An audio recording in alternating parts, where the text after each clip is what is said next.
yo, what's up out there? Ice Cube. Ice That is not good. Get ready to experience the thrill of a lifetime.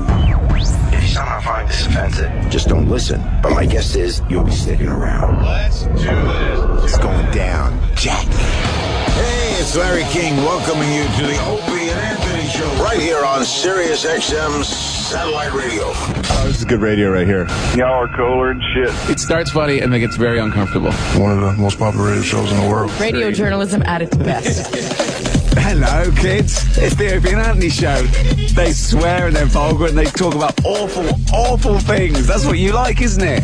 Very flavorful. Yay. That's what you like, isn't it? Please welcome Opie. The show is twisted, I'm telling you. Who's enjoying this shit? That's what you like, isn't it? Anthony. I want dick crisis. I love when girls go through that. I'm here for you, ladies. Remember that. That's what you like, isn't it? And Jim Norton. If a pussy could talk, it would say, die. That's what you like, isn't it? Everything you are about to hear is real.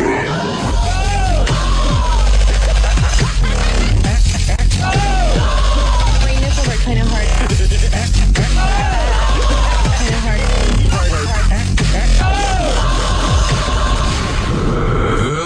Good morning. Welcome aboard. But enough of this palaver. Let's get the show on the road. Yes, good morning, everybody. There we go. Heat wave.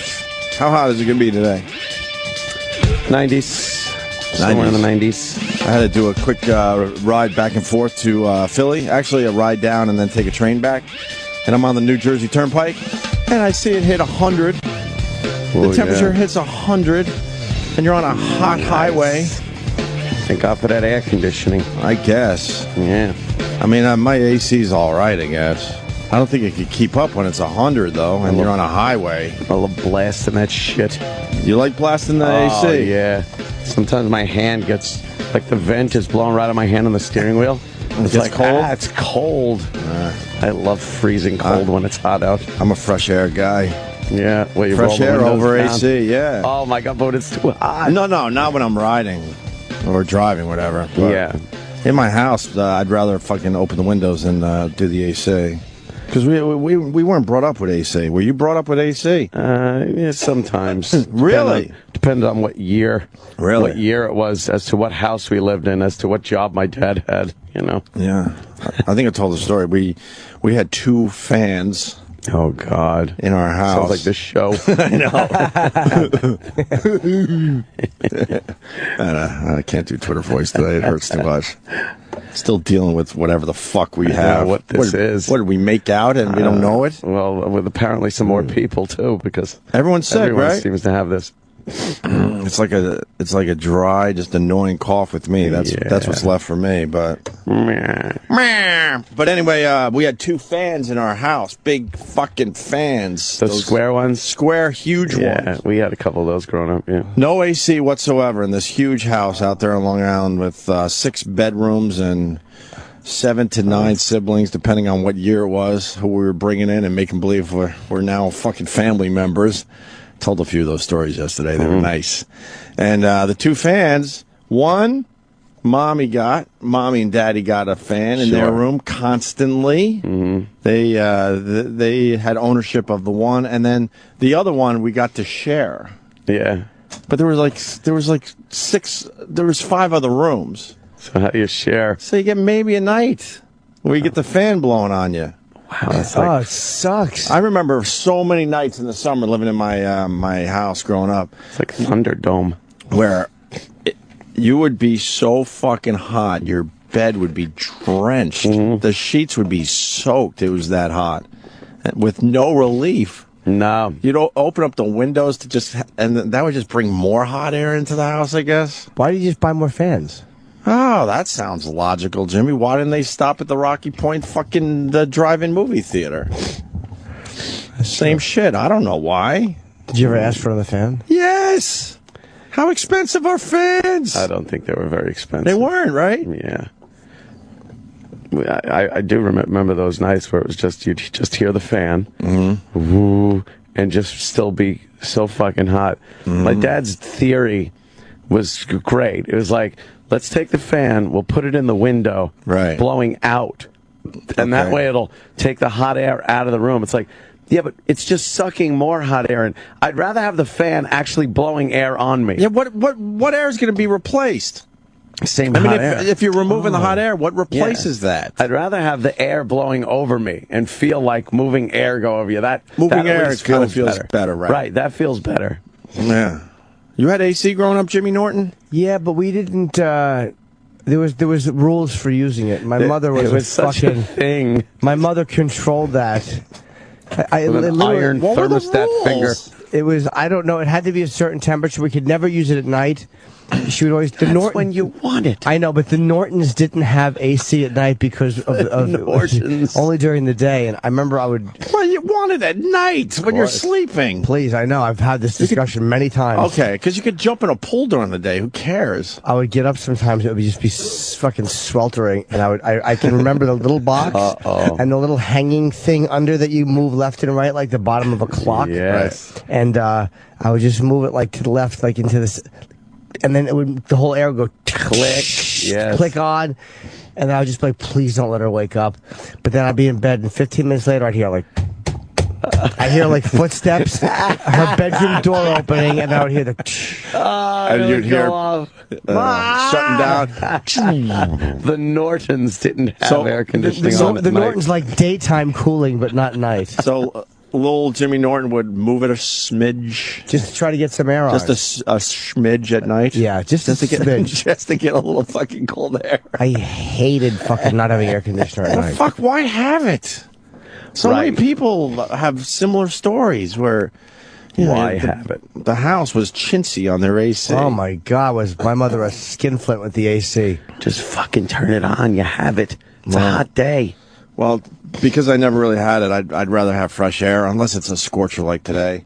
But my wife, she grew up with the AC, and her father's an AC man, so they always had the best AC going.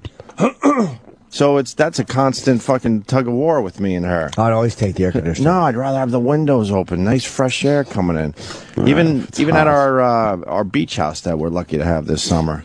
I want to just open all the windows and hear the fucking waves and get a little breeze off the ocean.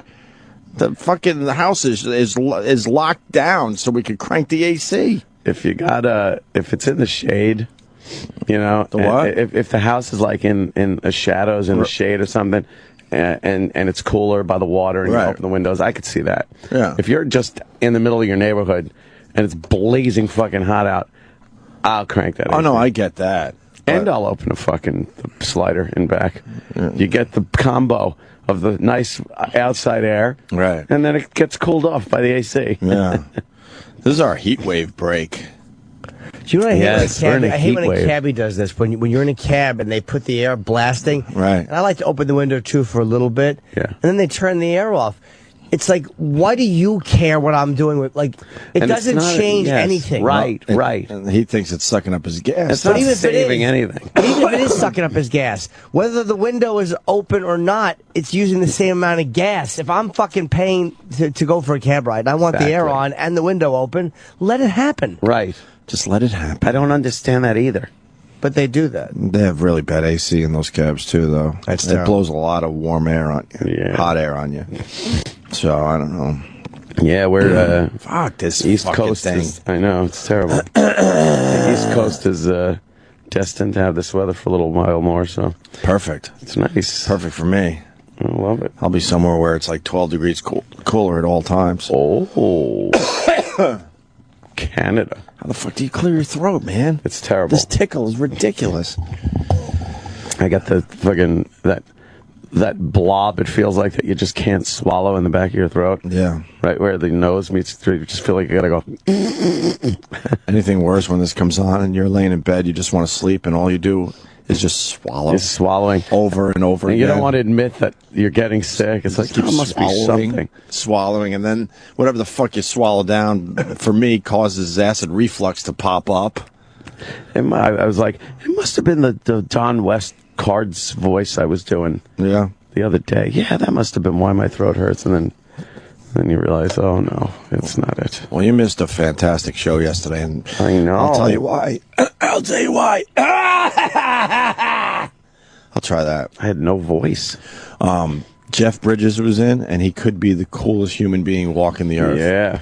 He goes right to the top of one of my favorite guests we've ever had on the radio show. He's great. He's an A-lister just sitting there drinking his coffee, having a good time with that.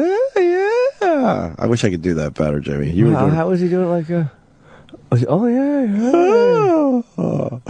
can imagine. And then he was pretty much hanging out here all day after the show.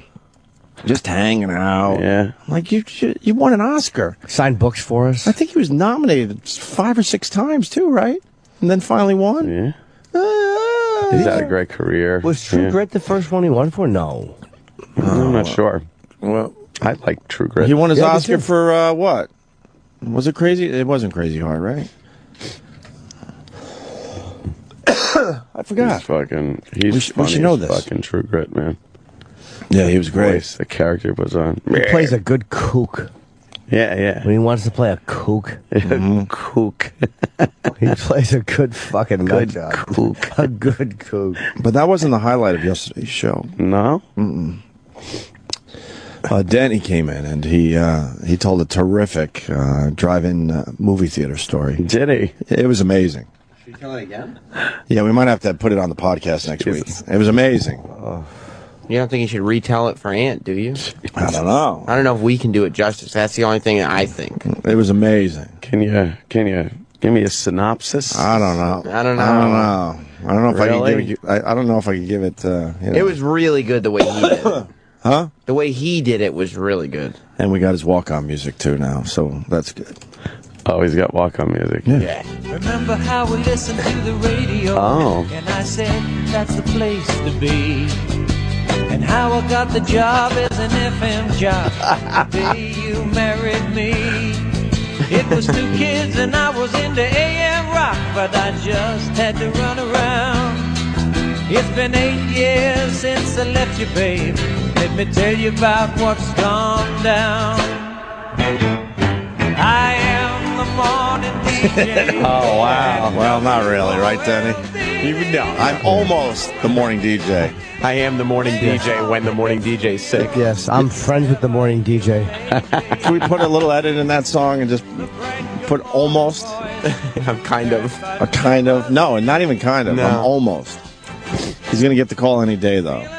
He's prepped. But, man, he tells a terrific story, I'll tell you. Yeah, huh? The drive-in story was good. Yeah. Yeah, because I had a realization on the show yesterday. My grandma had a house in Wading River, and it was a summer house. It was beautiful. And on the way back to, Centerport, Long Island, we would pass the Rocky Point drive-in movie theater. Mm-hmm. And about a mile down the road, you could start hearing the movie. We'd roll down the fucking windows. There was always some kind of Disney classic.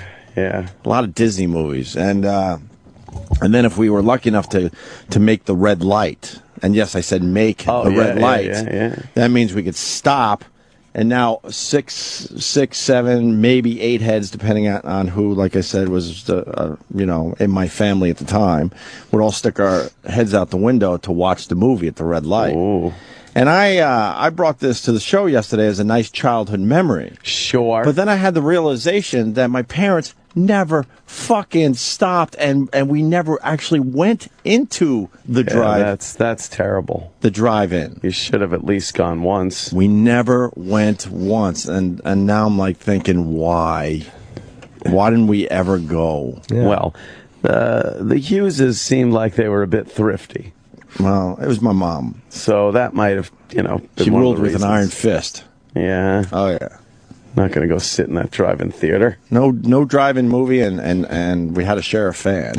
Yeah. That was our summer. One fan for the rest of Summer of '69. But I thought it was a good memory, and then I'm realizing, no, that's a shitty memory, because now I'm realizing they never fucking made that right turn into the... Yeah, wouldn't you just one time go, what the hell? Oh, I see the movie times, Yeah, 8:30. There you go. 8:30, and whoa, you know what, kids? It happens to be 8:15. What the hell? We don't need to get home away. The Shaggy DA is playing. Jesus. I think All right, maybe that's a little earlier. I hope so. The Boatniks are playing. But that led to, Denny's terrific drive-in movie. Denny have some memories? Theater story. Yeah, it was terrific. The Shaggy DA was 1976. Ah, there you go. Yeah. So it could have very well been. That's a possibility. Would they have color? Dean Jones and Tim Conway. They had color? All right. I don't know. Why are you making fun of Relax. 1976? I'll take that. I was, being a child of the 80s, I certainly saw some of the movies from the 70s as a little squirt. Be happy that you missed the bicentennial. Yes. And John Wayne Gacy. The 200th anniversary of our wonderful nation. Mm-hmm. Yeah, I was just starting to, walk when that went down, Sam. What? Yeah. Yeah, I was just starting to walk. No. This video of me as a little kid just starting to walk across the living room, and the bicentennial just happened to be on TV in the background. Yeah. So I could prove that. See? It's been a late bloomer. What? Nothing. Maybe a little over a year. Would you have polio? It just started to walk. Forrest Gump braces. You're not buying that one? No, not unless you had them magic legs. Did you almost buy it, though? No, not for a second. Fuck! Oh, that's it. Did you ever see computer wore tennis shoes? That was another one. The what? That was Disney. I actually remember that one. Computer wore tennis shoes. Kurt Russell, right? I believe that was Kurt Russell. Yeah, he was the king of the Disney movie. Young Kurt Russell was in a lot of those Disney movies. Yeah, so... Jesus. He used to play that on the Sunday ABC Disney thing. Yeah. This is why I remembered it, because in '95 they remade it with Kirk Cameron. No, that's stop right. They did a made-for-TV movie. I remember watching that one. Which means he had to throw a God angle into it. Oh, yeah, he loves Jesus. Look, I mean, you can love Jesus all you want, that's fine, but Kirk Cameron ruined his entire fucking career. Yeah, over the God thing. Jesus. Decided not to take any roles unless there was some kind of God angle in there. Yeah. He went all in with the God. And married an old friend of mine. Who was What's his name? Yeah. Oh, well, I mean, good line, but he's the one that really hates the figs. Oh, yeah, he Remember, does. he hates the figs. He hates them. Well, you know And if you why, say 'cause figs like Jesus. that, you're okay, by the way. Oh, yeah? Yeah, I asked some people. Oh, that's good. Yeah, just say it that way and you're fine. Is this the video where he talks about hating the figs? It's a love worth fighting for marriage event. See, now he doesn't. Why see, is Kirk Cameron so obsessed with this? Well, the religion. You could not like it, I guess. That's obviously your prerogative. But to be all bent out of shape about it, the religion. There's something going on there. Because deep Kirk inside. Cameron's a fucking asshole. That's why. Wow. He married the coolest chick from Geneseo who, we were all friends with because she was in the communications department. Some would know her as Nancy Noble. I knew her as Nancy Mueller. And then I think her name was Chelsea Noble for a while. And she was on Seinfeld. How about that? She was one of Jerry's girls. Really? What episode? And she was also on Cheers. She did a lot of, walk-ons. What episode of Seinfeld? I don't know, because I'm not a Seinfeld guy like you. But she was a good friend of ours. See which one she was. Now I'm impressed. Huh? Now I'm impressed. Yeah, her. Well, that's her older now. What? She was fucking beautiful. Yeah, come on. She was a stunner in college, and then she ends up marrying Kirk Cameron. We're like, what? What episode? Whatever. She's probably happy. But Don't be jealous that she found Jesus. Jesus. She was on Growing Pains. Yes, she was. I think that's where she met Mr. Cameron. The English Patient. Ah, that's a good one. Yeah. Elaine is dragged to see the movie The English Patient. She hates it. On multiple occasions. Yes. Even though, as Anthony stated, she absolutely hates it. Yeah, hates the English Patient. All right, let's talk about So it. who was she? She was just, I think she's just Jerry's girlfriend, I guess. Jerry's girl in that one? I think so. Yeah, okay. She plays Danielle. And that wasn't a big Jerry's girl thing, I guess. Yeah, she's a Geneseo alumni. She was beyond cool. And Kirk Cameron, you're saying, is with the gay marriage and obsession. Now, Travis knows everything. You really know about who she is? Yeah. This is an old- Travis is the best Seinfeld trivia guy ever. He knows Better than everything. you? Yeah, oh, fuck. Yeah. She played Neil's girlfriend. Neil's girlfriend. Who looks like George. Yes. Yeah. Okay. Right. What? Yeah, it is. George stays one step ahead of Neil. Neil. Oh, I am sorry. I am supposed to be my boyfriend here. He looks just like you. Right. Yeah. Like me. Sorry. Like me. But how? But how? Listen, I'm in the coffee shop, and this beautiful girl I could never even talk to mistakes me for her boyfriend. That's a nice 4 seconds. Me. This is what her boyfriend looks like. How is that possible? Maybe he has money. Maybe he doesn't. Maybe he and I are exactly the same except for one minor yet crucial detail. You never know. Sometimes you do. Maybe it's some small thing I could change. Like a mustache or wearing a top hat or a monocle or a cane. Who's she dating, Mr. Peanut? You know, a lot worse than Mr. Peanut, my friend. Fucking great. I gotta love it. Hi. Remember me? I'm the guy that looks like Neil. Hi. Is Neil here? Oh, no, he got held up at work. Oh, that's too bad. I kind of wanted to meet him, seeing as how he looks so similar. Well, you don't look that much like him. Oh. Of course not. No, you're a little taller. You look like you're in better shape than Neil. Listen, I don't mean to seem forward, but is there any way that I could possibly have Neil's phone number?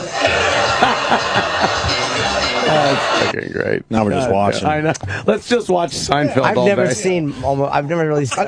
Really? The only thing I didn't like about Seinfeld was the music was too much. The Really? music would distract me. Yeah, but the genius storylines, man. What, the music went in between scenes when they Yeah. just did that little thing? Yeah, boom, chicka, boom. It was like loud. It was very 90s. She's pretty, that girl. She's gorgeous. Is that Kirk Cameron's girl? Oh, yeah. Oh, Damn. okay. Yeah, that's who we ended up marrying. Who I know. Don't who I show know me from the end. I college. haven't seen that one. I saw the one last night where George Have you seen that one? quit his job. Oh, yeah. Where George quit his job and then just showed up because he regretted it. I love that one. He's just like, what? No. Sitting next to him. No, that was a joke. Because that's why I'm here and you're over there. Just the way he does his hands. It was great. So Last laugh. And then they were talking about that episode in the behind the scenes thing, and George was like, Jason Alexander was like, I'd read some of these things and be like, this is ridiculous. That could never happen in real life. Like, I don't even know how to play this. And then it turned out that Larry David actually did that at SNL. He had quit. He walked in, gave this little speech about how he was quitting and his problems with the place, quit, and then thought better of it, and then just was like, well, if I just show up for work again and It's great. just how many sit of those down and never stories- acknowledge it. Did it work? No. It didn't for George either. He's a fucking Larry David with story structure, and he does it on Curb too. Yes, brilliant. And I know most of these stories just because people tell me what the story was. And I watched one Curb, the Palestinian chicken episode. Oh, God. is that Oh, good? right. Yeah. That was I'm like, great. what a brilliant fucking guy, man. You never watched Curb? No, That's one you should watch. Seinfeld. Not because I don't like them. I just You should watch I don't so many Curb. shows. You'd appreciate Curb. Yeah. The fact that he's still able to create that, right? To create that after so Right. many years and make it work. Yeah. Because so many people do it and it's terrible. It's genius. Well, he started his own genre, really, Yeah. because so many people are doing kind of the Curb thing now. But doesn't he take, like, he has a very, very coherent and smart storyline and then wraps another one into it? Yeah, like, yeah. A B story, like... You They should watch all Curb, have man. great It's arcs going to to 'em. depress me. That's why I don't watch TV. I don't want to be depressed by these shows and how great they are. Their greatness will depress me. Anyway, it leads to her marrying Kirk Cameron. Yes. Why are we talking about Kirk Cameron today? How did Because this? he loves Jesus and hates the figs. True. But how did we get to this point?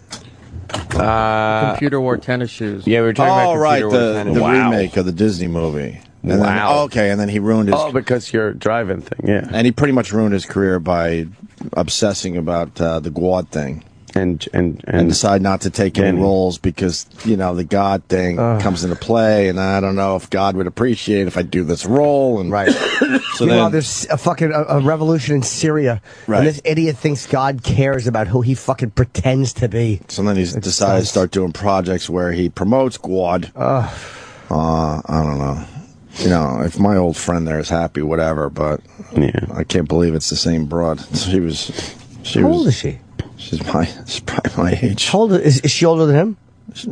He's probably up there now, too. Yeah. All in the same ballpark. Right. Yeah. Right around there. She might have been a year younger than you. All born in the mid to late 70s. 80s, yeah. Child of the 80s. I wasn't born in the late 70s. When? Mid? Yeah. No, late 60s. Mid 70s. Yeah. I'll take. Man, you look like shit. Over. Wow, you look old. Any day. Any day. Take that any day. Is this Kirk talking about the figs? Yes, let's hear. So. How old is this? He's talking. This is like last year. No, this is 2013. It's not anti-gay. Okay. It's pro-marriage. Pro-love is what it is. Let's be real here. Good. I love these. My name's Kirk Cameron, and together with Warren Barfield, we are putting on an incredible event that is designed to fireproof marriages. Maybe you saw the movie Fireproof. Maybe that resonated in your heart and in the heart of your church and your probably some religious movie.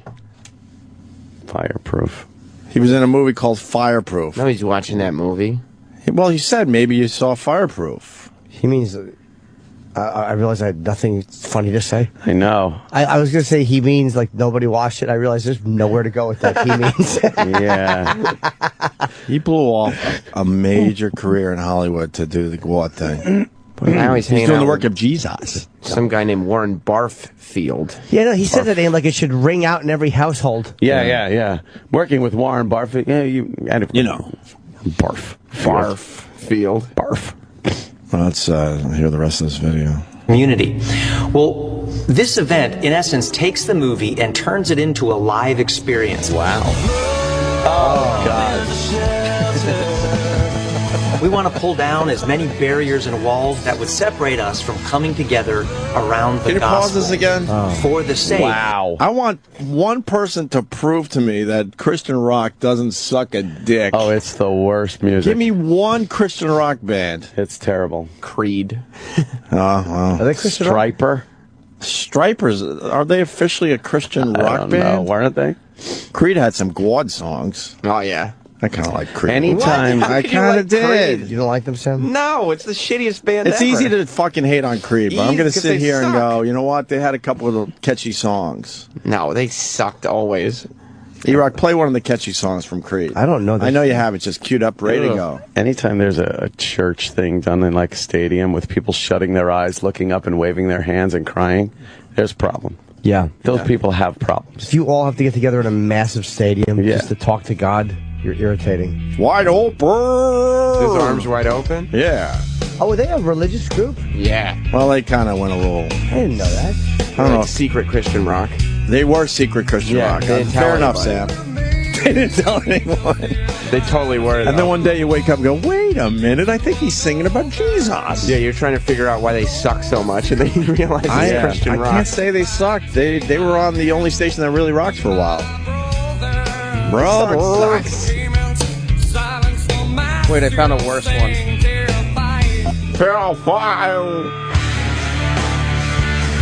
This is rocking. See, this is rocking. Let me shut my eyes and look up.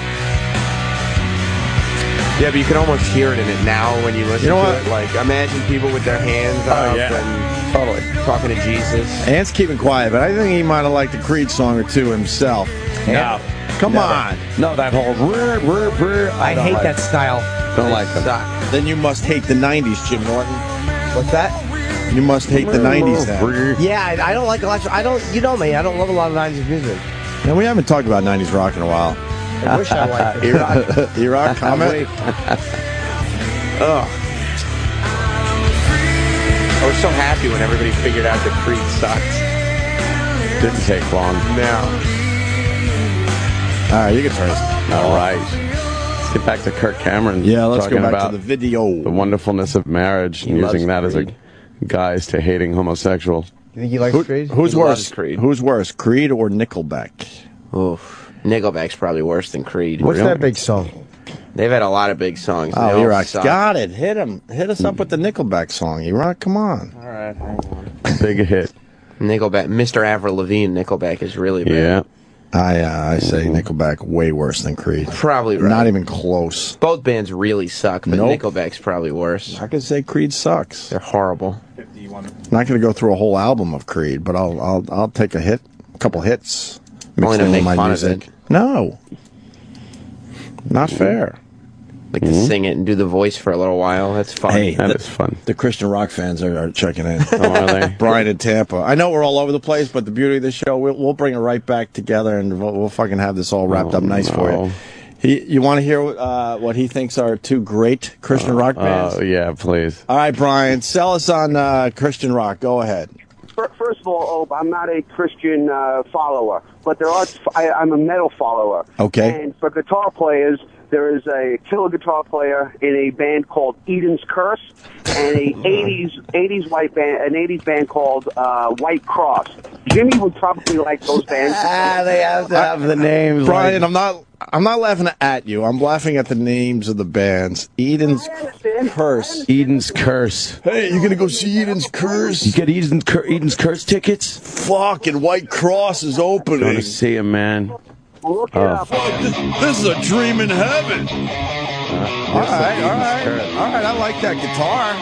E-Rock has decided to play the music really loud today for some reason. I think that's No, that's Sam. Oh, sorry, E-Rock. Look at this guy. Oh, they look completely metal, but I like. You know what? I like this so far. But this is Satan's Hold on, Brian. music. We can't hear you.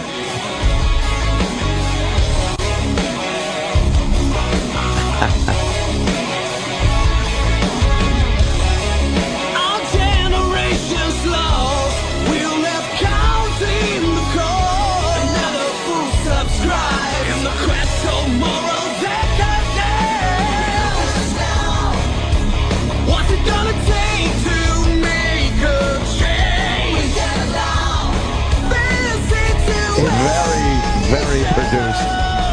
It sounds good. They sound like a heavy metal version of Styx. Yeah. Yes. But they're not bad.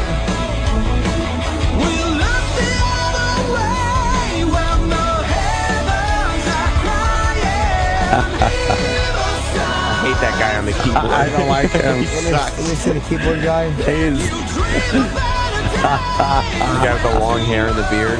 Yeah. What a spaz. It is like heavy metal, fucking heavy metal journey. You know what, Brian? I can't beat you up for that. That's a cool little sound right there. Well, I appreciate that. I know the White Cross is definitely 80s, so it's not up to date, but the guitar player really does smoke. Right. And I'm sorry I don't have anything for Anthony called Hitler's Ball Sack.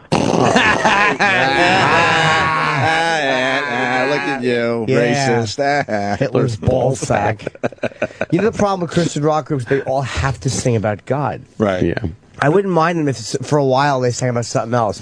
But literally the second verse in ba ba ba ba heaven. Right. We know. There's a lot of great heaven songs out there, though. There really are. Brian Adams probably is the best one. Well, we could do a heaven fucking song break. Isn't too far away. That's the one I was thinking about. Yeah. Brian Adams' acoustic version of fucking Heaven on the MTV acoustic. Because it could be Closer to it every day. Warrant. Oh, stop it, you That might be the best heaven song. No, it's not. That's going to be the best heaven song. Not. Eden's Curse, though. That is good. Fuck, man. I can't beat that up. Eden's Curse, very well produced, clean metal. But they kind of, they know their instruments, though. They're very good. That's right off of the. That's right out of the metal textbook. That's it was right there. It's very clean. It's too clean to be like very 80s. Like the metal. definition of metal itself. Yes. As I lay dying, Christian rock singer got arrested for putting a hit on his wife. Whoops. Get out of here. That's not Christian-like. No. Let's learn about Christian rock today. Aaron, is this a true story? What do you got on this? Yeah, what's up, fuckers? Basically, and this happened a few months ago. Tim Lambis, the singer of As I Lay Dying, a long-time Christian rock band, and they probably play him on liquid metal all the time. Guy started fucking getting really big and doing roids, you could just tell, and he got arrested for putting a fucking hit out on his wife. Wow. He got released. I mean, you can find the fucking news articles, but play some of their shit. 94 Hours is a good fucking song, and they don't sound fucking Christian. Jimmy, you might like them, but is that their big song? Because we got to go with the big song, not. Yeah, 94 Hours is an older big song. Troy Kwan would know about a lot of their shit because he probably spins their shit too. I'm totally misinformed. It sounds like Christian rock could be okay. Yeah, Not Creed. 94 Hours, and 94 Hours is a song you wrote for his wife, which is fucking ironic. Of course. Yeah. Don't you think? Anyways, yeah. Well, hey. Hold on, man.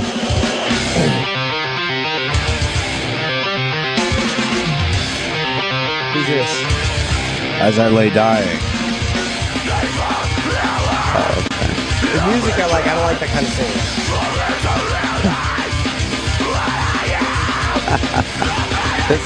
This makes me laugh, this singing.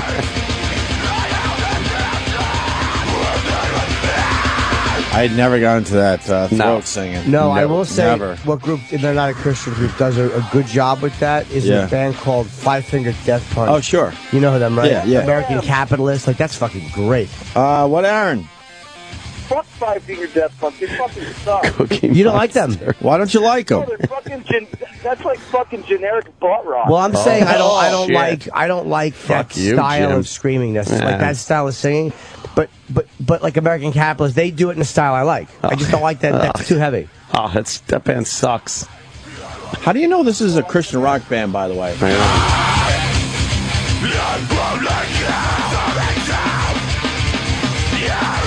at the end of the song, they booed the devil. I just don't. I'm sorry. I never got into it. I know there's a pretty big fan base for that type of singing. I just never really. Yeah. Troy Kwan's doing that again. Yeah, I know. You what I like about Troy Kwan's back in. Yeah, he's back doing that. Five Finger. Again, I'm not stumping for them, but they'll sing like a regular chorus and do that, which I kind of like. I don't like when groups never break that. It's just not my style of metal. It's too heavy for me. All right, Aaron. Thank you, sir. Parody. And real quick, Troy Kwan's shit is fucking awesome, by the way. Yeah, Troy's amazing. Troy's voice is amazing. He can do that. Like I don't know how you fucking train. If I yell once, I'm like, oh god, I'm getting nodes. I'm getting nodes. Hey, can I say something? Can I say something really quick? Yeah. I've listened to you guys since the fucking ashtray fucking ear incident. Making fun of the fucking people with the burnt ears. Oh yeah, the lady from Chicago, Sure. Kathy something, whatever. And you know what? And this is the first time I've ever fucking been on your show. Wow. And fucking awesome. And I'm still a fucking hardcore listener. Thank you. Pretty awesome. Thanks, Aaron. It's awesome to be on the phone with us. I thought at this point everyone left us. Lucky you. And we were just broadcasting to an empty audience. Dude, I really do feel like we're talking to a fucking a vacuum or like a fan, not a person fan, but like the fans we were talking about before. I feel like I'm just talking to that thing blowing air on me, and no one hears it. Yeah, it's odd. It is odd because we're so fucking isolated in this joint. We have no idea what's going on out there. Let's say hi to Keith in Philly. Keith. Hey, how you guys doing? Hey, man. Hey, best Christian rock band ever, Faith Plus One. Now, give me their big song, not a deep track, just something that, was pretty damn popular for the band. Well, I can't remember the exact names of the tracks, but the lead singer was Kirk Cameron, and on bass was Token. Oh, it's the South Park thing. Yeah. I forgot about this. Jesus, baby. I've been thinking a lot about you lately. Well, that's why I wrote this song. I love you, Jesus. I want you to walk with me. I take good care of you, baby. Call you my baby, baby. You died for my sins, and you know that I would die for you, right? What's the matter, baby? You're trembling, Jesus, baby. Your love is my life. You know when I'm without you,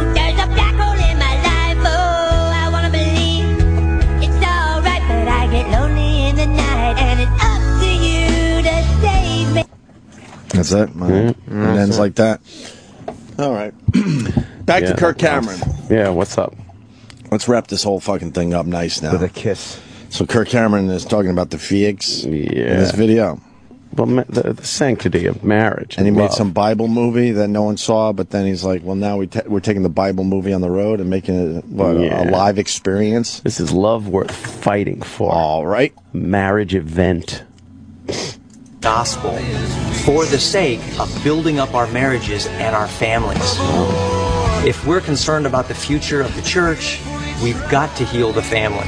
And it's got to be done in a gospel-centered way. That's what Love Worth Fighting For is all about.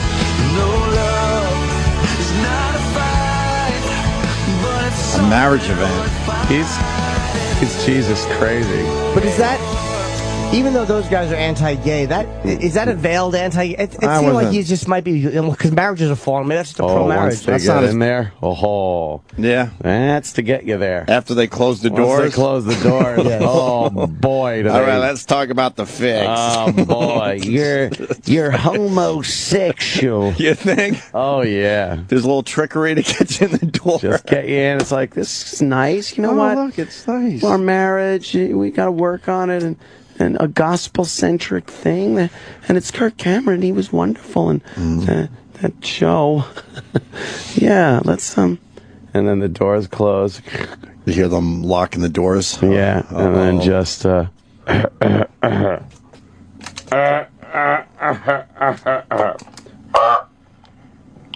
and gentlemen, welcome to the Love of Marriage event.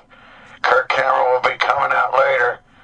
But right now, let's talk about the homosexual, the insidious queer, who uses his penis in other men's assholes. you're sitting there like, what happened? I thought this was a marriage thing. Yeah.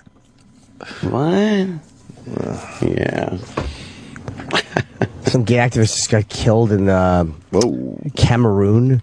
Why? And they fucking they broke his they said his feet and his neck were broken, and he had iron burns on his face. Cameroon. Ha ha ha ha. Exactly. It's one of those. One of those places. Yeah, burned him with an iron on his fucking face and his feet. And, I don't understand. Even if I don't understand what motivates people to be so angry. Who cares? Angry about it. Yeah. Lionel Joseph. Ha ha ha ha. Lionel Joseph. Trading places. Yes. Oh. Cameroon. On the train. Yeah. Why do they care? I don't know. I don't get it. You could have a strong opinion about it and all that, obviously, but to really just be so obsessed with Well, why does it move anybody internally? To do anything? Who gives a fuck? Why would you think about it? I don't know. Some people just get really revved up. But do you know what I'm saying? It's like we're like interracial marriage. Like what inside of you is so like I gotta, I don't comprehend that. Fucking people give a fuck. Yeah, there's so much I don't give a shit. Like there are things you don't have to sit and fucking protest for or anything. You just don't think about it. There's so many things I just don't fucking think about. Gays are one of them. Whatever they want to do. Why would I give a shit?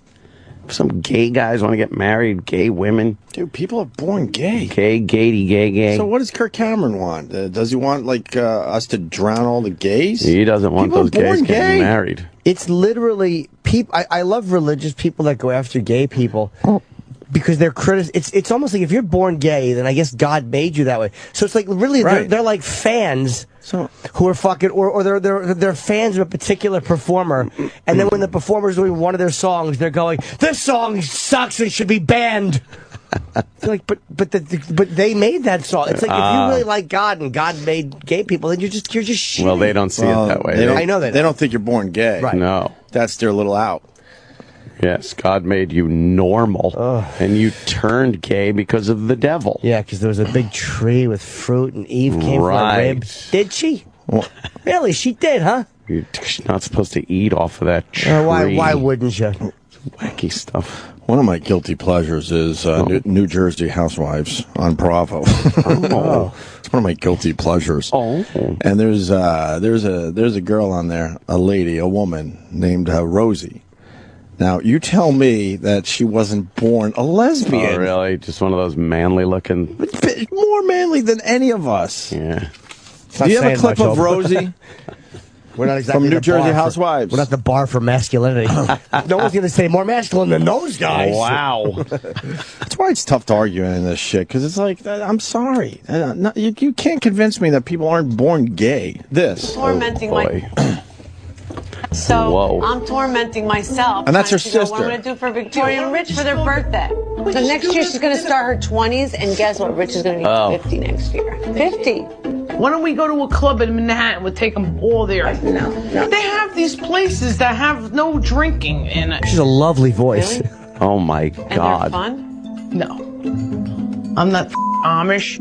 I like smoking a cigarette and drinking a scotch. I'm like, hey, bro, you got some moonshine back there? Oh, Listen, God. you Where's gotta she come out from? and mingle. That's in New York. That's South Jersey, right? That's Jersey. Is it Back South there. Jersey? So Yeah. tell me she wasn't born a lesbian. Get the fuck out of here. Yeah. You're not going to convince me otherwise ever. Yeah. Ever. She loves box. Yeah. Oh, does she love box? She's probably great with it, too. Yeah. Yeah. I'm fucking all meat and potatoes with vagina. I just go head first into the clit. She probably knows how to fucking get it ready and Work tease. her way around there. Yeah. Yeah. We should go for an early break today because we got the TWA guys coming in today. Christina Borgeson and also, I guess, Tom Stalcup. They are I guess, the director. Who are they for TWA Flight 100 documentary? Oh, Director and one of the investigators. It airs on Epix tonight. Today is the anniversary of the plane Flight exploding. 800. Wow. And this documentary was... these things never get me anyway. Yeah. This documentary really was great. I liked it. Everyone knows that situation, right? How many years ago is it now? What was it, 94? We were in Boston, so... I guess it was 19... Is it 19 years? We moved to Boston in 95. Is that on the prep sheet? I think it was 95 or 18 96, I'm going to say. I'm going to go with 90... I'll go with 96. 1996 over Long Island, over the ocean, actually. The thing blew up. Yep, 96. Yeah. And oh, wow, okay. TWA Flight 800, the documentary is getting really good reviews in the paper today, Yes. too. So. Oh, good. Yeah, really good reviews. So we're going to do that next. A little later today, Bob Saget. And a reminder, it's Wednesday. That means it's Opie and Anthony Podcast Day. Oh, my. Podcast number 10 is available for your downloading pleasure. Shit, yeah. And we decided to put a bit on there that we just kind of mentioned casually last week. Stalker Patty's Mousetraps. Oh, God, yeah. Where she was crawling around, I think, naked in mousetraps trying to find money. Right. And I think Patrice O'Neal's in this as well. I believe naked, but I believe she was wearing a Krusty the Clown mask. Well, sure, Sam. You have to do that. Not fully nude. Right, yeah. Well, we wanted to make sure no one knew who she was. And keep it tasteful. Yeah. Yeah. And then also street fishing. Yes, street fishing. With Bill Burr. Yeah, we haven't heard that in so Holy long. fuck, wow. What a hit it was when it happened. I can't wait to listen to it, because I don't really remember it totally. Yeah. But we had a great window off of 57th Street when we used to have our own beautiful facility. Yes. Before they put us in this little box here at the Sirius headquarters. And we were able to look out onto the street, and so we put a whole bunch of porn down on the sidewalk. And then kind of just commented as people were picking up the porno, right? Yeah. There were dildos and X-rated movies and what else? T-shirts, and it's a great bit. It really is a great bit. We all had our own window, I remember, and a microphone. It was so much fun. That's what was great, was that we actually left the studio. Right. And opened the windows. Opened the windows, took wireless mics, and just broadcast. It was awesome. It was great. It was really, really That's good. one of my favorite bits ever. Really? Yeah. Yeah. Because it was so different. Like, I'd never heard or been involved in anything like that. Right. And when Bill would yell down at these people that were picking stuff up. Oh, God, it's yeah. classic. Because the best part is they're looking around like, wait, is that a dildo? And then like women were picking them up, putting them in their purse, thinking they were getting away with something. Some guy like saw porno and then doubled back, made sure no one was looking. Right. Picked it up, and then Bill just instantly. Oh, we had the yelling at him. megaphone too. I Yeah, remember. yeah. So we would shout at him. All right. Okay. Yeah. That and Box of Cocks are two of my favorite things ever. Box of Cocks. That was amazing. I was just fucking. Do you remember how outraged you were when management said you could not do box of cocks a second time? And you were like outraged, like you couldn't believe somebody was infringing on your right to do box of cocks. We put a box on the sidewalk. And it said, what, free kittens inside? Yeah, I think it's free puppies. Free puppies, right. And it was a giant cardboard box, and the entire inside was lined with pictures of gay porn. Yes, hardcore. And then there was a dildo affixed to the bottom of the box, so people would go by. and then we videoed from across the street, and we just put it out on the sidewalk. Box of cocks. And then people would go by and open up the box expecting to see puppies. And they'd be shocked. And all I got was cocks. We're fucking grown-ups. Right. That's when we would just think of something and just do We it. are lucky to still have a gig. It's amazing that we didn't, as much as this place can be annoying, I can't believe we didn't blow it. This place is extremely sterile, unfortunately. I mean, we can do box of cocks here, like in the lobby. No. God, No? what? Unless it was a Christmas gift to management, and they'd all reach in and greedily grab them like they were candies. Is Box of Cocks worth putting on the podcast? I think so. Yeah, absolutely. As a radio bit, was it good? Because I know visually it was hilarious. I believe it was, yeah. All right, we have to make sure it's good for radio purposes, or for podcast purposes. All right, so podcast number 10 is Stalker Patty's Mousetraps. She's crawling around naked with a Krusty the Clown mask on, and street fishing with Bill Burr. There it is. Wait, here's somebody. Here's a girl. Here's a girl. Look at.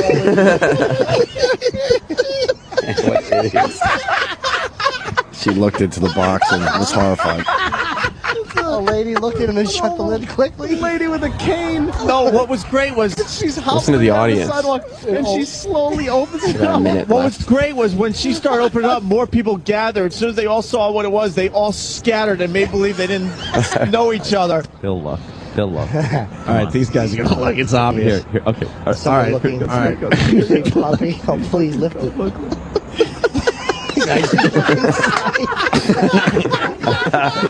He's looking around to see who did it. This is the greatest bit ever. I love the box of cocks. I love They the made box. believe they didn't see what was inside. Here's a couple. You guys All were right, all right. outside. You were across the street. Yeah, I think so. Oh, here we go. Here we go. They're holding hands. They're holding hands. They're looking at the box. They're ready to lift it. Open it.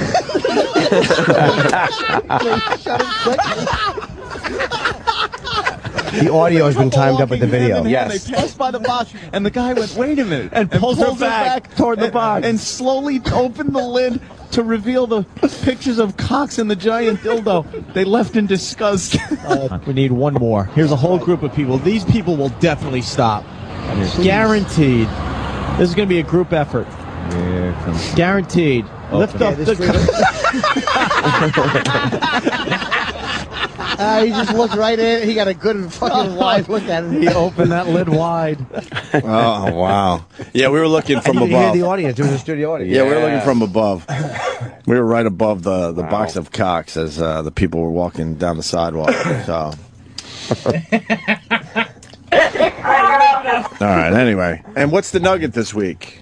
This week's nugget is Michael Jordan trying to get a Gatorade commercial right. Oh, nice. Okay. So I think it's going to be a very good podcast. Podcast number 10. Go get it, please. All right? Yeah, man. Yeah. This is the Opie and Anthony Show. Sirius XM. Now back to our show. The Opie and Anthony Show. Now back to our show. Continues. Now back to our show. Now back to our show. The Opie and Anthony Show.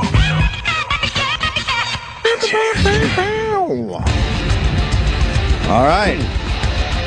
All right, then. Got a new documentary called TWA Flight 800. Premieres on Epix today at 8 p.m. And we got Tom Stalcup and Christina Borgeson. Borgeson, yes. I think that's how you say it. They are outside the studio just kind of having coffee. They're just kind of, here they come. Bring them right to in talk here. about the Hello. documentary. Welcome. Hi, guys. Welcome to the show. Take a couple of seats right over there. How you doing? Good. Get yourself comfy. All right. All right. So you allege. No, I'm Whack us with your So best shot. now, I am one of the consummate We're fascinated. skeptics of everything deemed conspiracy or anything. So I went into this looking like, oh boy, what is this? Loose change and every other, harebrained kind of conspiracy thing. And immediately I was like, oh, well. And then What do we found got it here? very, very compelling.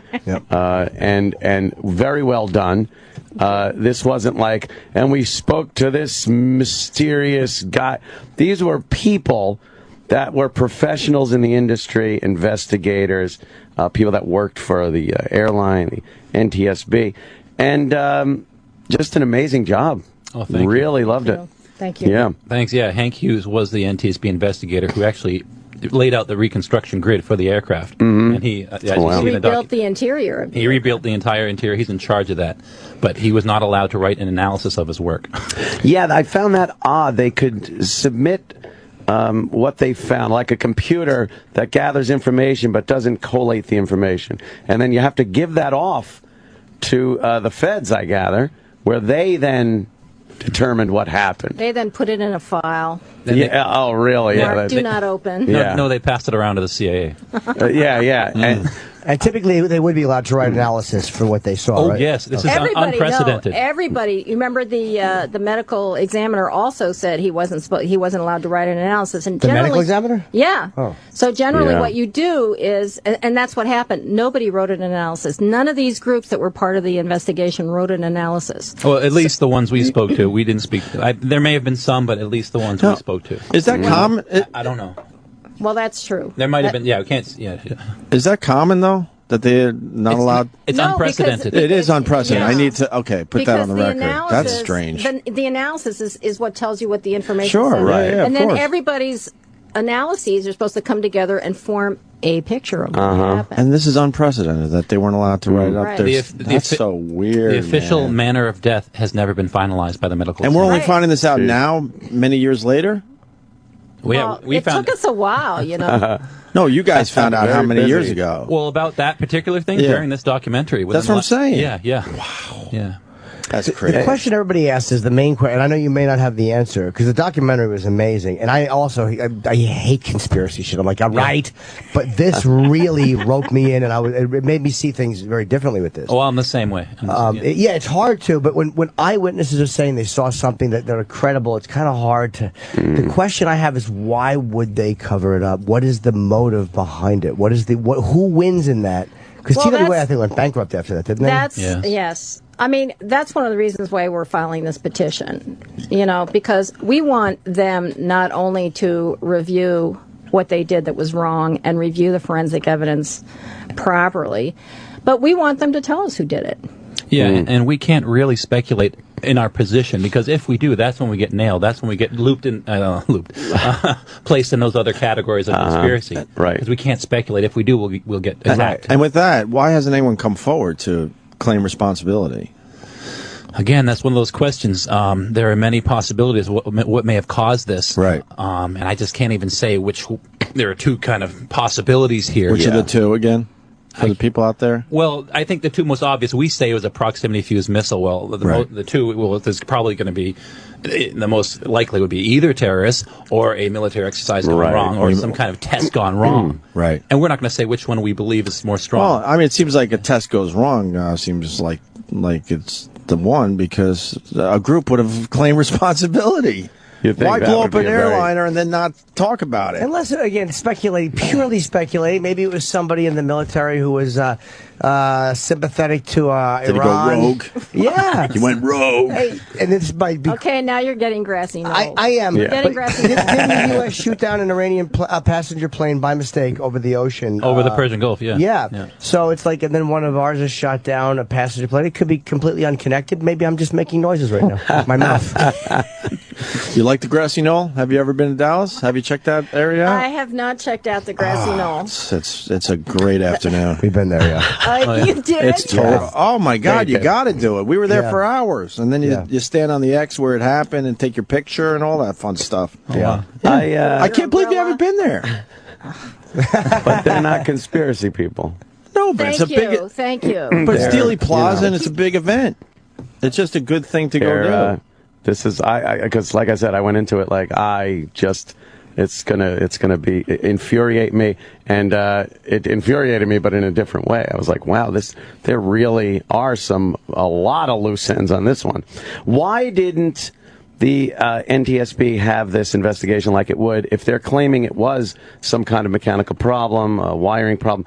Why such involvement with the FBI and even the CIA instead of just the NTSB? Well, the CIA, there was just no reason. That's another unprecedented thing. I can understand if perhaps they knew it was terrorism, and it's a crime scene, and you want the FBI and maybe even the CIA if there are some things going on. But since they discounted it to just mechanical failure, how do they then justify them being so involved? Well, the CIA, actually, in the very beginning, they wanted to see if this was a terrorist missile. So the CIA are the experts of foreign missiles and things. And then very beginning, that was okay. Which makes sense, yeah, sure. So but then they started producing a video of what the eyewitnesses saw. Right. And that's what was wrong, because they never interviewed a single eyewitness. and they said this was not a missile. Yeah, they wanted to show what the people didn't see. Right. And they never talked to the people. Yeah, and by the way, not one. Through a lawsuit, he got a bunch of documents, CIA documents, and again, it was the same thing. They gathered all this information, okay, but the analysis part, that was all redacted. Jeez. Wow. Isn't it amazing that you have to sue to get this information, Yes, too? It's yes. like, why is this if it's just a plane crash or an explosion of the center fuel tank, as they said, why is that protected? So much to sue is for put that? under the guise of national security these days, and it's not. It's not national security. But they can say, well, this will show how we obtain this and that, and it's 20 degrees separation to national security, so they could just black it out. Right. It's amazing what's covered under that now. Well, it's also very interesting. It's not in the documentary. Is there was a video of a missile 5 days before the crash over Long Island. Really? The Defense Intelligence Agency confirmed that there was a missile on the videotape. This is an aircraft or a AC mechanic on top of the roof of a hospital filming the sunrise. And the missile went up. Hey, look at the rocket. Wow. And he brought it to the FBI after this crash saying, hey, is this significant? They made 10 copies. We requested those copies. They lost them. They're all gone. Lost them. The dog ate their homework. They certainly do lose a lot of Did they stuff. lose all those copies? Oh, my God. Of course they didn't lose them. That's what they're actually saying? Yeah. Yes, they told me, they look where they're supposed to be. They couldn't find them. Where's the original? I contacted the guy, finally found the guy, and they're very leery. I spoke to his wife. And I'm not even going to mention his name because he's so leery about being involved. Not that he doesn't believe this. He does. He actually, his wife says, she doesn't say anything, but the silence is deafening, on the phone. But he believes, even in his FBI document, that it was a rocket or missile. And he's in Arizona right now. And that's one of the interesting things about pursuing this story is how many frightened people there are surrounding the story. When we were trying to get experts, engineers who are experts in determining the signature of exploded missiles on airplanes. Yeah. I mean, we literally called all over the world. And the minute people figured out what this was pertaining to, they said, I can't talk about that. Yeah, I said, why? No, I can't answer that. Let me just send you this. No, then you can say you sent it to me. Wow, yeah. Wow. They wouldn't let me send them an email, Wow. Is part of the fear, you think, though, like in this day and age, if you're linked with conspiracy, and again, because so many fucking crackpots have made like a legitimate investigation seem like conspiracy, they might be afraid of having their name tied in, like, oh, great. Now, it's almost like if you work in science, if you're a part of SETI, then people think you're crazy because you're looking for aliens. Maybe they're afraid of being lumped in with what's considered a conspiracy. Well, actually, one guy told us that he had connections and contracts with connections to and contracts with the Pentagon. I mean, it's don't want to lose those.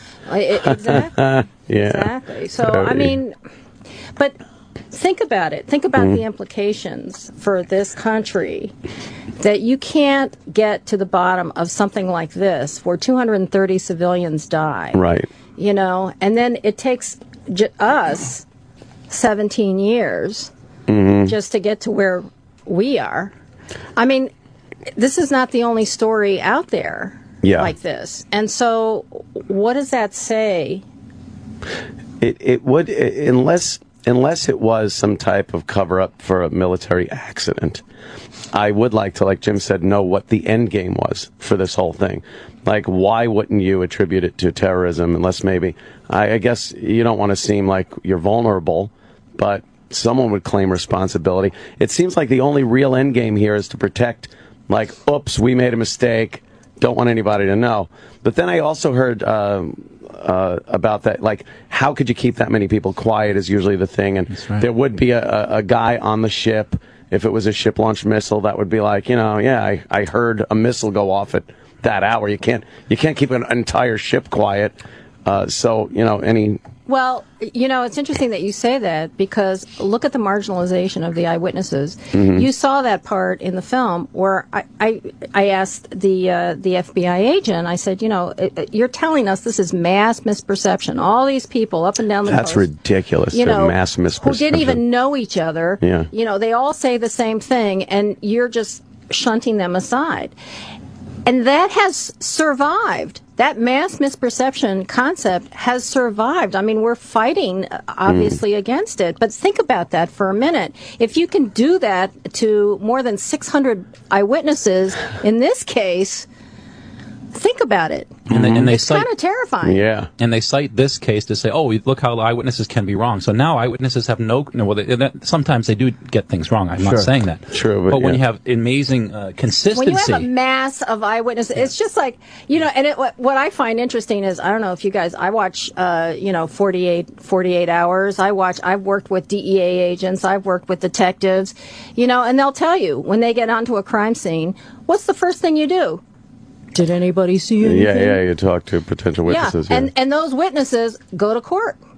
They go to court. People are, you know, sent to jail based on eyewitness testimony. Sure. And here we have more than 90 eyewitnesses all up and down the coast who saw the event from start to finish. And the event was they feel like they saw a missile. A flare, or coming some up. of them called it a missile. Right. A lot of them called it a rocket. You know. And didn't they say it went up unevenly almost? Because there was a really weird pattern. They said that it went up almost like something that had Many of them who didn't know each other, didn't actually talk to each other, said it went up. You know, from the surface. First of all, the plane was at 10 minutes into its flight to Paris. It was way up there, 2.6 miles, 13,800 feet, and went up. And many people say, then it turned left as if it was heading towards something else, and then turned left the last second, and boom. I'll tell you. And so that's what they say, and they're all saying that. The pilot, I'm sorry to interrupt you. The pilot you guys had on was very convincing. Yeah. Oh yeah. Because he was up at what, 2,000 feet? Yeah, 5,000 maybe. Yeah. 5,000, and he saw it go past him, from below him to past him. From the ground, past his altitude. Yeah. Yeah, that's a difficult one to write off. Yeah, right there is. Yeah, and then evidence. you have to look at what I call the moving target rationale, which is, you know, there were explosives all over the residue all over the plane, inside and out. And first they tell you, oh, it was a dog sniffing exercise. There were only 3 positive hits actually, and that was because of a dog training exercise. And we blew that out of the water, because when that dog training exercise was allegedly occurring on the plane, the crew was already on that plane, and the guy said he was on an empty plane. So that's been blown out of the water. And they would put some type of explosive residue. Right. They are for the dog. Bring the dog through. He sniffs it. And it's like, good boy, and now we leave. Right. And they said he spilled some, and the guy we talked to, he said, no, I didn't spill any. But not only that, but we proved that the crew was already on board by the time the guy finished the exercise. Right, the timeline never worked out. Yeah, the timeline. Yeah. So then they move it. They say, well, the machines, the Aegis explosive detective machine, gives frequent false positives. So then we talk to the inventor of the Aegis machine. We talked to the inventor. Good for you. And he says, on the contrary. Yeah. We also talked to one of the lab supervisors FBI, at the FBI at the time, who says, oh no, it was a very... Wow. So then they move it again. And then they just a couple weeks ago, they said it dissolves in water. And it doesn't. It's insoluble in water, these explosives. I mean, so they keep evolving with their... To keep the story how they want it. Yeah. It just seems very odd that it could stay covered up for this long. Because I bought the story. I bought the you know why you bought the story? I'm going to tell you why. Oh, you bought the official story? Because of the official source, the official source reporting. That's what it is. Because what happens is when Jim Kallstrom, the head of the FBI investigation, he gets on TV and he goes, "It wasn't a missile. It's not a missile." And he presents the CIA animation. Everybody just writes, "Oh, Kallstrom said it's not a missile." No one says, is Kallstrom lying? Nobody checks into it. We had a conversation with a senior producer of a major network, which, we were on the phone with this guy because he produced a documentary full of inaccuracies that they keep airing. You can probably figure out. And we said to him, I finally said to him, I said, listen, when you interview Jim Kallstrom or Jim Hall, the chairman at the time, I said, don't you fact check what they say? And I swear to God, this guy said, and his boss was on the phone too. He said, that's not my job. He says, my job is just to tell people, present their perspective to people. Right. And that, gentlemen, is why you and the country are having a hard time wrapping your minds around the actual facts, because official source reporting has created virtual realities on a number of major stories. And the more time that goes by, the harder it is to prove anything different than the official story, because it's just been ingrained in people's minds. I was like, the flaming debris falling would reflect in the water and look like it was going up, and people could get the misconception that they're seeing something rising up when indeed something's falling. But after watching the documentary, changing directions. Or if there's a sand dune in front of you. Or a sand dune in front of you, or not actually seeing the water at all. Right. Or there were plenty of things that, as I watched, I was just like, my God, how did I buy this for so long? Or pilots say, because I bought the CIA animation where it said that the wing engines were unaffected, so it continued rising without the front, and then the pilot's going, "There's no way that's a possible. The plane can't go up without the front of the plane." Yeah, Tom, explain that. Tom, the science guy, will explain this very, very clearly to your audience. I'll try to be quick, but let's just say that maybe it is possible. Give him that, right? Okay. And you ride a bike up a steep hill, you slow down, right? So when you're climbing that high, the engines can't do it. So it's got to slow down. It's got to convert airspeed to altitude, and that's what the simulations show a significant speed reduction. Right. Well, the radar data shows no speed reduction at all. The radar data shows it maintaining airspeed, turning left, and going down. And they knew that. We have CIA documents that they compared their stuff to the radar before they released that animation, knew it was wrong, and released it anyway. Yeah. That's why he's suing their butts right now. We got them in federal court to give us those documents. Wow. Oh, so have you seen those documents? Yeah, we have them. I can give you a copy. Yeah. But what are you suing them for? To get more documents. Oh, more. Yeah. We have an eyewitness on the phone. Oh, great. Yeah, let's go with this. Mike in Boston. Mike. Hey, what's up, guys? Hey. Listen, I was an officer in the Coast Guard at the time that this whole shit went down. Okay, and I had a lot of people working for me. I had 3 individuals individually come up to me and say, "Sir, I saw something fly up at that thing." Yeah. And I can't corroborate it, but I swear to you, that's the truth. Three people, completely respectable individuals, came up to me without me prompting, and they said, "Hey, I saw something fly up at that plane." There's just too many witnesses that have the same story. They're the skeletons that will not stay in the closet. They will not stay in the closet. Thanks, man. Thanks, Mike. Yeah. Wow. Thanks, yeah, that was the hardest part for me to write off, was because any type of official. Well, this guy said any of that.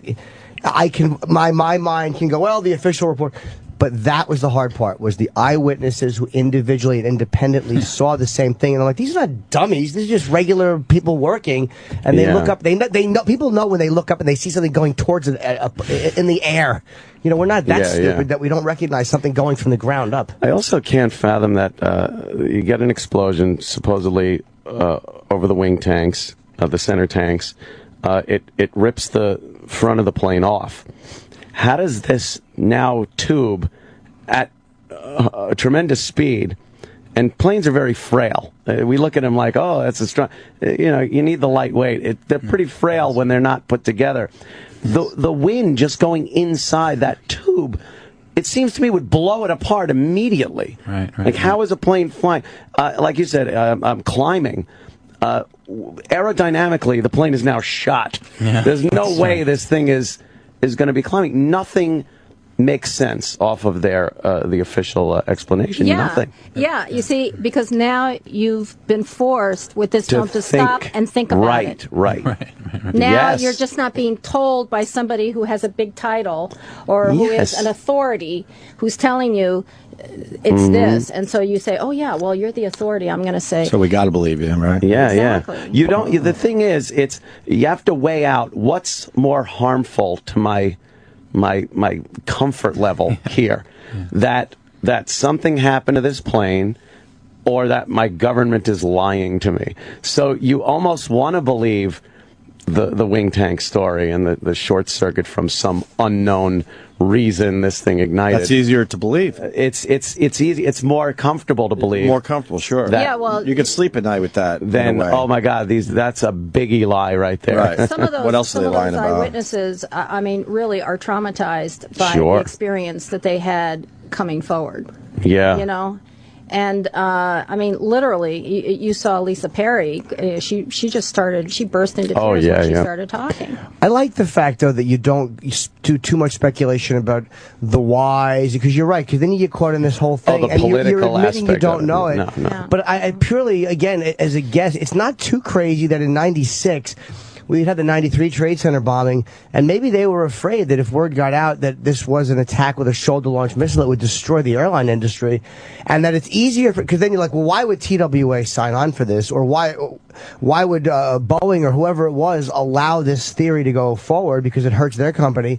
But the end game might have been that it does more damage to the airline industry thinking of a shoulder-length launched missile attack than a freak accident, which happened once in 30 years. But who wouldn't want to do that again? Then, if you're a terrorist group and it worked, wouldn't you just do it again? Especially if you know that the victim kind of tried to cover it up. Yeah, I'm sure you would. I mean, of course. The other troubling aspect about that, though, is that not speculating about who or whatever is the undermining of the investigation while it was underway. I mean, the guys, the investigators who, the guys in our film who handled the wreckage, them talking about the FBI coming in there and altering evidence, hammering on it at night, not letting them do their work or photograph everything. So there was an undermining, a consistent undermining. I mean, David Mayer, who's number 2 at the NTSB right now. He was one of the major culprits in this thing. I mean, this is a guy who changed evidence tags so things would look like they fell in other debris zones, so that it would fly. It would fit better with the official theory. And by the way, people forget. Well, and then of course he distorted the eyewitness accounts to discredit them. And this guy's still there at the NTSB. He got promoted. He was promoted. And as a matter of fact, we just heard something rather troubling that our petition was sent to his office. Oh boy, that's great. Well, we're not going to, believe me, if this petition is not taken seriously, we will take other action. No, I don't doubt it. You two are nudges. You just go in there and nudge them. You just don't give up, do you? No. Who in your documentary, can you talk about just the position some of the people who now are in your documentary had? Because you do have, another impressive part of it was that you have people that I wouldn't typically associate with, again, conspiracy. Exactly. People that were actively involved with the investigation who legitimately know what they're talking about. Well, I think Hank Hughes. Now he's the furthest from conspiracy theory. He's a right wing guy. He's has guns. He's former cop. We've been to his house. This guy is a straight shooter. What was his position? He was the guy who reconstructed the interior of the whole aircraft. Senior accident investigator. NTSB. One of the most decorated guys at the NTSB. He was one of the top 5 investigators that they had at the time. He was one of only 5 at the NTSB who were multimodal accident investigators, meaning they could investigate any kind of. I mean, this guy is a true expert. And by the way, ironically, the NTSB gave him the outstanding performance award upon his retirement for TWA. Wow. Yeah. Did you guys get to see the plane in the hangar? Yes. That's amazing. They put that whole thing back together. I just can't. Chunk of it. Well, most of it. It's a big chunk. No, put together. It's pretty big. No, It's a big chunk. Yeah. It's a big chunk. Well, it's like a big 30, chunk. When you 30 think behind the wings to the front of the wings. When you think of where it was, it's amazing they got That's any what I'm of saying. it. It's pretty amazing. Yes, yes, yes.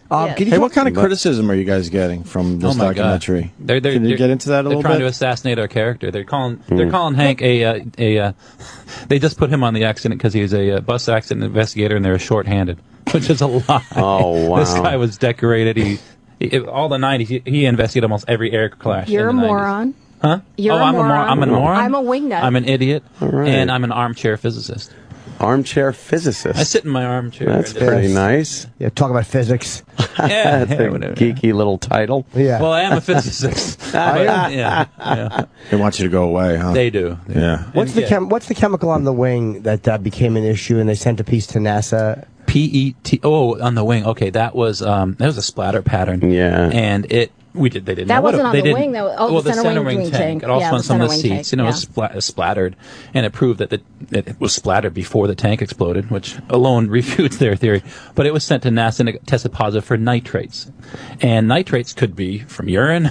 It could be from explosive. They didn't check to see which one it came from, and that's what we say in the documentary. I interviewed the guy who didn't do the testing. I said, "Why didn't you do the testing?" And he got real uncomfortable. I said, "Well, I don't know why." Oh God. Yeah, but tell them what he said to you on the phone, though. Oh, yeah. Way before that. Well, about a different investigation he did on some other pieces. I said, "Come on, why didn't you do this test? You should have done this test." He said, "Well, if I did that test, what if I came out differently than I wanted? Well, then I couldn't put the thing to bed." And I said, He actually said that. And I just went silent. I said, Do you tape these conversations? You should have Is something that on your right? phone that tapes all conversations. I cannot answer that question. Oh, okay. I would hope so. It's that splatter pattern thing was really interesting because regardless of even what it was, the fact that it would have had to have exploded, fragment the wing tank fragment, and then coincidentally that splatter would have had to apply itself to all the separate pieces, where then if it's reassembled, it amazingly looked like one splatter. Or you could just determine that it was splattered on before the pieces came apart. Exactly. So when you think that, it refutes the entire thing. Where did that come from? It was post-event. Obviously, that's splatter. A pre-event, yeah. A pre-event, yeah, sorry, pre-event.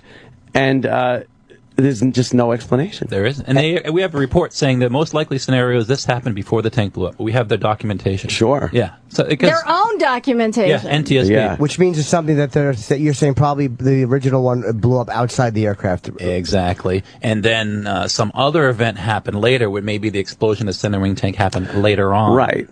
Which later on, you mean like right after that? Like could have been 4 seconds. Okay. Yeah. Now the bodies. There was an interesting piece about the bodies and the condition some of the bodies were in. People that were kind of seated next to each other, or if it was a center fuel tank explosion, all of the bodies in this area should have looked like this. There would have been a pattern. Right, and they did not. It was a random pattern throughout the aircraft. You had someone destroyed here, a person next to him, perfectly fine. What the medical examiners suggested to us when we interviewed them was what they say is they left their seats before the fire hit the aircraft, which means some force possibly could have blown them out of their seats. It's getting you don't want to right. Now it's speculation. Well, I just didn't want to upset the family members here by right. Yeah. But an air crash and the injuries and stuff does seem pretty random. When there is like, wow, I was sitting right there, the person next to me got killed. You need to explain to like. If you have a detonation of a warhead, a significant distance from the aircraft, that itself is a somewhat random event because you never know how those explosives are going to detonate with the air and everything. So you can have forces come up, jets of hot gases in different directions and hitting over here, and then another jet hitting over here, and that's why it creates that's what the random evidence shows. damage. You have to understand if you were to go with the NTSB center wing fuel tank, that's a deflagration. That's a little comparatively speaking, a small explosion that goes like this. Yeah. She made like a mushroom cloud. Yeah, almost. It's like a slow burn too. It's not. So and they admit that a low velocity explosion. Yeah, low velocity. Right. So you would expect to see the people who are near that area to be, burned and whatever. And then it but gets less and less as it goes back. As it goes back, Yes. right? Okay. that was not the pattern. It wasn't. It was random Throughout as the opposed aircraft. to that pattern. Okay. Left to right, front to back, random. Yeah. Which Yeah. meant there was something that didn't explode evenly in the middle. Yeah, probably nothing that exploded not a contact fuse missile, not a bomb on the aircraft, not a center wing tank, but a different type of missile that are designed to explode a distance from the aircraft. Yeah. So it has a better chance of hitting it. You explode here and you can hit a target if you're off the course a bit. Yeah. It just throws a bunch of garbage. What a horrifying death for those people. Jesus. Because they knew. Can't even imagine. The people who lived through the initial explosion. Right. And now, didn't they list? This always drove me crazy. Didn't they list drowning as the cause of death for some of those? For one. Oh, was it only one person? Oh, I thought it was all of them. And who survives the impact and then drowns? It doesn't make sense that you fall. They don't think that the person was conscious. Yeah. Like you're unconscious, but you're alive. Right. Technically, you're alive. Maybe you take one or two breaths. Yeah, but you're not be able to fight for your life. But only one. Yeah. Oh, see, I didn't know that. I thought it was all of them. Okay. Oh yeah, there were some really very, very strange things that happened. There was this. We didn't put this in the film. It's called interbody implosion. But these two bodies came in within 2 weeks apart, and they both tested for the same DNA. As if they were twins, but they weren't. As if they were twins, but they weren't. It was two separate people, and for some reason, the force of the explosion in their area was so strong that literally their flesh kind of fused together. Holy shit! They'd never even seen this before. I mean, we have the video of the DNA guy talking about it, and he said it was very strange. What's the most evidence there is that there was some type of exercise going on? Like, what do they say? It's just circumstantial evidence. We have the CIA documents saying, hey, let's get this information from the military because of the exercise that we heard was going on at the time. So that's from the CIA. So they say there was something going on at the time. I got documents from the Air Force saying that there was they sent down some jets that day to that area. But again, this is all circumstantial. We don't have any evidence that they launched a missile. The FBI says that they interviewed the Navy. No missiles were missing. So we have no evidence to prove that, yes, this was a friendly fire accident. So until we do, we can't say that we believe that. Exactly, yeah. I almost think a friendly fire accident they would admit. I think it was something a bit more devious because I don't see why they wouldn't just own up to it. Like, hey, we screwed up. I mean, maybe. Man, that's tough to. That is a bad one. Maybe. I don't know. You're talking about a lot of people's reputations. Yeah, well, they didn't want to put themselves out there like that. Careers, right? Well, the other thing, too, is, flying missiles off a very heavily populated littoral area. Who authorized? Yeah, who would authorize that? For the flying public, that would create quite a high pucker factor if there was a deep awareness of this. Not like there's a lot of airports, major airports in this area. Oh, no, there are. Oh, literal Jimmy. Do you guys got questions on other events that happened? Like other things that make you suspicious? There are, but nothing you've heard of. I mean, the whole 9/11 thing, I'm with you. Yeah. I hated that loose change. Oh, we should ask you that. Okay, you answer that question. Hated that loose change. What do you think happened on 9/11? Exactly what was shown. Exactly what was shown. Some people hate us, and they decided to do this. Now, there are a lot of people that might be listening that go, I can't believe they. I think that I've had arguments with people I respect a great deal. Right, yeah, absolutely. Well, whatever, but I think you can only take one of these big stories at a time, right? Look at us. I mean, we were much younger when we started. When did you start this? Well, I mean, I was assigned at CBS. I was assigned, She was an Emmy Award-winning producer from CBS News. Well, they haven't taken it away. What's that? She was. But how many years have you been working on this documentary? 2.5. Yeah, it took us 2.5 years to do the doc. Wow. I got started in 1997 when I saw that CIA animation. I said, what the heck is what that? Is that? It took 15 years to get here, though. Wow. Is there a piece of, I'm sorry to interrupt, is there a piece that you're right now fighting for in court? Is there a set of documents right now that you really want that have been particularly hard to get? Because I'm always amazed they don't just throw the documents out. like why would you save that? So why not just put it in a paper shredder? But for some reason are they you do. giving them ideas? Yeah, right. It's amazing. You gotta to me. assume they do, shred stuff. But those videos disappeared for sure. Yeah. But there are some documents they keep in the. I'm suspicious that the guy that shot that just doesn't have a video or wasn't willing to come forward more. I know. You said you talked to him, and he was kind of like spoke to his wife at her work. That's the only number I got. And she said, "Why are you calling upset. me?" Yeah, she got upset. They just don't want to deal with this at all.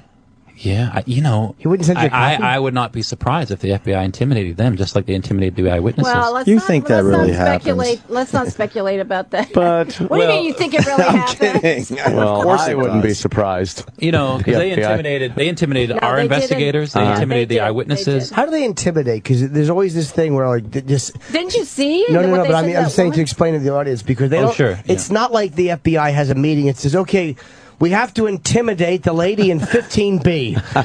Like there's never that discussion, so it's hard to prove because it's this thing that.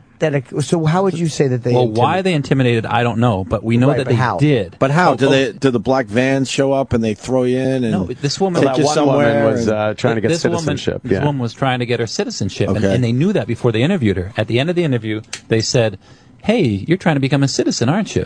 She said, "Yes, I'm waiting to be called." Very innocent lady. So, well, if you want to become a citizen, you might want to keep quiet about what you saw.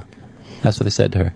And for that, it's like you're going to be like, I guess I better keep quiet. And it worked, and she never spoke. Yeah, this was the first time that she had come forward. Yeah, she never spoke. She's now a citizen? Yeah. Yes. So she was able to... Yeah. And other people were like, one guy was berated. He's like, "You saw nothing. You saw nothing." And he's just sitting there. And he says that... I saw nothing.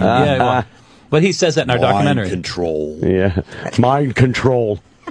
Did it have anything to do with the HARP system? I'm a fighter, a ex-governor, a Navy SEAL. I believe it was UFOs that took down Flight 800, and I'll prove it with my team. This horrible team of ex-wrestlers. Jesus. Jesse's the worst. You can have a second career. Well, that's the first career. That's pretty much it. What you see is what you get. Yeah, this is it. I really all the bells and whistles thoroughly enjoyed it. And I think anybody going into watching this documentary with any skepticism is really going to have a lot to think about. And like what you were saying, the fact that what you guys present in the documentary is amazing, but it also opens up so many doors where once you're done with watching the movie, I got right on the computer and I just start clicking away, trying to find other things. It opens up a lot of questions, and you do your own little investigations, use your own common sense even, and you really do come to some frightening conclusions. The New York Times made a comment in their review yesterday that raises a troubling question, and I thought it was very interesting that this guy mentioned it. Because we are submitting the petition to reopen the investigation to the same institution that ran the horror show previously. And he wasn't convinced that they're going to actually look at this honestly. Yeah, why would they? It refutes what they... But it is our only legal recourse at this point, so we just had to at least follow that process. Right. Yeah. Well, let me say when it's on too, so people can watch it. It's on tonight at 8 o'clock, and it's on Epix. And that's the only reason I watched it was because Epix sent it to me. And I like those guys. So I normally wouldn't even watch it because I'm so anti-conspiracy. And I was like, Jesus Christ, like it really... Yeah, people have to understand it's not a wacky conspiracy not at all. movie. This thing is so well done, and the people you speak to are real people. They're connected directly to the investigation. Not a friend of some guy that knew some guy. No. Directly. Witnesses that saw this. There's not one fat guy with a bullhorn in the entire investigation. But that's what, to me, made it very credible. They were real citizens, and then some of the people that you have speaking on your behalf or on your side of the issue who know what they're talking about, legitimately know what they're talking about. Again, Loose Change got so many, they grabbed so many random people that they put a title on, and an early news report, which who gives a shit because the news gets things wrong. But you're talking to people that actually were involved with the investigation. That's right. So I recommend it highly. It's great. Tonight, 8 p.m. on Epix. And Epix, I'm sure, will rerun it. But today is the anniversary. Yeah. Right. Epix is EPIX, by the way. Yes. And you can go to there. If you don't get them on your system, on your cable system, you can go to Epix HD, EPIXHD.com. Oh, is it on there too? Sign up. Yeah, sign up for For a the free free- 2-week Free trial. Oh, 2-week nice. trial, and And you you can can watch see the it for documentary. free. Nice. That's great. That's a great way to screw Epix too. Just sign up for the free trial. You have no watch intention it of getting and it. then, Watch this for free. And after you see our movie, whatever. We don't care what you do with Epix. watch it or go. Right. We don't care about We that. don't give a hoot. Yeah, so EpixHD.com or on Epix tonight, but it's really, really well done. Loved it, And yeah. I hope we did it justice because Anthony and I, again, not conspiracy guys. Opie, definitely not a conspiracy guy. And all of us are like, Jesus Christ, No, it makes- this really made you think. It makes way sense. more than is I what thought it it is. would. You Yeah, don't good have job, to go. guys. You don't have to go way beyond your imagination or common sense when you watch this to believe it. It's right there. It's right there. I appreciate it. Thanks, guys. Right on, Thank guys. you very much. Thank you. Thanks. Bye. Opie and Anthony. This is the Opie and Anthony Show. Sirius XM. Now, the Opie and Anthony Show continues.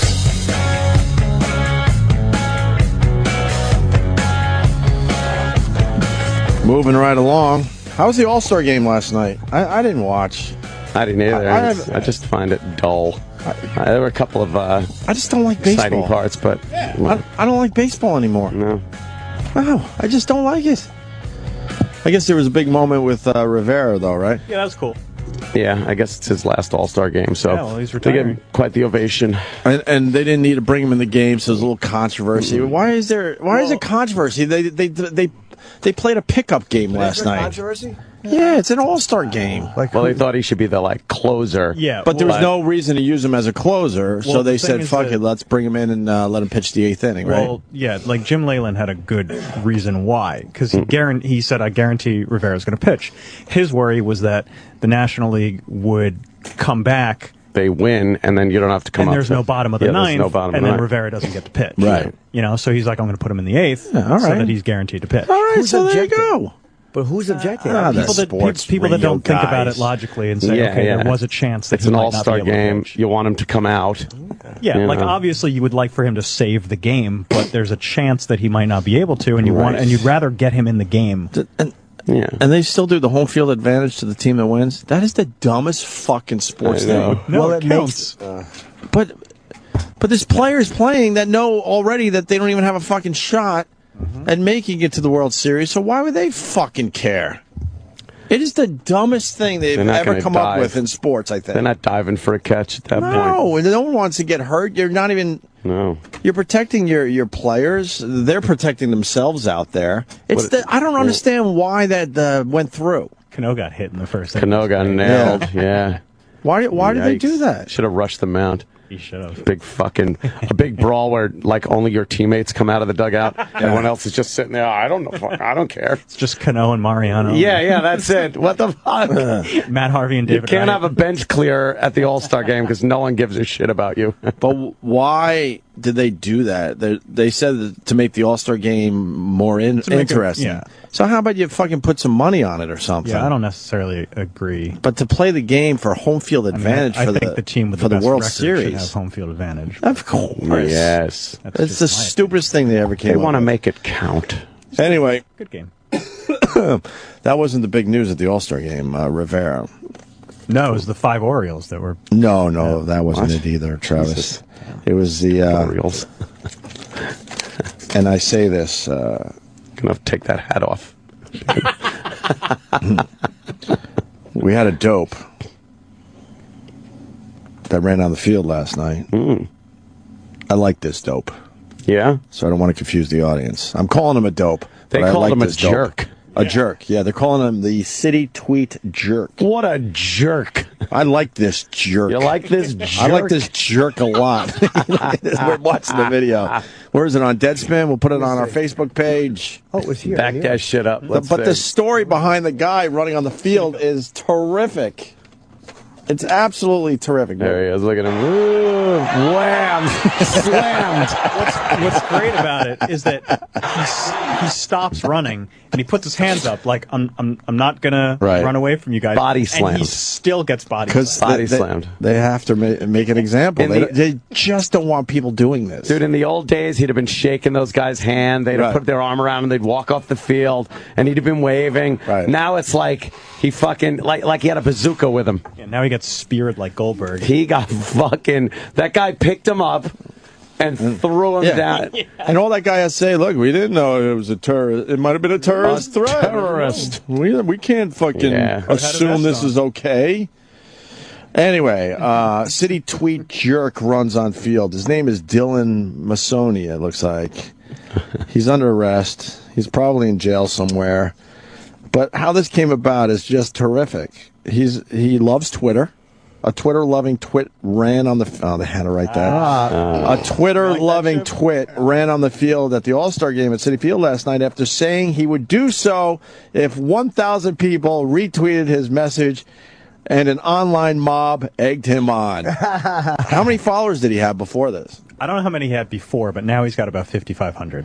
Oh, all right. So he probably got a lot of those last night. Yeah, well, he got over 3,000 retweets. Right. So he goes, hey, man, I'm sitting here at the All-Star game, and if 1,000 people retweet this, I'm running on the field. So, of course, people are going to jump on that one. Yeah. Dylan, he's 18, posted on Twitter at about 8 p.m. Okay, 1,000 RTs, and I'll run across the field. After getting the 1,000th retweet in which Twitter users repeated his message, Masonia ran onto the field in the 5th inning. LMAO, this is going to be terrible, he tweeted before he was tackled by security. It's going to be terrible. Who's mad at this stuff? Come on. Who's outraged? Nobody. No one? Reverend Al. I am outraged. So he's outraged. Before the stunt, the teen sent out a picture of a text from his mother. And now his mom is reading his Twitter going, holy fuck, what are you doing? And so he sent out a picture of the text conversation. The mom said, it's not funny. That's a serious thing. And you could get arrested, if not worse. Please don't be ridiculous. Oh, boy. And then Masonia... Don't be ridiculous. Right. Masonia later tweeted, pray for me because my mom's going to kill me. This dumb kid is what he is. He rolls He's is right. Dope. He'll be charged with interfering with a professional sporting event. Doesn't even sound real. Well, they don't really. There's not a real huge charge there. What they do is they throw you in jail for a day, maybe a day tops, and then you're banned from Citi Field. I don't know. How do they know? That's I've always wondered that. Facial recognition stuff at the gate. Right, just fucking grow a mustache. He's great because he went through with it. Like he said, I'm going to do this. I know, and he did it. That's why I love this jerk. Because when you're sitting there, especially if you got the good seats. And he didn't even have good seats. No, you had to walk down. Yeah. You could just sit there, and don't you look and go like, I could jump right down there and just run around like an idiot. We've had this I wonder conversation. what would happen. Get fucking body slammed. We were in L.A. doing a broadcast, me and you, and I went to a Bill Maher taping when it was like, I don't know. Oh, yeah.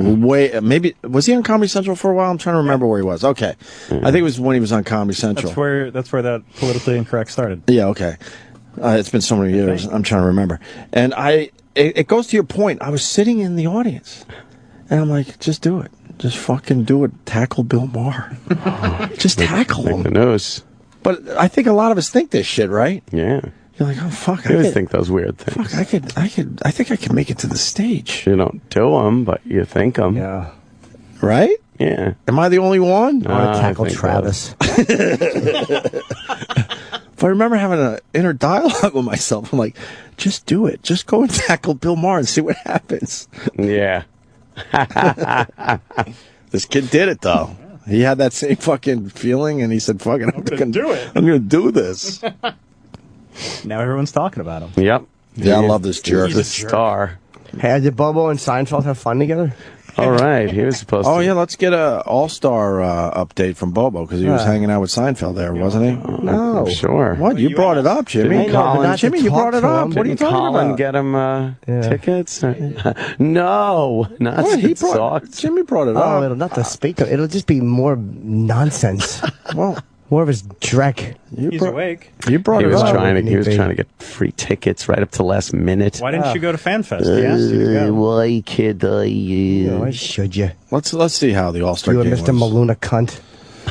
with Bobo. Jimmy wants this. No, I really don't. Jimmy you wants brought this it up. badly. You I was did just bring joking. it up. No, you weren't joking. We know when you're joking. I want to be on. I want to be on the show. I want to talk about the All-Star game. Right. What, Jimmy? I don't care about the All-Star game either. He just went on and on Twitter about. Even the home run derby's kind of fucking boring after 5 minutes. No one can deal with that. No, it's dumb. Hey, It used to be another cool. one. When it first hit, it's like, It wow, did. this is a cool concept. And I don't know what happened because it's never changed, you know? Like, Right. like it I don't know what was else fun they to could watch do. at some point. I'll tell you what changed. Fucking, you can go on Live Leak and watch a beheading. No, All we of a don't sudden, want to do fucking that. 50 roided up jizz bags hitting a ball over a fence that's soft pitch by Marty Stottlemyre. No one cares Things about that are available online. Worse. Yeah, you do really bring up a good point, though. There are a lot of things to watch.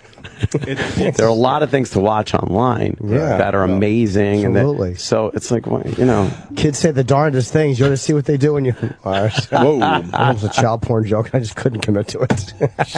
Hey, Bobo.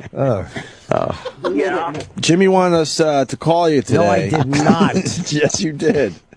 How was the All-Star game, sir? I wasn't even at the game. I stood at McFadden's next door. Thank you for your time. That should be the entire call. Bar next door to the ballpark. All right. Oh, you got close, You though. went by there? Why would you go by there if you didn't have a ticket? Why wouldn't you just stay home? No, I was holding a table for a few friends of mine. Doesn't answer the question. Answer the question. If you didn't get a ticket to the All-Star game, unfortunately, because I know how badly you wanted to go, why didn't you just stay home? No, I just thought it would be just to be close to it. Close to it.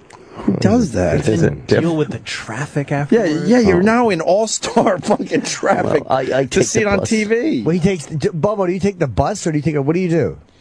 Train. No, I took a train from the ballpark. I didn't deal with traffic. Yeah, for him, this. But you dealt with a crowded miserable train. He doesn't care. He's the same no matter where he is. The 7 train. Wait, Jimmy has a concept there. What do you mean he's the same? Meaning, it doesn't matter to him if he's standing in a fucking field alone, right? Or if he's on a fucking boxcar to Auschwitz. He's the same guy. Exactly. You don't think he gets annoyed at like delays? No. He literally just looks at the clock. And goes, the one hand is longer. When's this train coming? For a very long time, I hated having Bobo on this radio show, I'll be honest with you. Yes, me But now too. knowing that it bothers Jimmy, Oh, it's the only it's reason terrible that I say we do this. Well, I mean, Bobo, what what do you think of the All-Star game? Well, I thought it was kind of a close game. Unfortunately, I think that the National League should have scored a few more runs. How about some runs? Hold on a second. Worst fucking analysis ever. He should have scored. The score was 3-0 American League. What do you think? Well, I think the National League should have scored a few more runs. That's perfect logic. Yeah. It was a close game, and I did figure out that He's the only guy that takes the actual game seriously. No one takes the All-Star game seriously. No, it's You're looking at stinks. this like it's a really important game for the pennant race. well, I am a fan of baseball. That's We understand that. Now, You guys are forgetting that. did you do you like the home run derby? Yeah. I always think it's a neat contest. Oh, A always. neat contest. Yeah. Neat. It's neat. Well, It's yeah, swell. I enjoyed the home run derby. Bobo, who won the home run derby? I beat some guy named Saget. I don't know how to pronounce the guy's name. What's his name? Balloonigans. What kind of dog do you have? How many times do I answer this? Or you know I have a shtoodle. I never asked you that. I didn't even hear your answer. I got a shtoodle. Jimmy gets so aggressive. Schnoodle. What's the schnoodle's name? Mr. Balloon again. Are you on a train right now? Yeah, I was just on my way to. He's got one dick in his ass and one by his face. Where are you going? Doctor's appointment. What's wrong with you, Bobo? Nothing, just allergies. Hey, can you shout something on the? Wait, he's on a train or a plane? Do you have cum? I mean, a bus. I meant to say. On a bus. Okay. Oh, bus. Stop! I gotta go take a shit. Wait, no. Could you yell something on the bus? Yeah, I did. All right. No, could you yell, "Thank God George Zimmerman was found innocent"? No, don't yell that. No. No. Don't get him beat up. No, you'll get beat up. What he was yelling was funny, though. Could you yell that again? It was funny what he said. Okay. Now let me off this bus. I gotta take a shit. He just did that without prompting. Sorry, I didn't pick up on that. I'm an idiot. I didn't hear that either. Yeah, I didn't. Just learned. He knows. Shit. Did they stop the bus? Oh, now it came. There it is, right there, about to get off. He's Mr. Public Transportation. Yeah, he knows the shit. He knows all the fucking things. It's like all the connections and. They take the 7 to the. It's like On the Bus with My Sister. What was that movie?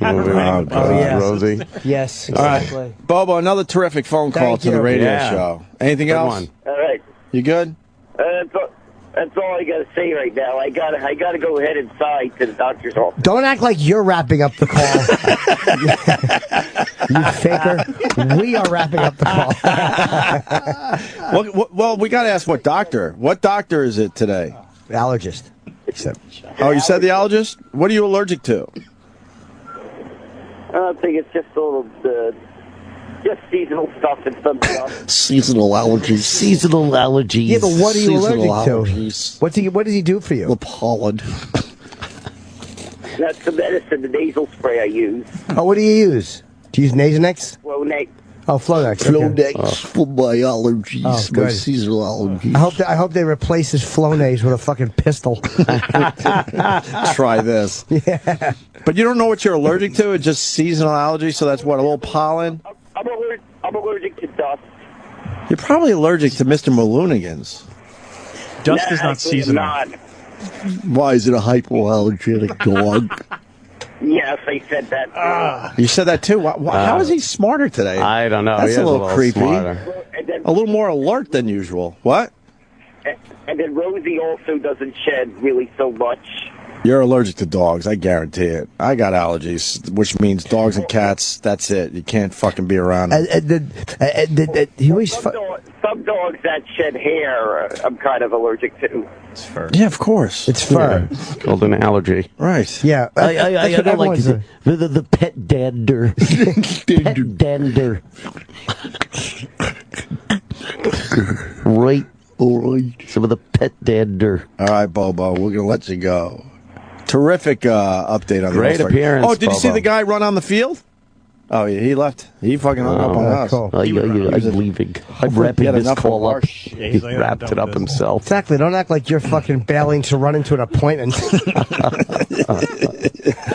Very busy man, the Bobo. Yeah, what do you think he is? Me and Travis were talking about the new Pearl Jam song. Now, I know a bunch of people in this room do not like Pearl Jam.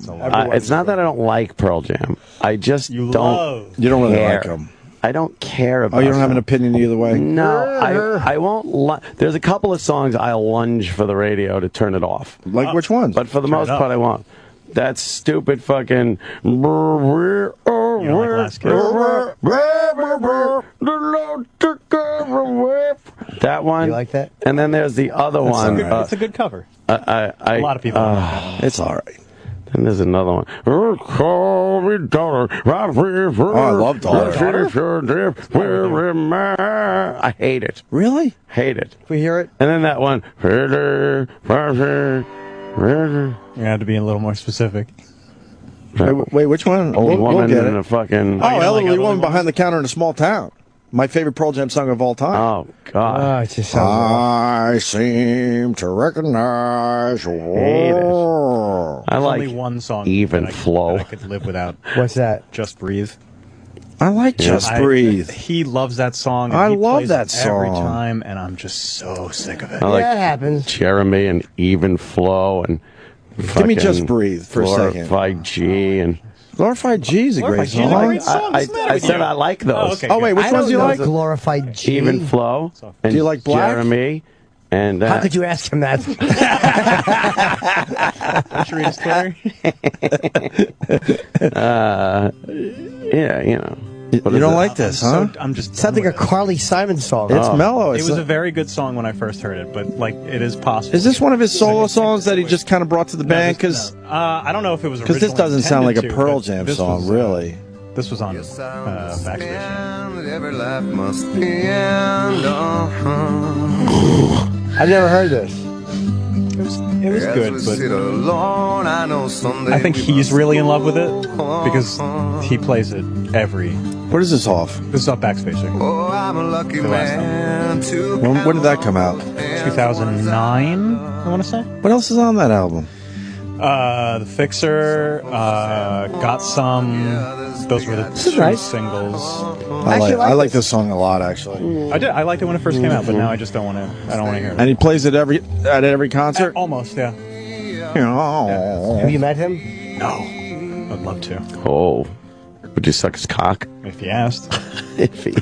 I'd like to meet Eddie better too. Yeah, that'd be great. I've become a big Pearl Jam fan the last few years, even more so than I used to be. I listen to that Pearl Jam channel ad nauseum.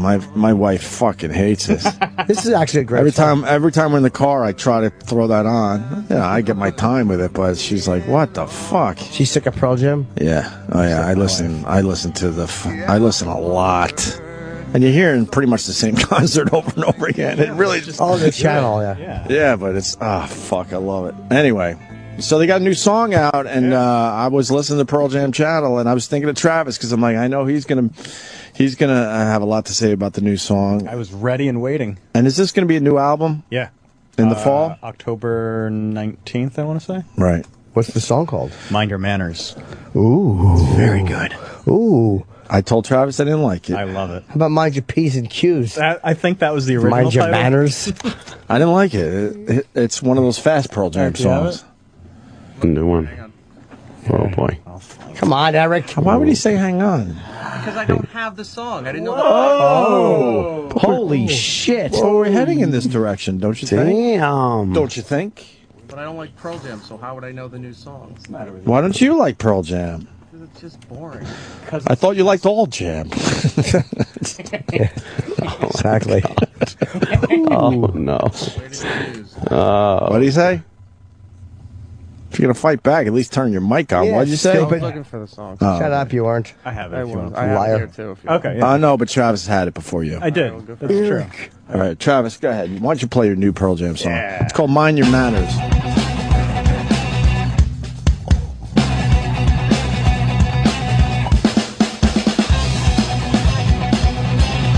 Be open-minded, Ant.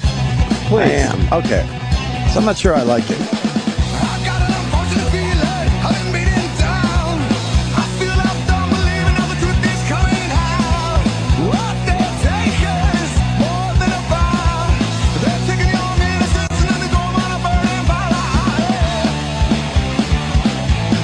I like this. I like it. It's good.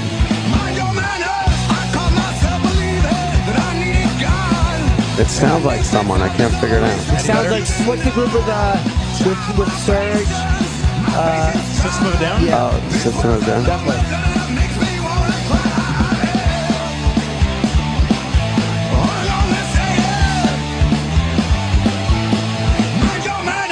No, Queen of the Stone Age. So, yeah. I don't like the chorus of Denver Mind Your Pest. Manners, but I like the song. Yes. You like it, huh? It's not bad. Is he spelling it M-A-N-O-R-S? Like a man who owns a lot of houses? His neighbors, he's very upset with them when they don't mow the lawn and stuff. Mind your manners. No, it's not bad. No, this is good.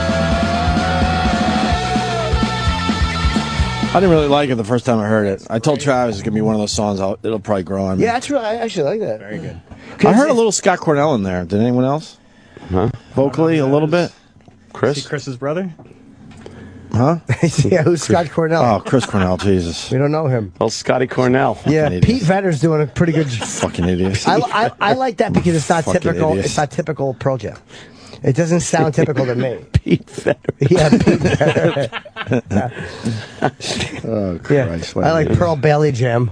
I think I had Scott. What's Stapp? Yeah, on the brain Oh, today right, because yeah. of Creed. Yeah. And I fucked it all up. Maybe because you're looking at these tissues. Did you like Creed, Travis? No, we've 'Cause done they this had before. I can't get behind They had a Creed. never done this they had a break. Pearl Jam sound to them. good for There was a them. whole bunch of bands that came out at the same No. time that all sort of sounded like Pearl Jam. You and I agree on a lot of music, and that's one that we just don't. I'm not see saying eye to like eye. I'm going to go to No, a Creed you're concert. like, Yeah, you you're- would. Yeah, you're Oh, Creed fan number fucking one. Definitely assholes. would. Yeah. You were thinking about how cool it would be to be in that boat with them when they were in that video. Just fishing.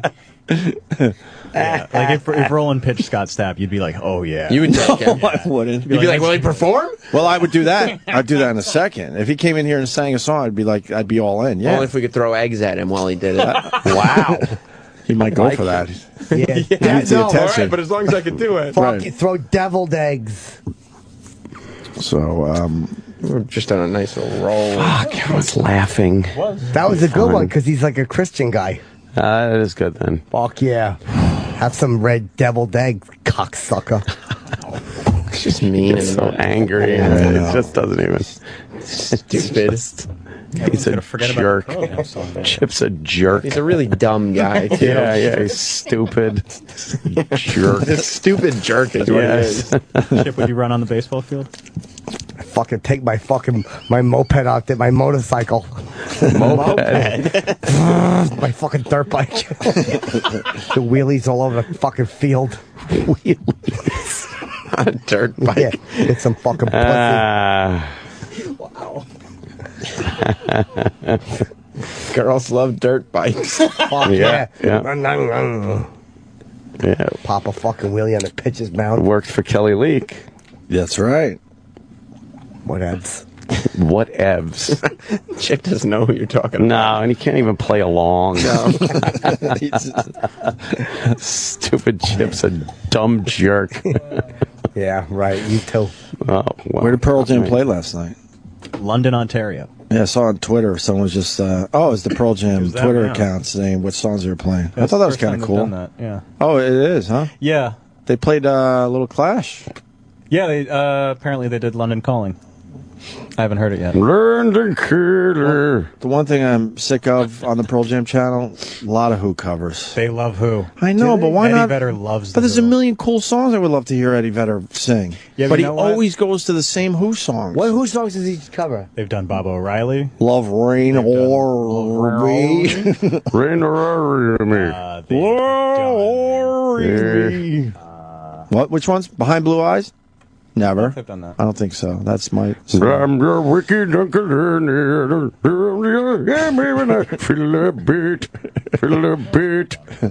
I think The Real Me. Oh, that sounds like one he would do. He did Let My Love Open the Door. Oh. I would. They picked their Which is a covers Pete very Townsend song, right? Yeah.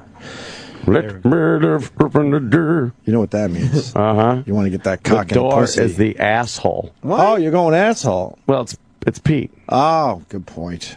It was just research. Yeah. That's. He was just doing research. Yeah. I guess you give him a pass if he wrote "Won't Get Fooled Again." Yeah. All right, it's research. Fuck it. Tommy, can you hear me? They do anything off of Tommy? No. Quadrophenia? They do Love, Rain or Me. They do Bob O'Reilly. Bob O'Reilly's a big one they like. Punk He Meets likes The Godfather. They do that one? They love The Who's like his favorite band. which is fine, but I would love, if you're gonna fucking play some old classics. See him cover some Creed, right? Yeah, man. That's Some of the Creed good cover. stuff. There's his arms wide open. Arms wide open. Wait a minute, sounds like the song. Arms wide open. I've learned on the show that none of us could be as cool as Sam Roberts. No. Well, He has no guilty pleasures. Are you He kidding never me? puts himself out there and, He likes and wrestling admits something toys. that is There it obviously is. going to be awkward. You bust my balls for awkward shit that I like every Like what? single show. Like what? Like what? Wrestling, pop Yeah, but that- music, wrestling. socks. Oh yeah, socks. I mean, Can I talk Let me about socks see. for a second? What fucking your tan shoes Look, could you show those those are stockings. Oh my God. He wants to be like George Bush. The older Bush now. His whole thing is socks. Did you see that? Oh, They really? wheeled him out in a wheelchair at the White House because he was doing something with Obama. And they're like, and look at his socks. His hobby now is putting on different colored socks. He had his finger on the button. That's what happens. Now it's socks. That's what happens to our lives. It's Eventually, you're going to be terrible. into socks. Look at him. Yes. And he's hoping everyone asks him about his socks. No, that's the hobby of whoever dresses him. Oh, God. Let me see the picture. Sam has the same hobby. Look at those old man. socks. Yes, except it sounds like socks and the things that go in his mouth. He's being wheeled in a wheelchair, and he's got his socks. That's his big thing That's now. a presidential joke. He's wearing. Is it? He has red You socks. think he lost a bet? Like, no, they're probably laughing again. Like, oh, you crazy nut. You got red socks on for the picture. Like, that's the level of responsibility these men live with. Right. That's a wild. That's like us walking down the hall with our dicks out and a picture being taken. Good point. Yeah, you might have a point there. Those are Where's Waldo socks. Yeah. Why is he doing They're that? Wicked Witch under the house socks. Socks are cool right now. I didn't know he was all about the socks. Oh yeah, he's I had no crazy idea. all about socks. That Marine is a cool picture. Huh? You think that Marine likes that picture? Yeah, he has to. Of course he does. He's pushing Bush in a wheelchair. Imagine if he would have just started taking the wheelchair and reeling real fast down the hall and going vroom vroom vroom. Would you think he'd get in trouble? Oh my Yeah. God! Look at this Holy picture. shit! Why would he allow that? Who is that chick? It looks like a Texans cheerleader. Oh yes, from the Texans. And he has red, white, and blue socks on. I didn't notice Mr. Bush's socks, Jimmy. She's wearing like fucking Holy little hot fuck. pants, big red go-go boots with big heels, a little white fucking bra type top, and she's gave- very tall. Who's giving the rose? Is Bush giving the rose to her, or? Yeah, I assume so. Wow, good. Yeah, for but he's him. got it right by his zipper, so she has to reach down and grab his dick. Yeah. Do it with your mouth. Yeah, grab it out of my zipper. Now he talks like this too. He's like, and I'm here today to get. We're getting together with. Yeah. He's an old man. How old is he? Oh my God. Owe me a kiss. Oh, He's actually We just used to say 643 jinx. years old. 91, I think. There, look at his little. He's not 91, socks. is There's buckles on that one. That's It right. looks like his socks are buckles, and that one it's red, white, and blue stripes, and then those ones are pink with little. What are they? I wonder if he never goes and if he never wears the same socks twice because of the photo ops. Ah, you know what? I don't want to do that. Has he worn the gold toes yet? Oh, the poor I don't think he's there. Why won't he wear the gold toes? He's 89. I could see him in his office like Mr. Pitt, fucking going through the socks. No, these won't do. Yeah, waiting for Mrs. Jolie. Oh. Jesus. He's trying to have Seinfeld references. He drives around in a golf cart with fucking wacky socks. With Superman socks He's got on. Superman Yeah. socks there. It's so badass. Funny. And they all go like, oh, George, what socks do you have on today? I think everybody gets them for him Treat as him gifts. the pinnacle of the free world. But then he just says something Leader. ridiculous. The Jews are poisoning children. And he drives away. I had no idea he was into socks. Oh, yeah. How long has this been going on? 2 years now? 2 days. I guess a couple of years. Yeah. Probably since he was in a wheelchair. And then his socks are now fucking 'cause highlighted. people kind of see his socks. You'd never now. noticed if he was walking around. That's true. But ever since he was permanently sitting down, they probably like, make his socks look cheery. Superman socks. I hate socks. I like a good I sock. hate decorative socks. Oh, do I Gotta be love down. a good dress sock? No, they don't breathe. And a No, good- not and a good the pink one. thin. A good pink sock. You love when a nice fucking a non-white penis is being pulled out of your ass, and that fucking Pink sock. that mushroom cap pulls your asshole with it. Oh my God. Your fucking asshole droops. It's like putting your fist in a jelly jar and pulling it out. Oh my god! You're Wow. terrible. Dress socks suck. I don't like the thin dress socks that you wear like to weddings and stuff. They come with the suit Of course kind you of a don't, thing. 'cause they imply happiness. Yes, exactly. Fuck that. No, I like a good dress sock that has a little more thickness to it, but it's very silky. Pulls on nice and easy.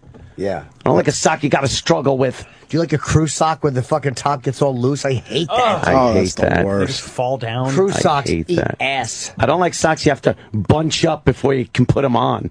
I like a sock you can grab right by the top, slide it up over your foot.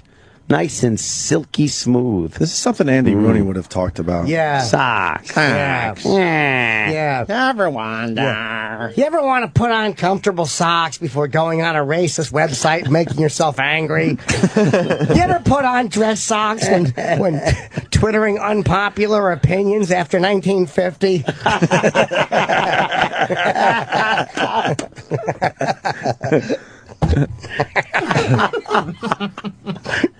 Hey, I do. The gold toe people tweeted me. Did they? Yeah, because I like gold toe. I think I got gold toes on right now.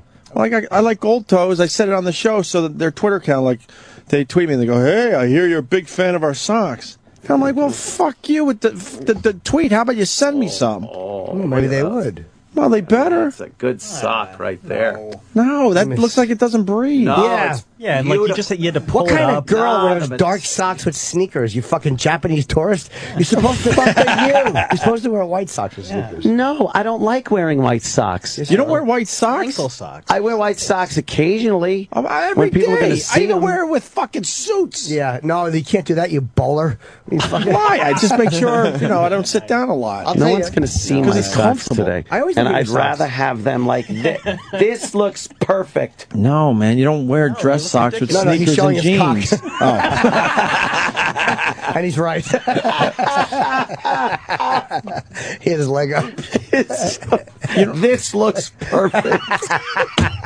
It's funny, it was a noose. A nice white cotton sock you don't wear with jeans and sneakers? What's wrong with you? I wear a good dress sock. I have I have short feet, so the back of my sock. Oh, no. I always get like elbow socks. The heel of It's halfway Jimmy's up his sock leg. is up his leg in the middle of his calf. Stop using wrestling terms about my socks. The heel. I got it. Jimmy, what's the matter? You got little short feeties. I certainly do. I have very short feet. Sometimes I take both my feet and put them in one shoe. Save a few dollars. What size foot do you have again? It's probably a 7.5 or an 8, but they're wide. Really wide. Yeah, it's awful. He wears his spatula shoes feet. sideways. It's hard for Jimmy to get shoes. Yeah, or fucking shirts. I have to take the arms in on everything. Little fucking dwarf-armed cunt.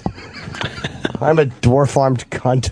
You get your T-shirts tailored. I do. I have to get any type of fucking. I have to get a $30 shirt. I have to spend $100 to get the fucking sleeve. Fucking roll up the sleeves, faggot I am. Those fucking assholes are charging way too much for alterations. Yeah, you're but right. Oh, what's that Sydney brought? Ooh, Joy. The bagel with peanut butter on it. Oh, great. Thank you, Sydney. The dog runs in after. Bob Saget is walking down the hall. We should break before Bob Saget. Just to fucking clear the field. Okay. He's going to walk in, and then we're going to be here for another hour just sitting here staring at each other. Bob Saget next. Yo, let me off this bus. I gotta take a shit. The Opie and Anthony Show. Sirius XM. The guys are back from the toilet. And now, back to our show. The Opie and Anthony Show.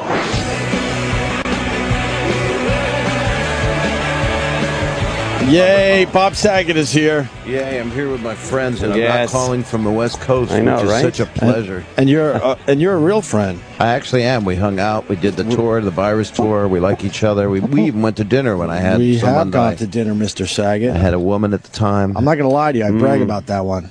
I liked that. We were on a patio of a restaurant. It was casual. casual. It was nice. We both had consensual people. Yeah. They didn't say no yellow tape over their mouths or orifices. That's one I do brag about. You Yeah. know who I went to dinner with once? We can go again. Bob Saget. I've never had dinner with Bob Saget. Bob's No, awesome. but we love. But you did. That's our famous story. Is you were asking me one night, Jim. A helping hand? Yeah, I need. You know what I'm talking about. I need a hand job, and you know what I'm talking about. You know, I'm saying it, and then I went, "This is Saget." Oh, dude, I thought you were a hooker. I Yeah. had coming over. I sent him the wrong text. Oh, really? Yeah. It was to a girl who used to jerk me off for money, and I sent it to Bob by mistake.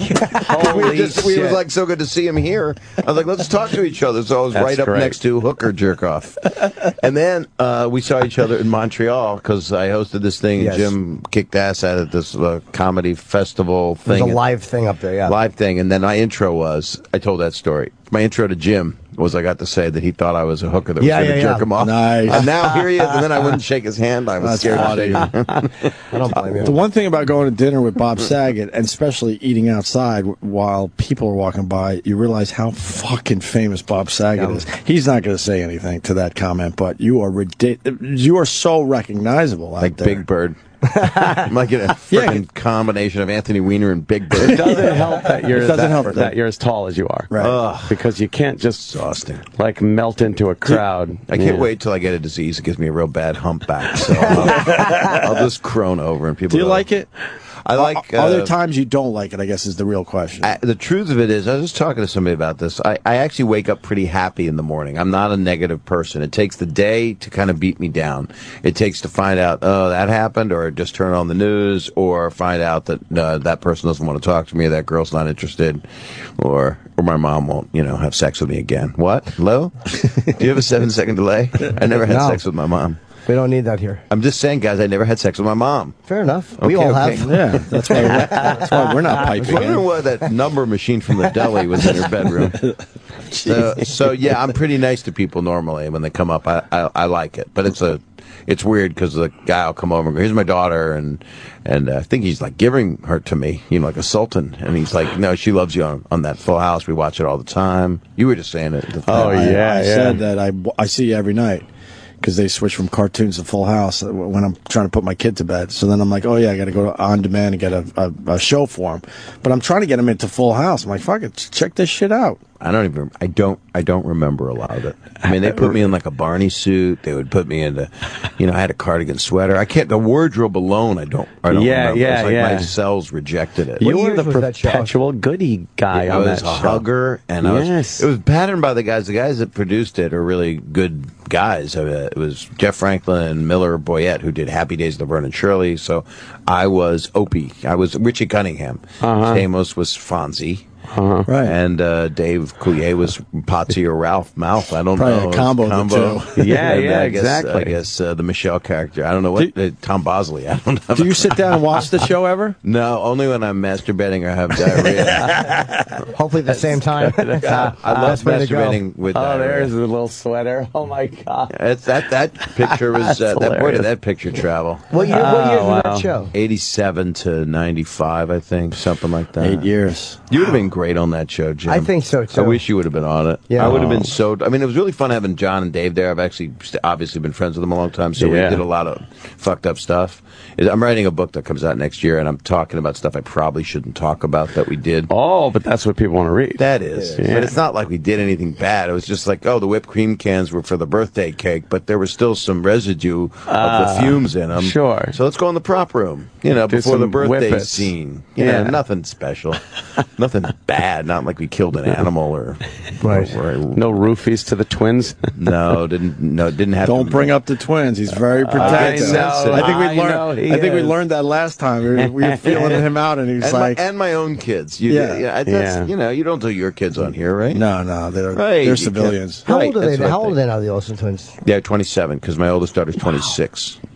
That's hilarious. So they're 54. Yes, I just do math so quick. That is amazing. And it feels like yesterday we had the countdown. I was just thinking that. They knew about the countdown.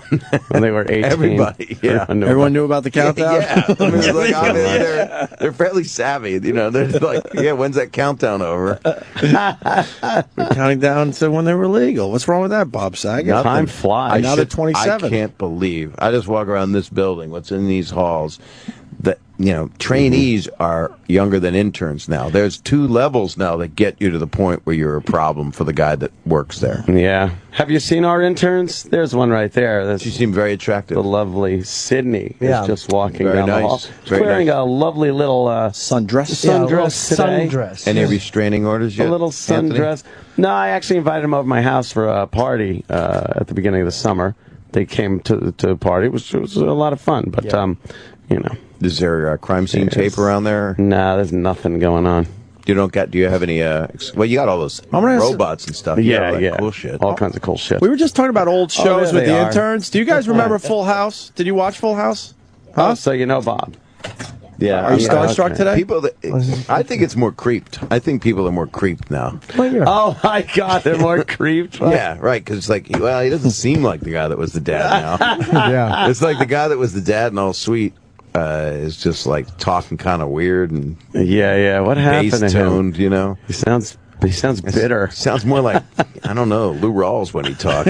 You'll never find. So you watched?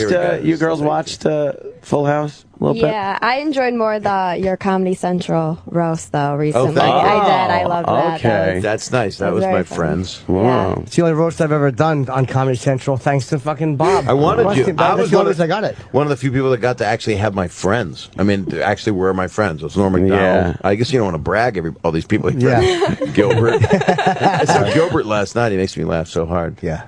And they're doing. Who are they doing this year? James Franco. I think that's a cool idea. Oh, it is. And I'm hearing that they're just going to maybe have his friends, which means it might be a smarter roast. Oh, that'll probably be crazy. Yeah. Well, Seth Rogen will be there then. I'm because sure. they're A lot of close those people. friends. Wow, Sydney's got a beautiful little sundress on today. Yeah.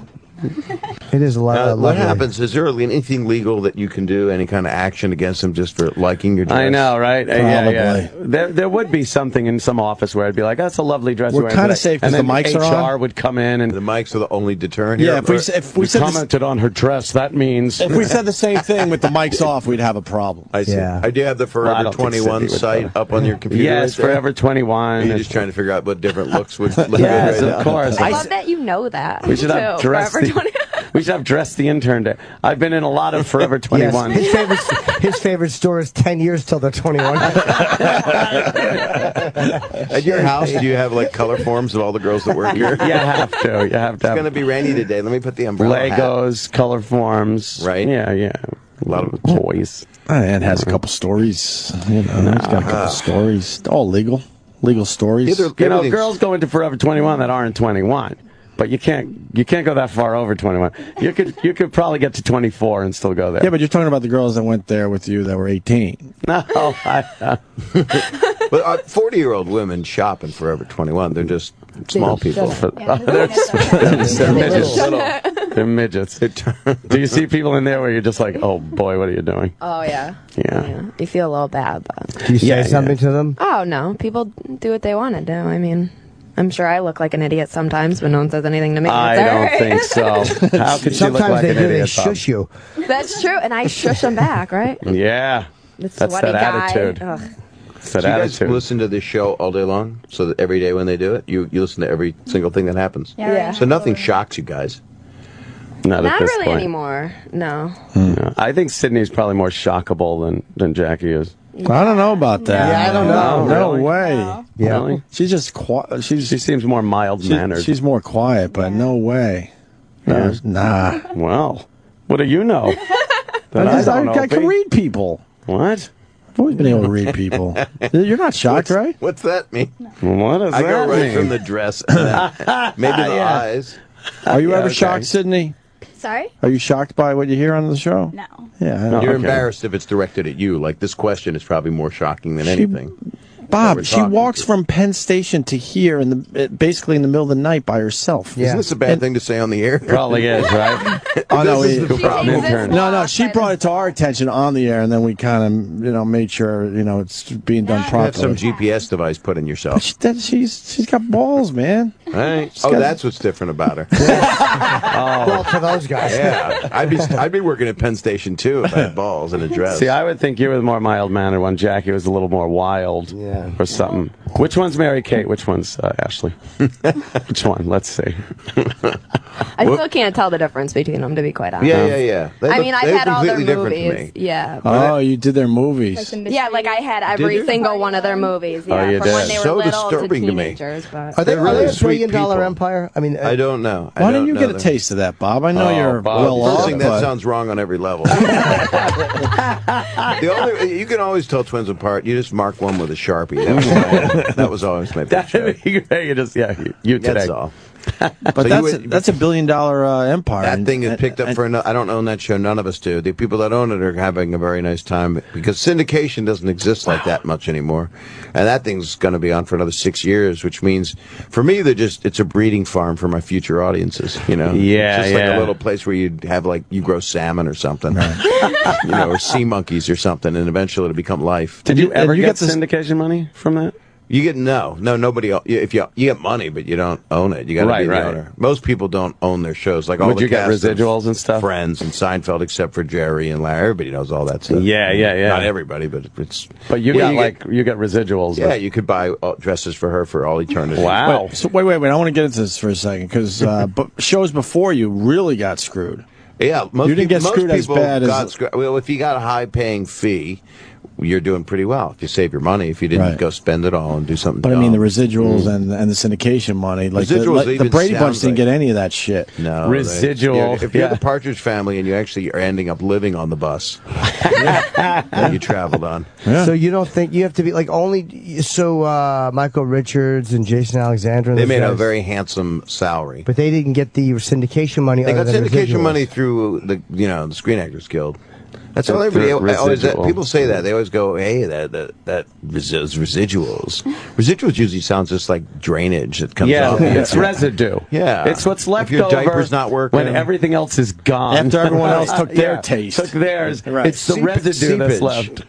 Seepage. You get a little seepage from Full House. Get leakage from. You Full get House. some leaky, moldy stuff. Everywhere you look is the theme song. Everywhere you look, there's seepage.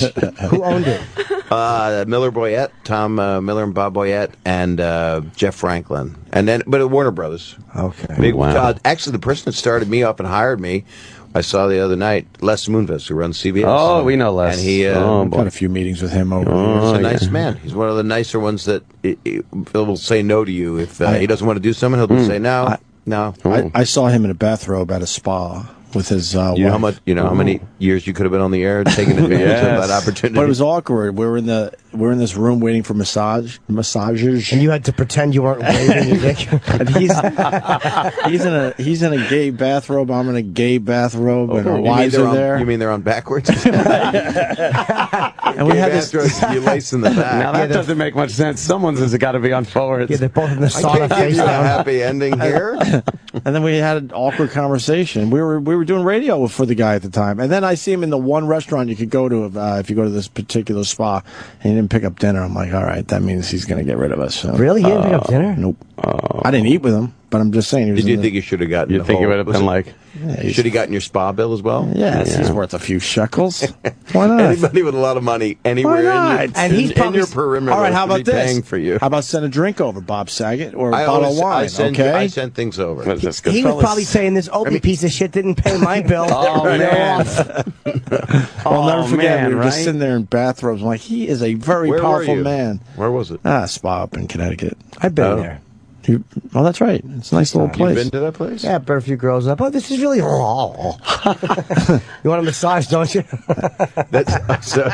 You just grabbed the. Wait a minute. You just grabbed. Do you guys want to stay here for this? It's so awkward that they have to hear this. It really is. Let them leave for this. Yeah, I apologize. All right, Carl. I apologize. 'Cause You're I like terrific. to talk about this without feeling guilty. The ladies are terrific. Thank you. They bring sunshine into the You studio, guys Bob don't, Saget. don't drink and drive. They bring sunshine Well, in. and Can it you bothers force them to Sam. give you head in the spa? That's what I'm asking. The Oh, girls no, left. I was just saying, I go up there with girls, they suck your dick because they're at the place. Like, look, here we are. Yeah, that's right.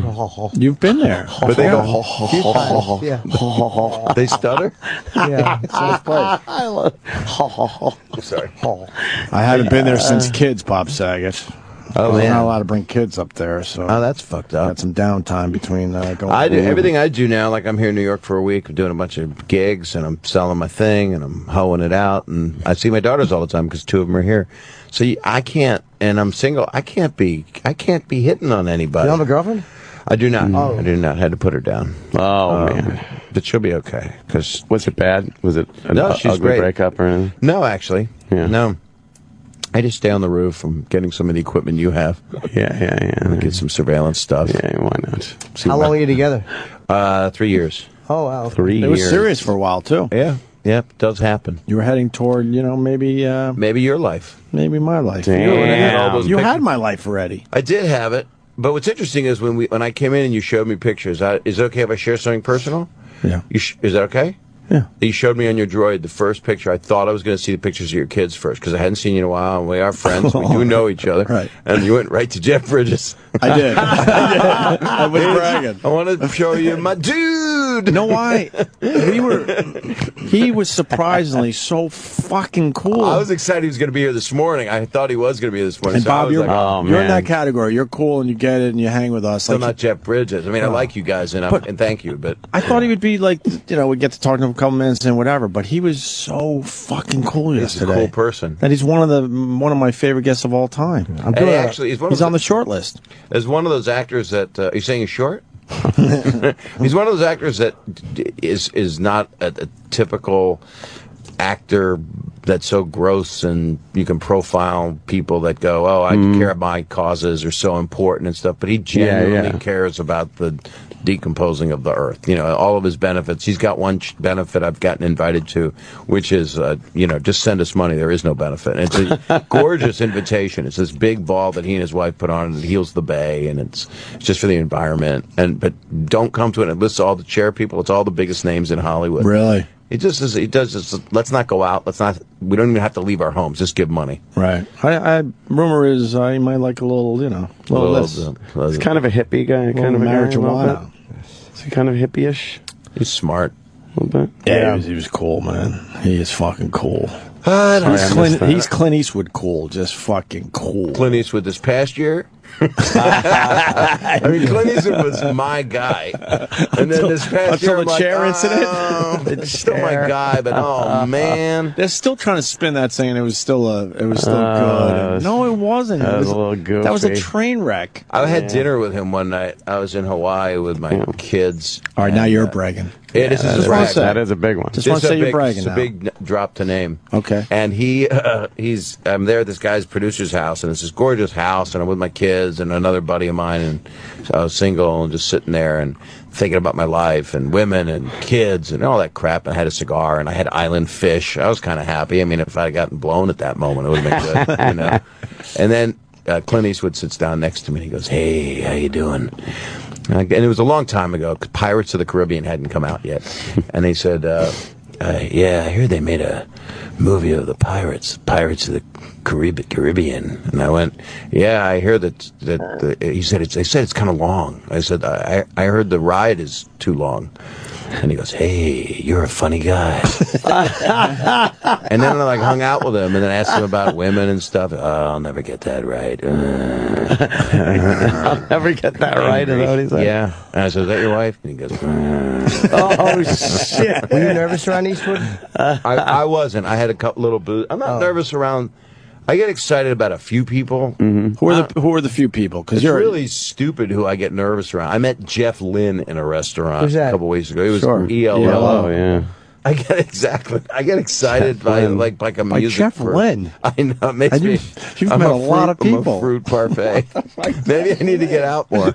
I like an ELO song here and there, but I don't know if I'd get excited over. Lynn's pretty goddamn cool. I mean, I bet some.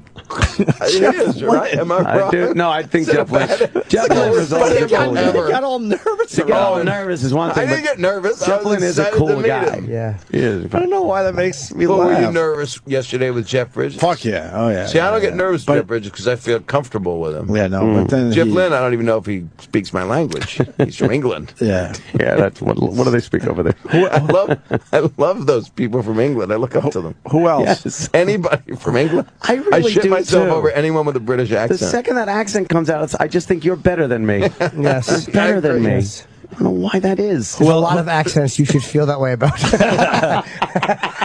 I want to know more about this, Bob. Who else? I get. There's been women that I get excited about. All the sure. actors. Oh, well. Like who? You know, all the normal ones. No. Yeah. You have a short list of. Come on. It's the same ones. It's Charlotte Johansson. And all the ones that you. We almost Jessica talked to her Alba once. And Charlize Theron and all those. Oh, Yeah. she's fucking lovely. I could have actors come in here and stuff, and it's no big like I don't get nervous anymore. When they sit down, it's exciting. Because it's you're fun. masturbating while you're talking I'm just to them. jacking under the table. No, there's got to be guys that made you nervous. Not in here. nervous. No, excited, and it's like, oh my god, this is really cool. They're coming in, but not nervous.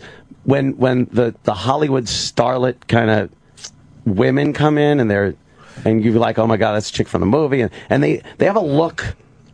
They get the reaction. Celebrity women have a look about them where they could be in a gaggle of other broads. They're people that are taking them around, and you pick them out in a second because they're glowing. Well, and that's why they got into that field. They look at, if you look at pictures of them, which I know we all do all night long, they're staring at that lens because they all know you make love to the back of the lens. Look at the lens. You are the lens. Be the lens. I've never had a woman look at me the way they look at a lens. At a lens. No. Yes. I want to be a lens. I've had a woman look at me the way they look at the scope of a rifle, though. Just total fear. Yeah, just revulsion. Or was it a woman welcoming? Jimmy wants to just do lunch with a lady. That's all he's looking for. That's nice. A little lunch. Yeah, I've been on a really bad streak. You've been in a bad streak, like you haven't been having relations with anybody? Nothing. I'm the mayor of Dud City. So you're just like a porn? You just stay on porn all night long? I haven't been as bad with the porn. A little bit. I'm struggling with it, but I'm trying to lay off. So you've been have you just been less sexual in general? You're just are you doing more stand-up? Are you acting in something? Or well, acting in something, no. Much mushrooms? jerking off, no. Stand-up, yes. Right. But it's just everything focuses on that when you're doing that. It's hard to write. It's hard to... Right. You know, and he's going to the gym, Bob Saget. You didn't even notice that he lost a lot of weight. So you look good. really good. I wanted to hear that, not that he's sick. Okay, you weren't sure. Yeah, you weren't sure. When you're not bring it up. sure, Are you pregnant, scary. or did you just eat a fucking ham? Yeah. So very frightening. No, you look good. Thank you, Bob. Actually. Yeah, I feel pretty good. So but you're just not in that mode of the mojo's not flying right now. Oh, not at all. At all. Terribly. But lunch would be fun. Like That's it, the you want lunch. to talk to them. You want to do that finally. You get to know a woman. I can meet a bunch of people. I've literally been on the street where I asked one girl out to lunch through text, and she just never responded. And I'm like, you fucking twat. I mean, to myself, I didn't ask you to go away. No, I should have. Angrily, feel like an orange construction cone. But I didn't ask you to go away for the weekend. It's like, you couldn't give me the courtesy to respond. So it just makes me start to hate people. And it's like, that's why women wonder why we just... It just makes me go, that's why I'm a piece of shit. Like, that's you're why... not. No, You're but I mean valuable. sexually. I mean, like, that's why... You're not a piece of shit sexually. You're kind of a sexaholic, right? So you that's love what I'm it. saying, yeah. But I mean, that's why... Women like that, I think. They like to be fucked like by a Derek or something. No, they don't care for that as much. Not anymore? No. What, it's all changed? I think young people probably want to be like... If you're an alpha male, hammered. maybe... But women never look at me like, oh, God, he finally fucked me. Like, women finally just give up and go, all right. Oh, no. But I'm not even saying I never that bad. heard you like this. I'm not even being upset about it. It's the truth. But you used to be like, I mean, not even long ago, you'd be like, I gotta nail this, man. And then you just like go. Because women I've fucked, I've always banged hotter girls than I should. And it's because there's something about my personality where when they get to know me, then they're kind of like, yeah, I'll fuck them. Like, I'm not even pursuing them. It's weird, but I never have a woman just look at me and go like, yeah, I gotta. Ever. I've never got laid that way. I don't know if that really happens a lot anyway. Well, some guys do this. I mean, I could get laid a lot, but I'm scared of people because I don't know how to get rid of them. I don't know what to do. I don't know what I would do. It's just weird. Yeah. How do you when do the relationships end for you? Once they end, I kind of go into a dry spell for a long time. Yeah. I kind of do nothing. Just alone. Yeah. Alone. I'm working real hard, too. How long are you single? 5 months. Oh, okay. So That's the age of my next wife right now. I'm going to find a good school for her. Putting in the time, yeah. I think Montessori would be good for the next person I'm going to raise. So what do? You just watch porn, or you don't do anything? I haven't been doing too much. I'll hit porn now and then if I'm in it. I stopped doing snuff because it ends badly. Yeah. Yes, you got to have the Very cast sad. party before it. Yeah, right.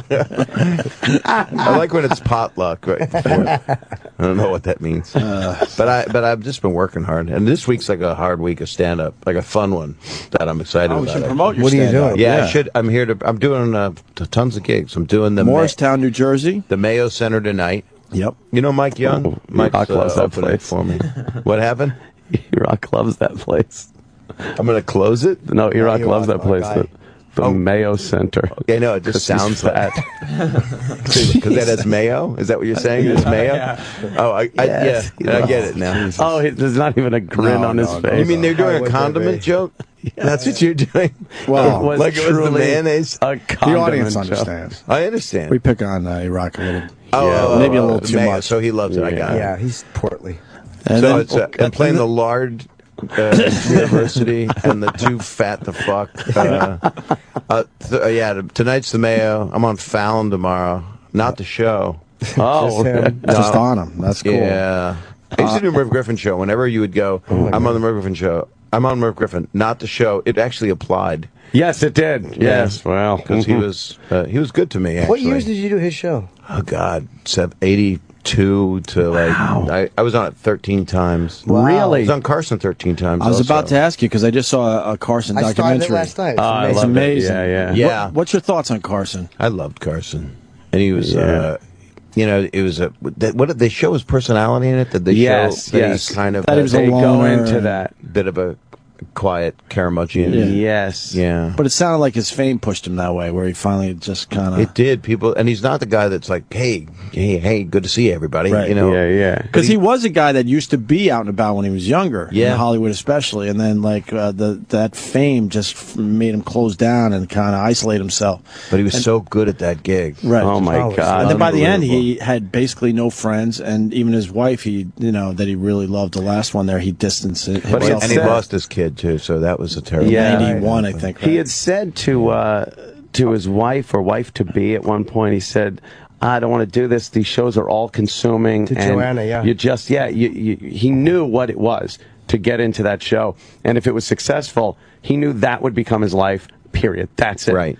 And that's exactly what happened to the guy. And he wanted it. I mean, he loved doing it. I used to talk to him, and he was really, really kind to me. I mean, I was talking to him. That was someone that I idolized, that I was got over. You talked to him, backstage? Or? Yeah, before the show. What kind of conversations did you have? Huge. Really interesting stuff. One time it was, I thought I was like bombing on the air, and I said, "Hey, I wasn't too good." He goes, "Oh, you were good. They sucked tonight." And I went, "Well, what do you do?" And he goes, "Well, you just you got tomorrow night. It's always tomorrow." And then he probably felt it in the monologue or something and knew that they just weren't a great crowd. Yeah, you could tell right away. It was no different than what we do. Sure, you just know.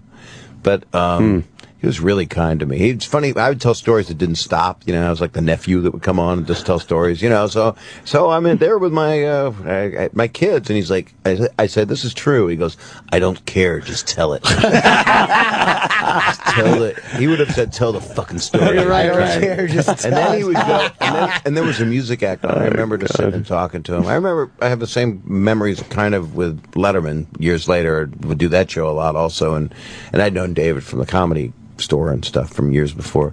But Carson that's an icon that I never thought I'd ever be sitting and talking to right like that. How did it feel to sit in that seat?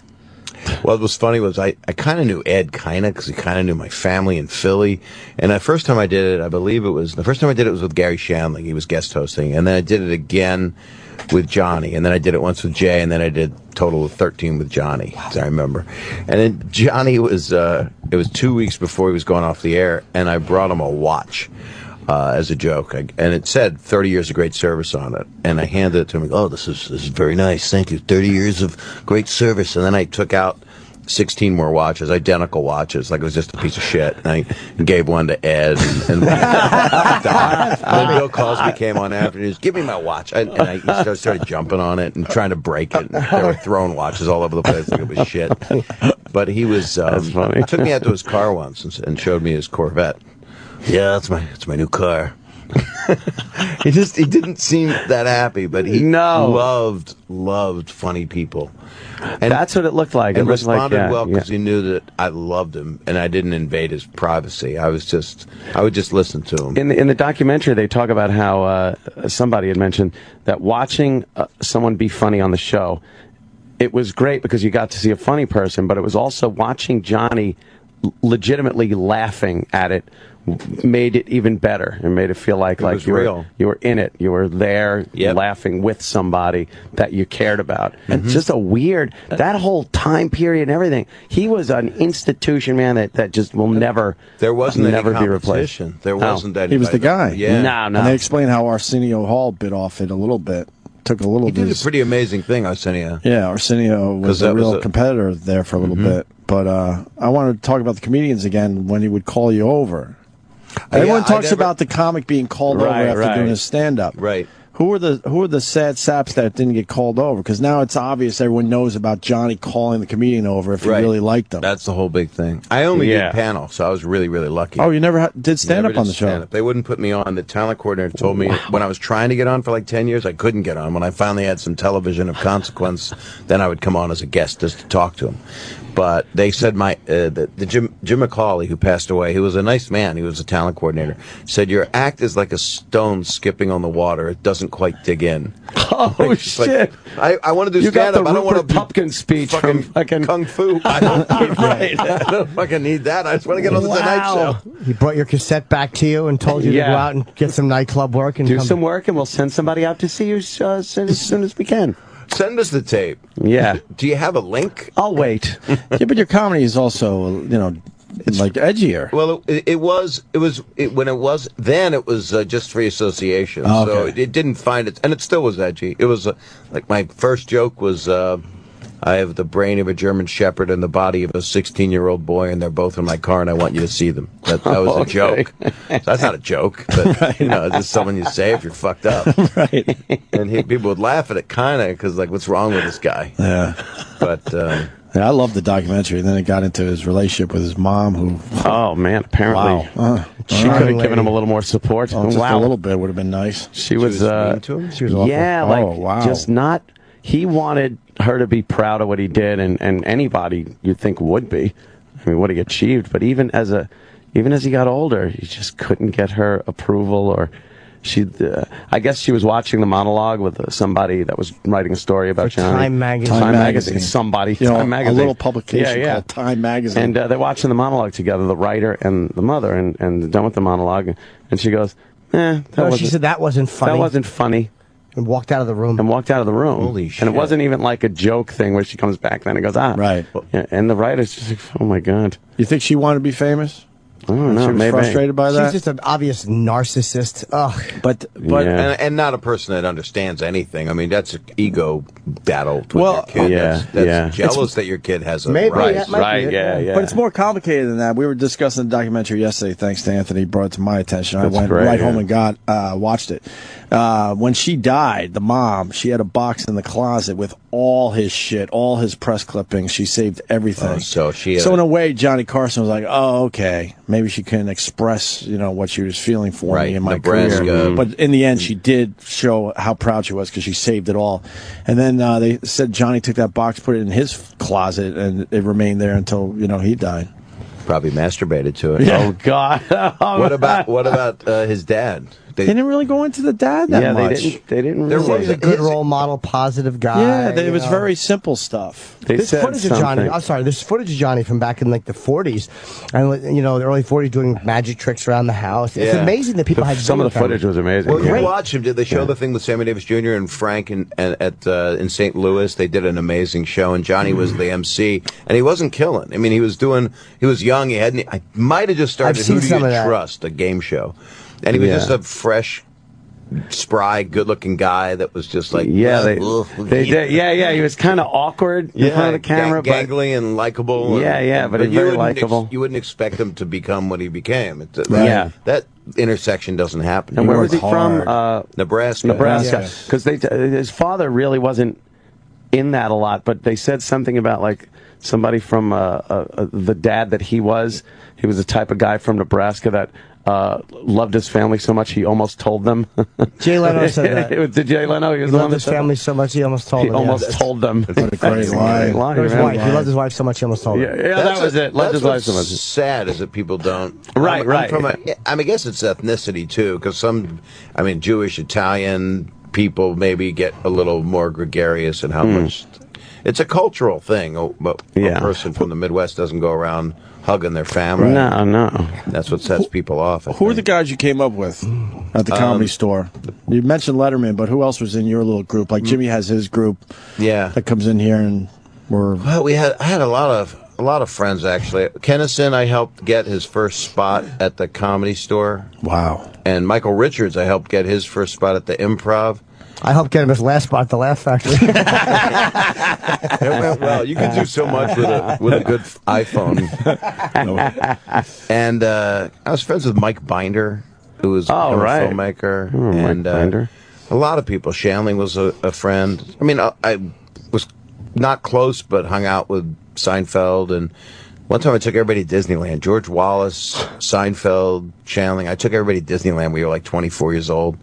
I just wanted to be like some faggy cheerleader. You know, I was just all idealistic and happy to be a comic. Come on, guys. Hey, we're all comics. Yeah. Come on, let's make people laugh tonight. It's like, no, Bob, we're supposed to be miserable when we're not on stage. Stop it. But you knew these guys Bob, don't you know about Coke?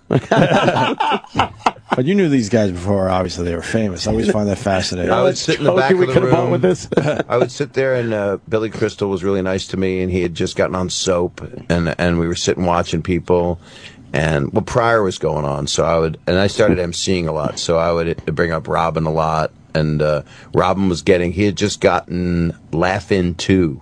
George Schlatter did the sequel to Laugh-In. God, that's right. So Robin did that, and Letterman went off to go do his morning show on NBC. He was really nice. What year is all this? Like 70? 78, 79. And Leno was really nice. I mean, I know Leno is a guy that was just the construction worker's favorite comedian. You know, he'd get on stage in a denim shirt. Right. Hey, what's going on with these people? You know? Yeah. It was fun. There were a lot of. What's the obsession with the denim shirts? I think he's a He's got a little picture of OCD? habit. Yeah, he's got 100 of them. It works. Like he probably feels that's my pattern. And they said Johnny was like that too, though. Very, very ritualistic, very routine. Every 10 a.m. call Fred DeCordo. He did the exact same thing every day. And when you get that gig, I imagine you're like, I got this gig. Don't fuck it up. So whatever worked yesterday, it hopefully will work today. Well, it's interesting because I'm going to talk about that a little bit on Fallon tomorrow night. The guy got the spot. I mean, it's pretty unbelievable. And it tells you it's unbelievable, and I understand it because it's a crazy thing. I like it because it goes into a little more variety show type thing. It brings a little bit. I'm not a game lover. I don't want to see people do bar things on TV or whatever. I like a chat show where people just do this, but I also like that. I used to love 10 o'clock at night Dean Martin show. I used to love an attempt at people coming on and just fucking around. Different musicians come out and just doing whatever. So if there's that kind of element to a show where, God bless Jonathan Winters, someone like that can walk in, knock on the door, and just fuck around. Yeah. If the people that run the show are big enough, if it's a Dean Martin type person, and if Jimmy does that kind of thing, I don't know. He just went right to the top. He's awesome. It's amazing. He comes in to do this show, and he's a nice guy. Yeah, genuinely. Yeah, he came in to do our show when they were kind of experimenting with it on the internet. Yeah. Remember, he was doing test shows, and Well, now on the look internet, what he's was he? doing Online. It was online. They were like feeling it out. That's when we met him for the first time, and now look at him. Holy fuck! I met him. He was in L.A. and it was funny. I was on Oprah, and they had 5 comedians discovering people. And I was discovering a guy named Bob Oshak, who I need to discover again. Really funny comedian, great guy. And Bill Murray was on. And Bill Murray, via tape, discovered Jimmy Fallon, said that was the guy that he wanted to discover. And Jimmy had just started on SNL. He was one of the new guys. And Bill Maher had somebody he discovered. I can't remember. But it was, I didn't know Jimmy. I went into Oprah's booth and put on a headset and said, "Hey, Jimmy, I really like your work," and just trying to talk dirty to him because we were on the satellite at Oprah. So it just felt like something bad to do. Sure. I had my balls were heavy filled that day. Yeah, right. I was all, I'm at Oprah and I'm using their room as a telephone call.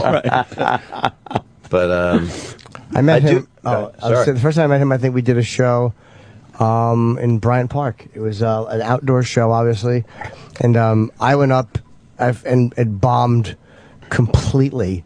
And the other guy I was working with bombed completely, and no one knew Jimmy. He, I think, maybe just got SNL. And they're like, this next guy, and he was a guitar act. And me and the comic will go, oh, fucking. Yeah. And but he did great. He really got laughs. And you could see he was really funny. There's nothing worse than when you guys bomb and the other guy kills. So it's like, it wasn't totally the crowd. It was possible to entertain them. They really wanted to be entertained. Yeah. I was that guitar act. I could never take the guitar off when I started. I used to sing while my guitar gently weeps, and I had a valve with a shampoo bottle filled with water. I would turn it, and water would pour out of my guitar. So it was a combination of Gallagher and a music act. And I was hated. But so bad. I was at the Improv one night, and Larry David, this before Larry did Fridays even, was standing there. Jeez. And Larry would get very amped up before going on. Didn't always was caustic toward the audience even before, so he would be like that. And somebody was on stage, and I'm standing next to Larry holding a guitar. So it's a scene basically from Curb. It really felt like it. Larry's watching the guy on stage, and we're right there. It's like in the Improv in L.A., you're too close to the stage, and all the comics are just looking, and you're kind of lit. It's just weird. And Larry's going, they're laughing at this fucking guy. I don't know if I want to go on. And he said, these people are fucking stupid. And they want a fucking guitar act. And I looked, and I had a guitar on. Oh, shit. And he didn't even realize he'd said it. And he looked at me, and then I went, and then I was like 23. I'm just so hurt. At least it didn't have an impact on your life where you remembered it. Oh, my God. Well, I also agreed with him. I wish I didn't have the guitar because I was going to go up and do fucking parodies. Just a piece of shit that I was. And then, of course, my new special has a lot of music on it. But then Larry went on stage right after this guy who did jokes that Larry didn't like. And Larry was right. He was completely right. The guy was doing real feed the audience, pablum stuff. And Larry started and went, it's just hilarious. Very known for doing this. Yeah. So it is you people.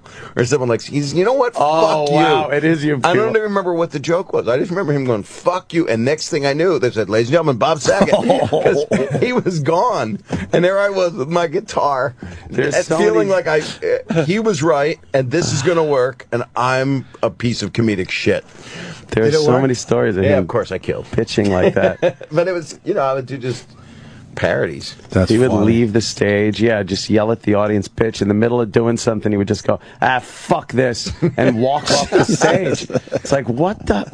But that doesn't get you anywhere. It was so funny. No, it doesn't get you anywhere.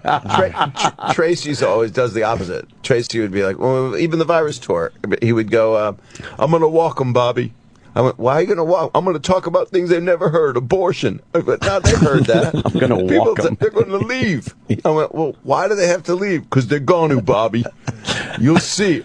But I think that's a saver to make sure that you've never wanted people to leave, right? Not at all. No, not until I fuck them. Then I would love them to. As soon as I'm wiping cum off with a sock, I want them putting on their shoes. I saw Tracy Morgan at Caroline's, and he wasn't having a good set, so he decided to talk about his pubic hair for 20 minutes. Not a minute, not 2 minutes.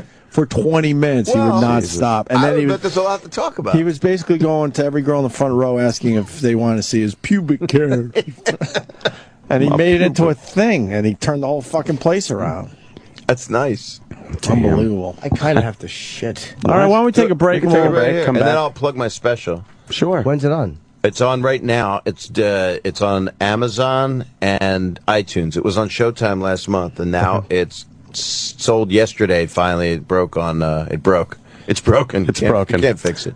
I like this special, so it's on. Called That's What I'm Talking About, right? Yep. Okay. Out now, CD, DVD, and download it everywhere. Everywhere. BobSaget.com, and then you got the big dates. Morristown tonight. We didn't mention Atlantic City, Borgata Music Box. Yeah, Borgata on Friday. Friday I like night. that place. It's great. You like that music box? One of the best.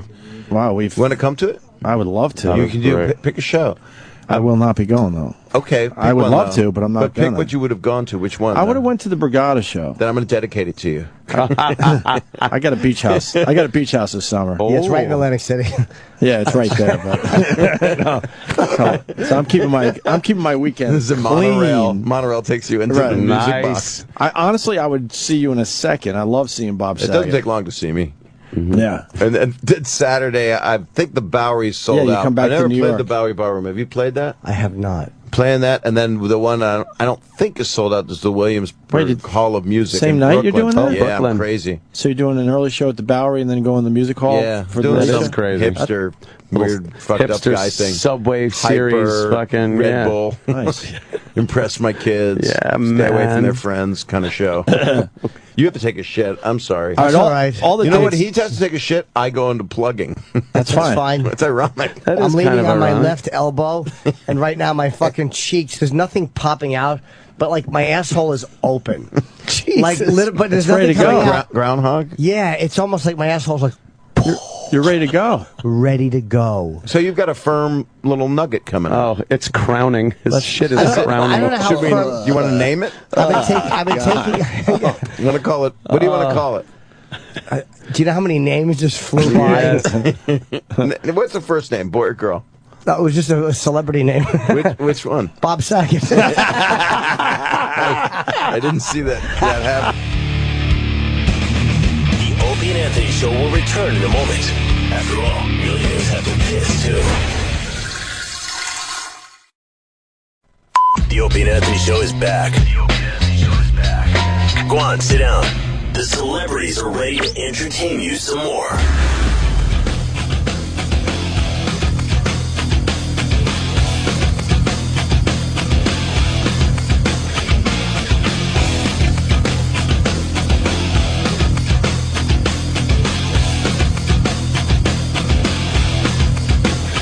Really?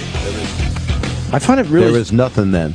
I find it really strange that. Sorry, I was in the other room. I find it strange that we're friends because like when I was doing radio in Buffalo as a fucking nobody doing overnights, we would watch America's Funniest Home Videos.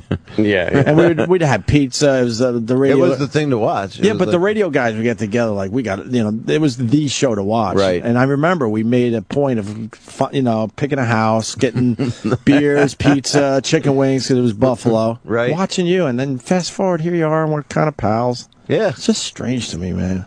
Well, it's It really nice. is. You used to always compliment me, and some people gave me a lot of shit for that show because the jokes were what they were and everything. But it was 8 o'clock. It was started at 7 o'clock at night on a Sunday night. What are you Yeah, gonna? yeah. Here's a guy getting hit in the fucking dick. You can't really do that. No, Yeah. I hosted a blooper show. Yeah. That's what it was. Did we ever play? No, I don't even want to go there. What is it bad? No, we did a silly bloopers fucking radio bit once. I don't even, really? I don't even know if it holds up. It's not worth. Was it about that? Yeah. Yeah. Everybody did something. Yeah. Do you have it like loaded up? No, it's whatever. Oh, They made fun of it a lot. I made fun of it once. I hosted SNL and we did America's Funniest Hate Videos. And it was real funny. It was Chris Farley and David Spade, and they were two guys in the woods at militiamen, and they shot each other's heads off. They filled a balloon with baked beans, and that's how they shot off Farley's head. And they had a Klan member on fire. That was a Klan member on fire. You know, these are the nominees. Yeah, the nominees. I liked the show. I really did, man. Well, you've always been very, very complimentary to me, but I've been coming on here now for a long time. Yeah, long time. I know. I was one of those guys. I was extremely surprised at your stand-up because I didn't get a chance to see you, and I finally did. I'm like, fuck, Bob Saget's fucking dirty. Yeah, you were fun. You came out to Westbury, I think. When you were, yeah, we hung with your daughters, and those weren't my nice. daughters. Oh no, they were. They were playing the part that night. Yeah, higher. He's a good father, man. This I have guy. daughter. Yes, I have he's a daughter big-time escorts. father. I said, we're not going to do anything. You're going to pretend you're my daughter. Right. Here's $1,000. Nothing sexual, even looking. You dress well. I love my kids are awesome. You took your parenting pretty seriously. I think not a you lot got of people do. They're wrong, right? You have to, obviously. It's tough. I meet a lot of women, especially, just don't have fathers at all. They just don't have. The dad just didn't do anything. Just said fuck it. They didn't care. I don't know how you even. Thank do God. that. Or where the hell would we be? I would. You know, that's true. Good parenting makes lonely nights for Anthony. That's really true. You really need a girl with a bad father, so you can. I need some baggage. Swoop in every void. By the way, Jim. I was going to you beat me by a half a second. Oh my God, that's he right. Obviously, he's taking actually a huge shit. He named his shit after me. I bet you it's as tall as me. At this point, I bet more mass of his own body is coming out of him. What if he created an exact opposite that just comes out of him? His twin, his shit twin. He shit his own twin out. I finally That's shit a my great Kenny, movie. You got something on that? A lot of people don't know this, but he told me he's been holding this since last night. Why? Oh, no. That's what he does. Why does he hold? Well, he wasn't in labor till this morning. Yeah. Oh, he does weird things like that. He holds his shit. Yeah, we're gonna have to ask him when he comes back. Well, that's a problem. I don't know. That's why he bad does for things you. like You that. can get hemorrhoids. You can get bowel cancer from holding shit. Shit is. You know what shit's got in it? Shit. Shit. You don't want to keep that in. As soon as I get that feeling, it's time to get rid of it. I love getting rid of it. Fuck yeah. It's fucking awesome. Even people say don't do it on a plane, but I'm so good at anything. Like yoga's like helped me. Yeah. I don't even do yoga, but Plane, you don't care. At home, I rehearse basically. My yoga is just in training for airplane shitting. Squatting, Bob. You gotta get it done with quick. Yeah. One of life's simple pleasures is when you can't cut it loose, and you get a nice long one, and it's over. Huh? Oh, you mean it just stays there forever? No, I mean you think you're snapping off logs, but it turns out to be one nice, really long one, and then you got a little amazement in your life for the day. Well, hold on, I'm still caught on the end. You don't like this stuff, Anthony? Anthony's trying to figure out if you like the sensation of keeping it in there. I think no. I'm talking when it's a giant tube steak. Yeah, you're releasing. But, you're not cutting off individual logs. It becomes one really long one. But see, I can't relate to this because you need to know, as he's dropping logs, he flushes immediately while he's still sitting on the toilet. I do that sometimes. I like the courtesy. I want to see what I did. I like to look and make sure there's no glass in it. But, like I ate rocks. Yeah, Jimmy, what happened? Jimmy's smiling. Well, I gotta be honest. I've never experienced anything like this. That's 20 minutes. Yeah, I take slow shits, but I went upstairs. I would say not a great one. It was one of those ones where it's going to be like, I felt like I was forcing out baby carrots covered in peanut butter. Oh, Jesus. Did you eat either of those things? Or everything turns to peanut butter, I eat a lot of baby carrots. You mean the ones in the package? Yeah. That's was it orange? Yeah. No. I'm saying they were small. And it was just hard to get it all going, and I'm like, oh boy, is wiping going to be a nightmare? Like wiping can be, yeah. Nothing's worse than when your shit sounds like you just threw pebbles in the water. Yeah, bag of rocks. Oh, it's the worst. Mine sounded like you had soaked a golf ball in peanut butter and you were rolling it down a peanut butter gutter. It sounded like Mousetrap. It wasn't good. My mother's old, and I probably shouldn't talk about this, but sometimes I'll take her to the restroom somewhere, and I'll drop her off, and it's the act itself for an older person is probably about 12 seconds tops, but the maintenance can be 45 minutes, because there's old flesh you have to get through. Did you have a lot of Wait, you're putting a fanny pack on? Did you shit in that fanny pack? Bob, hold on a second. You're giving us way too much material. Have you had to wipe your mom's? No, I have not. I mean, I do it electively. Okay. Yeah. Whether she needs it or not. Yeah. In fact, I'm starting a website. It's wipemymomsass.com. I've been able to .net. I have .com. I've been able to avoid it, but there are family members that might have had to wipe my mom's ass. Yeah, my mom shits her pants. She's gonna have to fucking hose out. I love her, but I can't wipe her ass. How about this? People marrying into our family had to do it. To your mom? No. Yes, because it's a girl thing. Is your mom alive now? I think so. But someone has to wipe her ass? Yeah, I think she might still be alive. She can't do it, but she's just an avid reader. I'm saying I could come over. You want to give it a shot? I would. Are you kidding? I'd love to wipe your mom's ass. Some of my sister-in-laws. We're friends. Some of my sister-in-laws have had a... Yeah. Damn. It was hard to wipe my ass today because I opened my asshole with my cheeks. With your iPhone? No, with my hand. My left hand pulls my cheeks apart, and I wrap the paper around.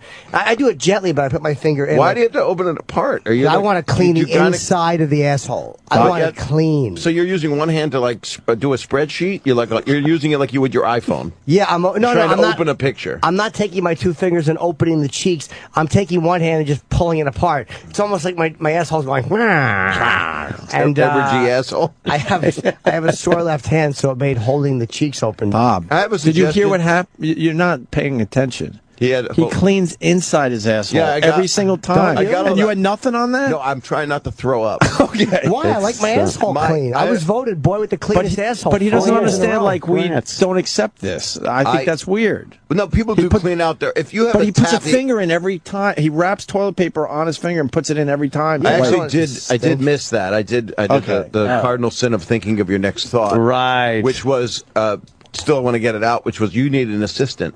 I do. Someone to hold your asshole apart. Yes. And then, yeah. But you still want to put the finger in your asshole. I need a small-fisted assistant. Kenny's smirking over there because Kenny offered up some info while you were gone, Jim Norton. Oh, what info? Well, why don't you bring it up again, Kenny? That you've been holding that since last night. Why? Last night I was on my iPad, but it wasn't an emergency. I'm like, I kind of have to shit, and I'm like, I'll just wait till I get to LA. But I have to shit now. That's dangerous. It really is bad for you. I didn't have to shit that bad. Did you eat on the plane? Did you eat anything? I'm leaving now. Oh, you're leaving now? Yeah. What did you eat last night? Just baby carrots, and I did a TV show, so they had craft service. I had a few nuts and a few crackers, which I shouldn't have, but nothing too crazy. What show was it? It's John Fugelsang has that show on. Yeah, he's a nice TV. guy. Yeah, he's a really nice guy. So to watch that show, you're holding your shit in the whole show? No. You said that was where I ate. I didn't have to shit there, but then I got home and I was like, I kind of want to shit, but I didn't have. It wasn't like I felt the overwhelming desire. What a. But I'm also like losing at words with friends, so I'm like, let me just fucking wrap this up. I drop everything to shit. I don't think like I'll just wait until I get to if LA. I really had to, like right now I had to, so I went in there. But it was just a slow. It was literally. Is it a mess in there? No, you clean it up pretty well. I mean, if you clean out your asshole, I would think the toilets. But it was like 7 or 8 little fucking. But it just didn't have like that big log fly out. Like, you know when a log makes a fucking entrance? Yada! Yeah. I like it when it's got 4 kids riding on it. No. It's like Splash Mountain. Yeah, mine wasn't. Mine was like a photo op. Mine was like you're pushing a sock through a tube of fluffernutter. That's what my fucking shit not like slow. That's a slow business. I can't think of anything to top that. Okay. I have to go. I'll see you guys Friday. I'm doing a Leno segment tomorrow. Goody. You're coming back for the big birthday celebration? Yeah, you know. Jimmy's birthday tomorrow, Bob Saget. No, it's Friday. Thank you, Bob. Happy No, birthday. I thought it was No, Friday. the 18th. No, 19th. Do you need anything? Imodium? Yes, I do. I need tickets to a show in Atlantic City. Do you know what? Friday night, I'm at the Music Box at the Borgata. And, the mics are quiet, so I should just plug? Is that Go pretty ahead. good? Away, plug Bye, away. guys. I'll see you. If Jimmy leaves, we leave. Good seeing you, Have a buddy. good We trip. can hang God, out, Jimmy, Jerry. you smell like shit. Oh, Jimmy. Have a good flight, Jimmy. Have a good one, man. And happy it is, birthday Jimmy. in advance. Have a fun birthday. Why was I thinking the 18th? What an idiot. Yeah, the 19th, of No. course. Jimmy's So birthday on Friday. he's not back on Friday? Or He'll be back Friday. Friday, he'll come back. He does those, gets there, does his shit, comes back. He's insane. He could easily funny take as shit. He could easily take Friday off too, but he doesn't. He'll fly to LA today, do Leno tomorrow, and then be on the red eye so he could do our show Friday. He was going to carry shit with him in his body. Yeah. Like a fucking. That's what like he a is. drug mole. He's a shit messenger. Yeah. Who has that A thought? drug mule. He was going to bring it shit 3,000 miles away. But who has that thought? I'm going to wait till. Well, it's it is anal retention. I mean, it is the definition of it is anal retention. But even So in the he's- airport, you got time to kill, so you're like, fuck it, I'll shit here. you Why? think that- Why wait to LA? You'd think they'd scan him and go, "Hey, sir, you got shit in your ass. Yeah, what is this? You got to remove that big hunk of shit inside You you." either got a pipe bomb, or you might want to use the bathroom before the flight. What's that 1 foot long black thing lodged up your asshole? That's Yeah, my this shit. guy's- I'm storing it. I gotta have it on the flight. I need it with me.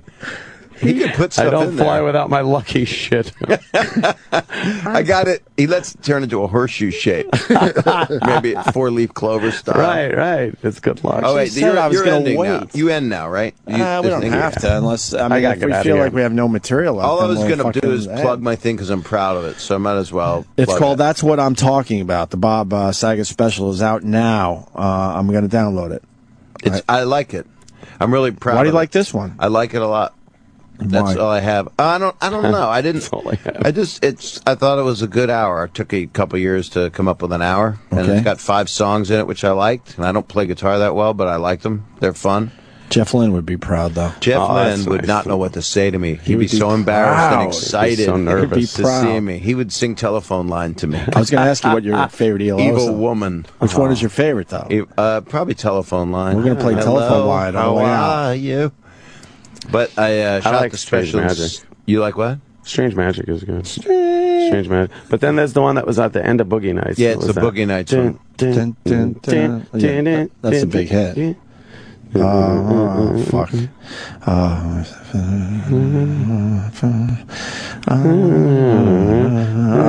Fuck. Which one is it? It's a living thing. You got yes, living very thing. good. It's a living Yeah, thing. that's my miracle. favorite. Ellie, And I'm thinking of song. dying. That's All my the favorite time. one. Was he traveling Will Berry? He was. He was, right? It was him and Tom Petty. Who I didn't mind saw. that shit. Talented guy. And Roy Jeff Orbison Lynne. I got to meet once. I was pretty fucking excited. Worked with George Harrison a lot. Jeff Lynne. Yeah. Yeah. Yeah, they were God, buds. if I'd have met that, that's I'll take any Beatle. Well, Ringo. Yeah. Even Pete Best, I'd be happy. Wow. We had him in. That is going back. What was it like? He sits down. Let's get this over. I just picture him bitter everywhere. He's a bit bitter. He doesn't hide it. Still, he's not happy. How that worked out for him. Yeah, that's not good. Think about He's losing not that happy. lottery.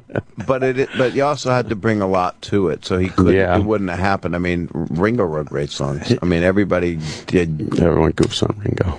They do, and he's done some amazing I things. think people wrote that shit for him. I really do. Oh. I don't think he Really? it was part of the creative process. You don't think without the Ringo stuff, Lennon and McCartney wouldn't have been able to pen any hits? I don't think I can. No, I think we should go back to Jim's shit. I think I'm stuck with my foot all the way down my.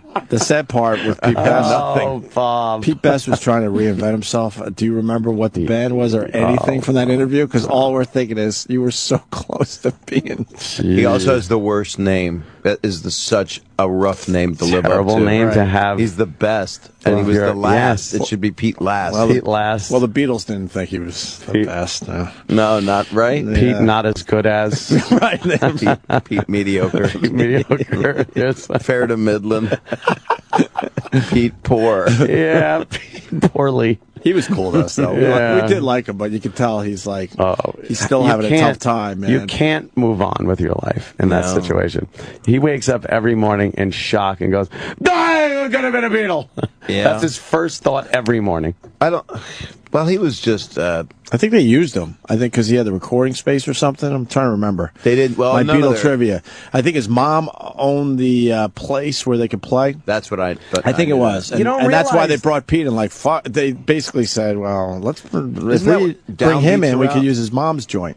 There's a movie Downbeat. Isn't that what it's about? Is it?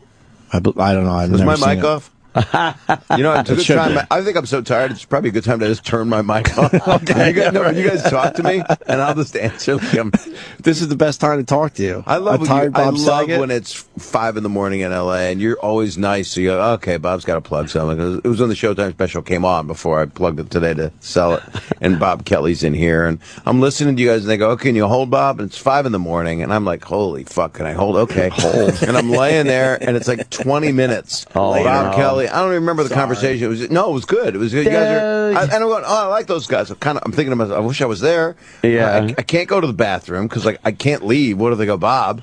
Hey, yeah, we're going to take a break. And I'm like, holy fuck. I'm Sorry. Come make on. cereal. And then I come back. And they go, oh yeah, we got Bob Saget. Oh, yeah.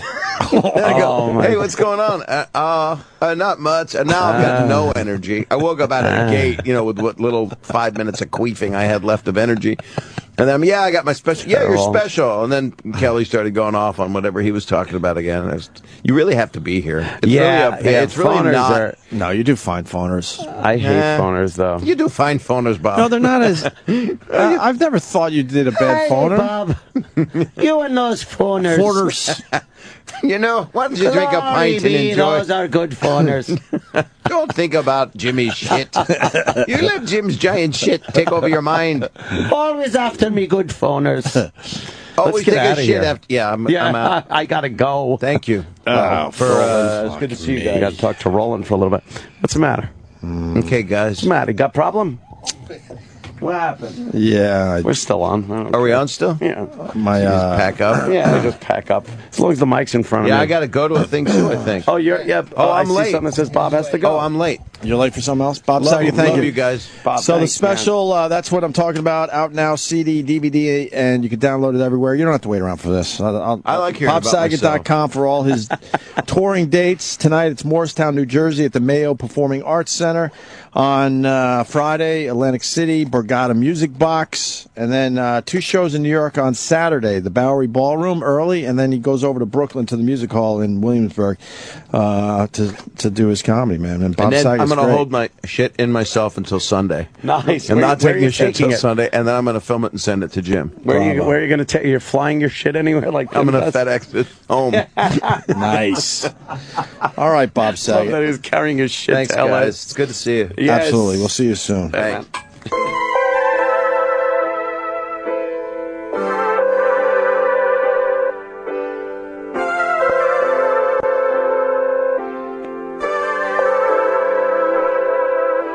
Hello, how are you?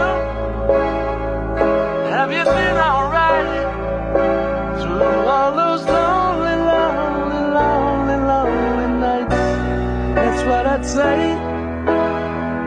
I'd tell you everything if you'd pick up that telephone.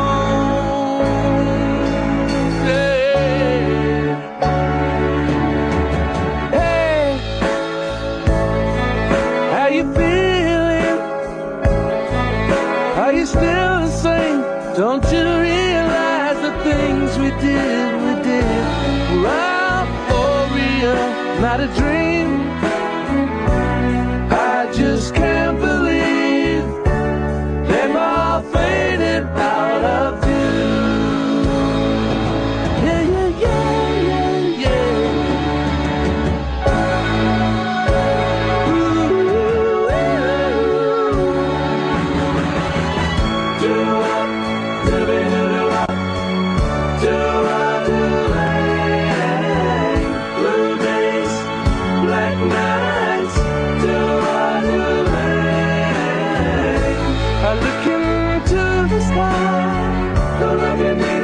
See you through, and I wonder why the little things are finally coming true. Oh, telephone line, give me some time.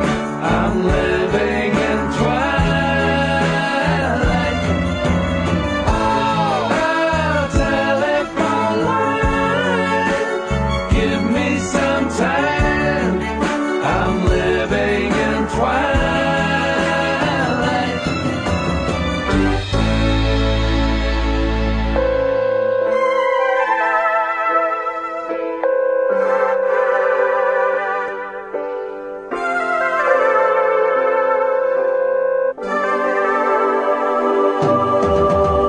Okay, so no one was answering. Can't you just let it ring a little longer, longer, longer? Whoa, I'll just sit tight through shadows of the night. Let it ring forevermore.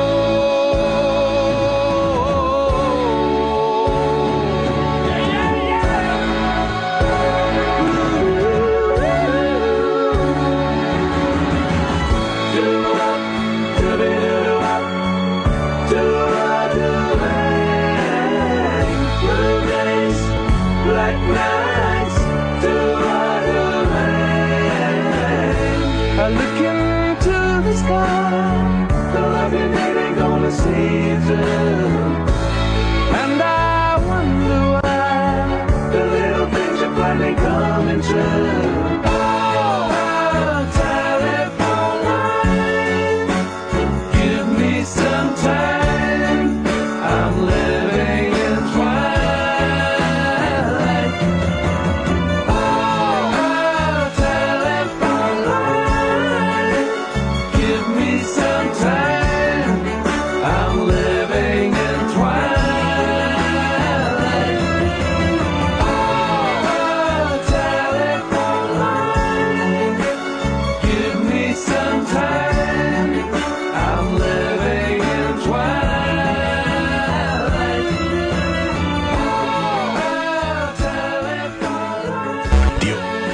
is pretty much over. The show will be available later today with SiriusXM On Demand.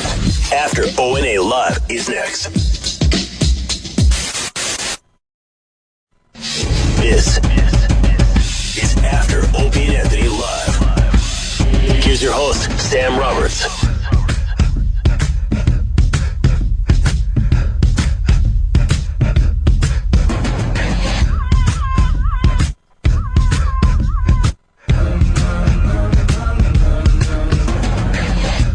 Yeah, After Opie and Anthony Live.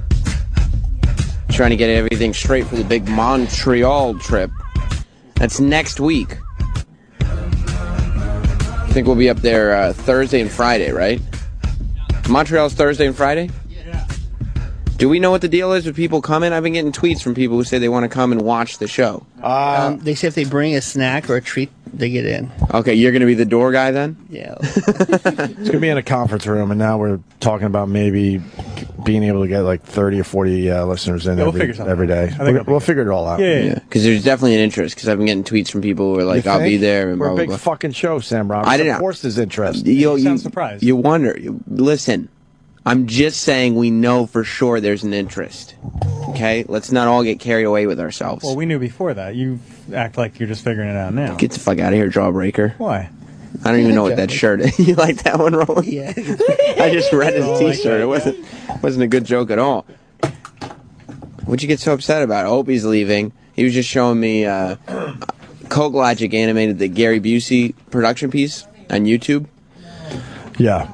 It's very exciting. It looks cool. Well, I got a new venture. I got a YouTube channel that does pretty well, Opie Radio on YouTube. Please subscribe. I beg you, because I want numbers. Right. And I'm heading toward like 50,000 subscribers on my YouTube channel. Nice. And my videos do pretty well. I got about 45 million total views. Hey. And now I'm going to kind of like start accepting outside content. You get people getting some cashish for it? Well, people are making videos, right? But they just don't get the views on their YouTube channel. So I'm going to like maybe put up one a week from the listeners. Man, there you go. And then you get the listeners some exposure. You get some numbers for yourself. Then I'll get some more numbers because, you know, I'm going to pick only the best ones out there. You know what I would do? People are already sending me shitty fucking videos. I'm like, no, it's got to be something special. Like, the first one, I decided to start with Coke Logic because I'm a huge fan of his animations. Well, yeah. And he animated the Gary Busey thing that you guys put together. Yeah, I think it's the one. Yeah, I'm assuming it's the one Troy May did. I haven't seen it all yet. Gary Busey and his crazy thoughts. Yeah. I think I call it his crazy brain or something like that. From when Gary Busey was on this very show after Opie and Anthony. Yeah, I didn't even get to talk to him. Yeah. I had nothing to do with Gary Busey. But it's on my YouTube channel, Opie Radio. So give Coke Logic some clicks. Well, it's all part of your brand. Don't you realize you have created this brand that extends beyond you? You don't have to be there for it to be yours. It's a beautiful thing. I like that. You know? I like that. You can be at home. Right. And still what's going on, it's yours. Right. And you know, I mean, the people that put their videos together, they get all the credit on my channel. You know, right. They'll be able to promote whatever the fuck they want. And it's not only the best, it's the best of the best. They're going to make it on the channel. Don't be sending bullshit thinking, oh, I'm going to be the next. Some guy just filmed, like, a birthday announcement. It was like one of those, you know, chip, you know, want to, wish Chipperson a happy birthday. You know how those things make the news? Like when they put them on, when the news is wishing happy birthday and you give them the... Some guy films it, like, with just his fucking, his phone, you know, just filmed it shitty, and he sent it in to me, like, oh, here you go. No. No, it's gotta be something special. Yes. Next week, I think it's a Patrice O'Neill bit that was animated by another guy. You remember when Patrice O'Neill took the United States and made it into 5 or 6 super states? Right, yes, of course. This guy animated it, and out of nowhere, he goes, hey, you know, I'd appreciate if you check out mine. So I clicked on it. I'm like, holy fuck, this is good. Yeah, I'll put it up next week. And the guy's thrilled. So that's fantastic. Because on his channel, it only did, I don't even think it did 1,000 views. And, you know, well, you have a lot of eyes that automatically will go to your channel. Well, I will guarantee 20,000 views easy. And you can make that guarantee. Yeah, but then after that, it could go up to, you know, I got a bunch of videos in the hundreds of thousands of views and a few in the millions. I can guarantee on my channel over 800 views. Oh, that's pretty good. So and that's a guarantee across the board. So if somebody wants to up their view count over 800. Yeah, I'm not going to oversell it. I could guarantee about 20,000 views for Coke Logic's video easily. I think his will do even better. Yeah, Coke Logic is cemented as an icon as far as animating this show goes. So, have we given up on the idea of doing another Opie and Anthony show animation festival, and instead we'll just put them on your YouTube channel? I had that meeting, it's got to be 2 months ago, so... Well, I remember we had a meeting saying, like, okay, well, what would we need for it? And then it just disappeared. Dude, they blue skied it. Yeah. That's a good thing, correct? In the words of Eric Logan, they blue skied it. It's not baking anymore. They said, yeah, let's do this. I haven't heard word one from the guys down the hall. Nothing. I'm not going to fucking start making phone calls to venues and shit. That's up to you. Of course. Yeah, you can't. We got a great concept. It went away for way too long. We did one. It was a huge success. And now we want to do the second animated festival. Well, can you imagine being on the phone with a venue saying, I'd like to book your venue for the Opie and Anthony Animation Festival. Right. And they'll go, who's this? And you'll go, well, this is Opie. It's my festival. I was thinking I could just rent it myself. Right. Normally, people like you in your position would have people to do that. Yeah. Yeah. That's Kenny. Sorry. What's Kenny saying? Yeah, he wants to know if I want to ride home. Do you? No. No. Sorry, Kenny. I'm sad. Why? Just got a text from my sister. Yeah? Yeah, my uncle just passed. Oh, I'm sorry to hear that. For real. Were you close? He was a good guy, man. Yeah? Uncle Henry was a good fucking guy. Was it expected or surprised? Sort of. He was a little sick. A little sickly? But he was doing all right with it. That sucks. Literally just came in. I'm bummed. Yeah. He was a good fucking solid dude. Good solid dude. Never got mad, never got angry. A lot of fun. Fuck, I feel for his fucking kids, my cousins. Is he an old guy? I was trying to figure out his age yesterday. He was probably pushing like maybe late 60s. Oh, so not that old at all. Yeah, married to my dad's sister. Oh, he was a good fucking dude. Yeah, that sucks. All right, Sam Roberts. Anyway. Well, you go take care of that. And what's there to take care of? I don't know. I mean, just want to say he was a good, solid dude. I know I got a lot of family members that listen to the show. Well, maybe you're taking care of it then. Solid fucking dude. All right, Sam. I'll see you tomorrow. All right. All right. And tomorrow's your Friday, right? Yeah. It's exciting. And then I go to the beach house. Where you ohm out for a while. Yes, I do. My summers are clear. It's all about the beach house. Right. All right, brother. All right, I'll see you tomorrow. Let's take some calls. Let me go to 512. 512, you're on After Opie and Anthony Live. Hello. Whatever. 843. Hey, Sam, how you doing? What's up, buddy? This is Brian down in South Carolina. You got to pull this clip. Your friend Larry King was so creepy yesterday on Bloomberg Radio. Right at 2 o'clock, shows were changing over, the DJs were hot, and he was creepy. You got to pull it. It's classic. Larry King, you got to respect that dude. Larry King loves him some young women. Oh, he was getting after it. No doubt about it. All right, thanks, buddy. Brother Joe is on the phone. What's up, Brother Joe? What's going on, Sam? How you guys doing? Good. How are you? I'm good. Yeah, as long as we're on the subject of fucking death dedications, that sucks. So very sorry to hear about your uncle. I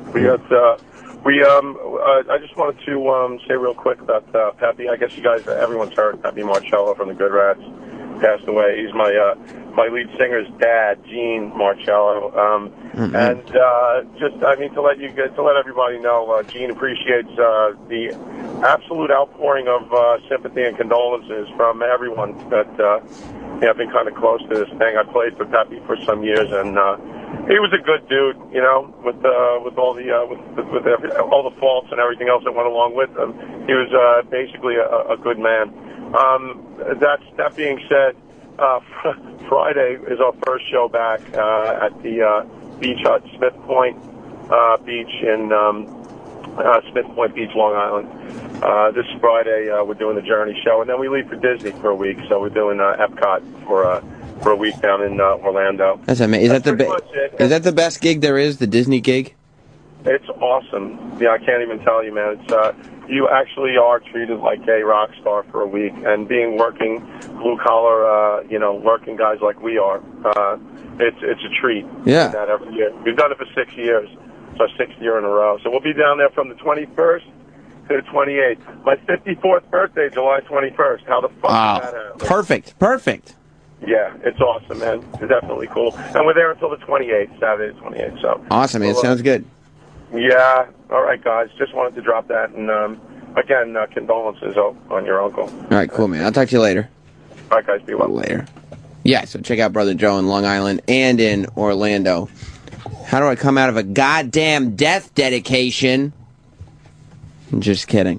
It is after Opie and Anthony Live, and you can call up if you got a What Did You Learn? 866-WOW-1-WOW. I like the TWA Flight 800 people today, because what sold me on them, when conspiracy theorists come in, I don't like that they agree with pretty much all other conspiracy theories. You know what I mean? You can't just say, oh yeah, I think Flight 800 was shot down by a missile, and that's it. You also have to be like, also 9/11 was an inside job, Kennedy assassination, inside job, the Bilderbergs are taking over the world, and that airport out in Denver is fucked. Like, you can't just believe one of those things, you have to believe all of them. And I tend to give a lot more credence to the conspiracy theorist that just believes in one theory. Because that means that they've actually... I'm going to keep these, Sydney, but thank you. Because that means that they actually have done some research and that they're discerning enough to say, no, that one doesn't seem real. No, leave that open. This one does. And so it makes me go like, okay, this person has a brain in their head. What are you laughing at, Jackie? You. Why? Why? What's so funny? Nothing. We're cleaning up and we just keep grabbing stuff that you don't want us to. It's all right. See, this is what I do. I can instruct and do a show at the same time. I wear so many hats. It's because my head's big. What, a professional? But exactly, a professional broadcaster. And I'm screening calls at the same time. I'm amazing. Let me go to Snowy in Michigan. What's up, buddy? Hey, Sam. Long time no hear. Why? Well, I've been on vacation for a while. I don't have next to me at my house, so I haven't heard the show in a while. I'm glad you're back at work. Yeah, back at the grindstone. Yeah. Hey, I learned today, I did not know that Bob Saget was a fan of Electric Light Orchestra, ELO. Neither did I. Who knew? Well, I'm a big fan of him, so that's kind of cool when some famous person likes the same thing I like. Bob Saget is so funny because he's one of those celebrities, like Opie said. He had dinner with him, and he said you can't imagine how recognizable this dude is, that they were eating outside and people just constantly coming up to the table. I'll never forget, Bob Saget and Louis Black were in studio the day that Mick Foley force-fed me steak. That was one of the first kind of big bits that I did on the show. And they called my mom. It might have been the first time my mom was on the show, too. I don't remember. But they called her up. And, like, you got this giant wrestler dude force-feeding me steak and rice. You got Opie and Anthony saying terrible things about me. All this is going on. And I get home, and I go over to my parents' house, and the first thing my mom says is, oh, Sam, I had to call all my sisters and tell them that today I got to talk on the phone with Bob Saget. Can you believe it? I'm like, yeah, I can believe it. That wasn't, yes, you were on the phone with Bob Saget. Can we talk about what happened to me? No. Rick on Long Island. Yeah, hey, what's going on? What happened to Jimmy's show today? Jim, he's on a plane to California. I guess I should have mentioned that before. Yeah, I don't know if the Advice Show will be on later this week or not, but yeah, Jim's on a plane to California.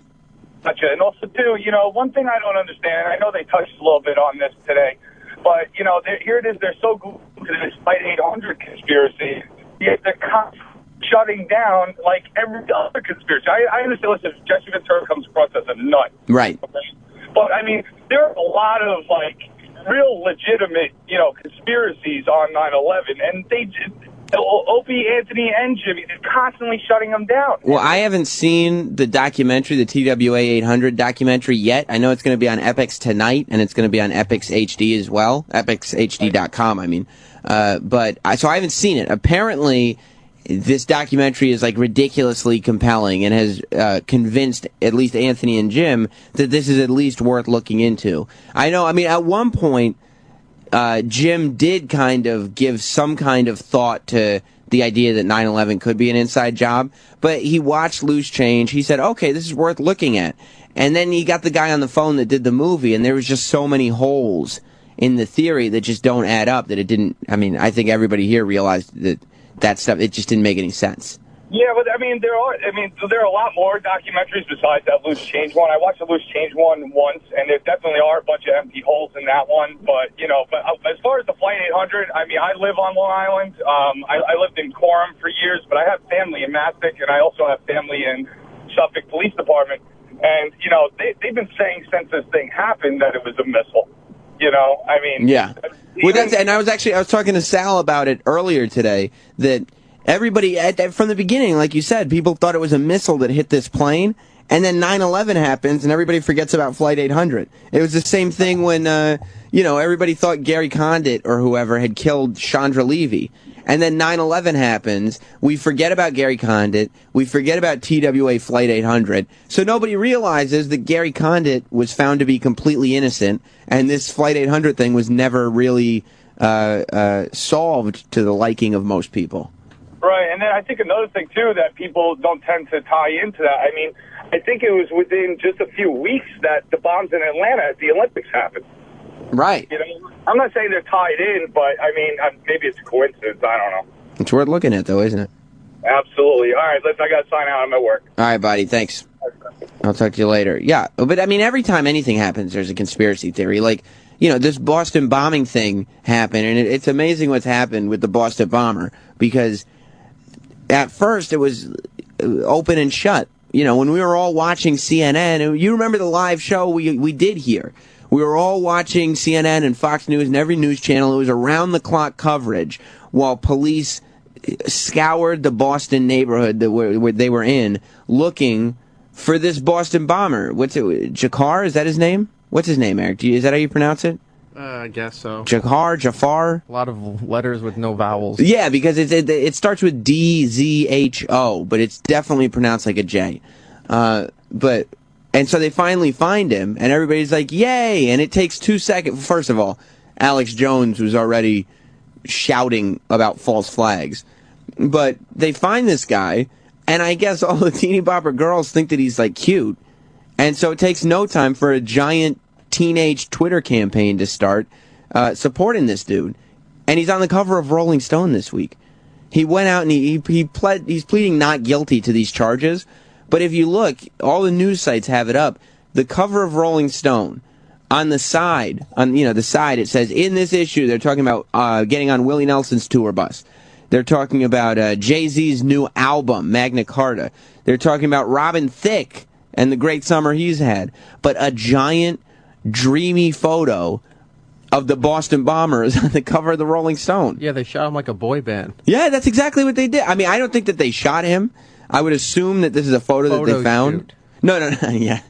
I wish they had shot him. No, I don't think that they did this photo shoot. I think they must have found it, because I don't think.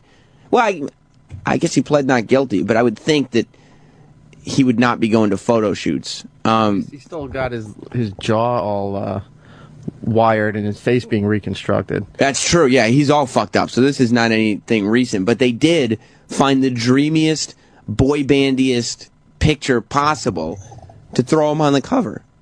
Robin Thicke is probably sitting there going what the fuck do I have to do this summer? You had a video with naked women. I put titties in my video. I have this song that's everywhere, and who do they put on the cover? I'm on the side. Even his dad's been on the cover. Has Alan Thicke been on the cover? No, but let's just go with it. He should have been on the cover. Alan Thicke is probably looking at this magazine going, God damn it. You know how many TV theme songs I wrote? You know how long I was married to Maggie Seaver on television's Growing Pains? I never got the cover of Rolling Stone. And now you put the Boston Bomber up there. It says, it says in big letters, The Bomber. How a popular, promising student was failed by his family, fell into radical Islam, and became a monster. Seems a little sensational, but, I don't know. John in Virginia. Hey, guys. I was listening earlier to the conspiracy theories, and they were talking about the injuries were sporadic and not consistent with where they said the plane blew up and things like that. Who said the people were sitting in the seats that they were assigned? I would think that people would have grouped together, considering their religion. People were comforting each other. Who said they were sitting in their assigned seats? Yeah, that's true. I tend to have, I haven't seen the documentary, as I said, but I tend to have a problem. For me, conspiracy theories fall apart when you can't answer the basic questions. And the basic question of, well, who shot a missile and why didn't anybody take credit for it? The fact that we can't really answer that makes me wonder, you know, well, how can you believe it? But I want to see this documentary because I'm very open to having my mind changed on it. I really want to see it too, but I also think a lot of it goes back to what the judge was talking about last week with the Zimmerman trial. Everybody wants to be the one who catches that little nugget of information of, oh, I'm the one who solved it, not the actual people who are trying to look into who solved it. Right. Yeah, I mean, you get that a lot. So I do want to see the film. Thanks, John. Yeah. Mark in Texas. Hey, Sam, what's going on? What's up, buddy? I just remembered something. Didn't you guys have an intern there named Alan Thicke Jr.? Yeah, he was not actually related to Alan Thicke or Robin Thicke. The thing was, his name just happened to be Alan, so I started calling him that. Oh, okay. Thanks, man. Yeah, no problem. Well, didn't you explain that 1,000 times? Like, well, people don't listen to every hour, I guess. When that guy called in, I was dying. I was cracking up. Well, didn't Opie at one point say, "Is he related to Alan Thicke?" I go, "No." I started calling him that. You really have to. It's a weird thing to just start, calling somebody for no reason. I almost hate to say this. Mm-hmm. I kind of miss having Alan around. Of course you do. Because instead, we don't have... Last time we had interns, it was Alan Thicke Jr., where we could mess with him and shave his eyebrows and tell him he was stupid and all this stuff. It's a lot of fun. I kind of miss him, yeah. And you put somebody down and you realize it really does make you feel better about yourself. Oh, absolutely. Like, you say these horrible things about somebody, and you're like, oh, man, I feel great. Like, you tell somebody, oh, man, you're such a moron. And you're like, wow, not only did I get to express my opinion on him, but I feel so much smarter. Like, this makes, the fact that he's a moron makes me a genius, I guess. When I got to shave his eyebrows, I was like, fuck, today's a good day. Look how great my eyebrows look. Because of his bad fortune, everything's coming up roses for me. Yeah.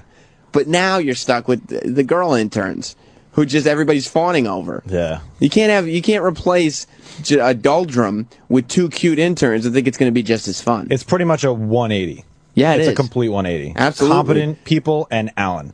Especially for a guy like you. Yeah. Because you're bottom of the totem pole. Yep. And you just take a heaping helping of shit literally every show. Yeah. And so you're sitting there going, it's great that Alan's here because finally there's someone I can throw under the bus. Totally. Finally there's somebody I don't have to take shit from. Finally there's somebody even O&A will shit on more than me.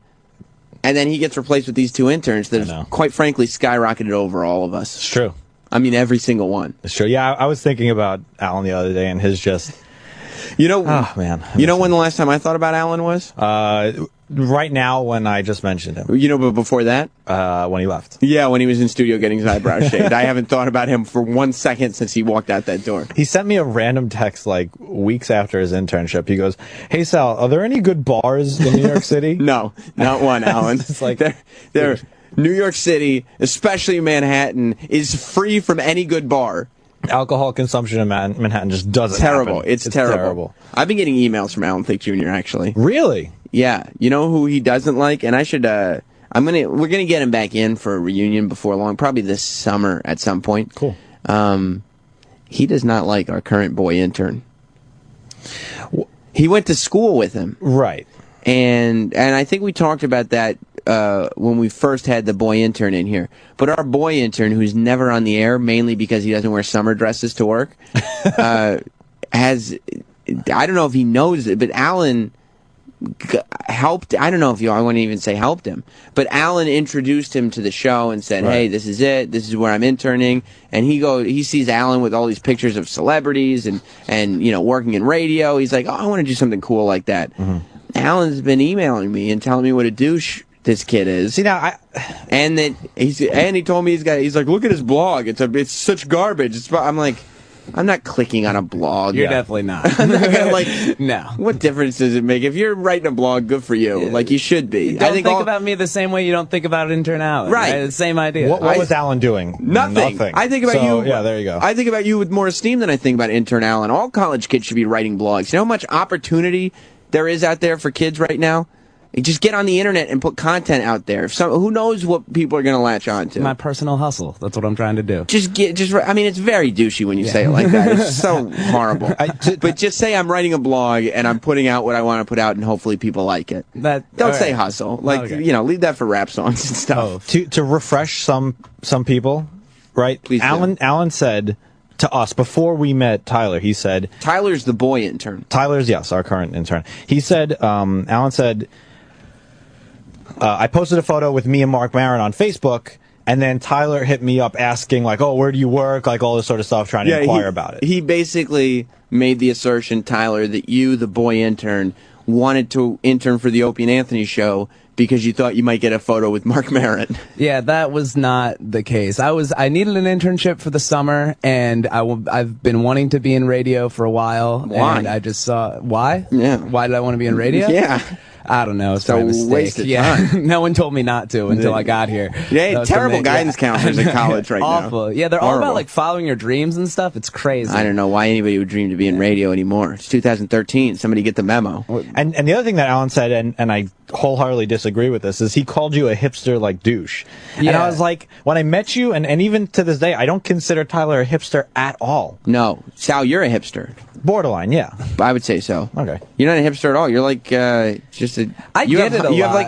I mean, I'm wearing like, an Arcade Fire shirt right now. Yeah, but you I'll have the say that. hair like the bad guy in the Mighty Ducks. Like you're not even sort of a So hipster. that questions Alan's perception on the world surrounding him. You know what I mean? I don't think it questions anything. I think it's a well-known fact that our former intern Alan is a moron. Yeah. You know, he's just got a terrible way of perceiving things. Now, here's my question. Why is Jackie in here? Did she realize, it's intern time. I can't have boy intern getting any attention. I can't get 5 minutes of attention without you, Jackie. seriously, You got Jackie. How many hours did you get on the air last night while I did breakfast runs? And he Come on. forced me in here. He didn't, yeah, right. Yeah, I saw forced. you. I saw him dragging you in here by your hair. Yeah. Is that why you skipped in here like you always do? No. And you brought the sunshine with you. I got to be honest. Mood's better. It's true. It is. Let me see. Josh in Texas. Josh, Hey, Sam, what's going on? how you doing, buddy? Hey, man, intern douchebag, whatever his name is there. That's right, intern douchebag.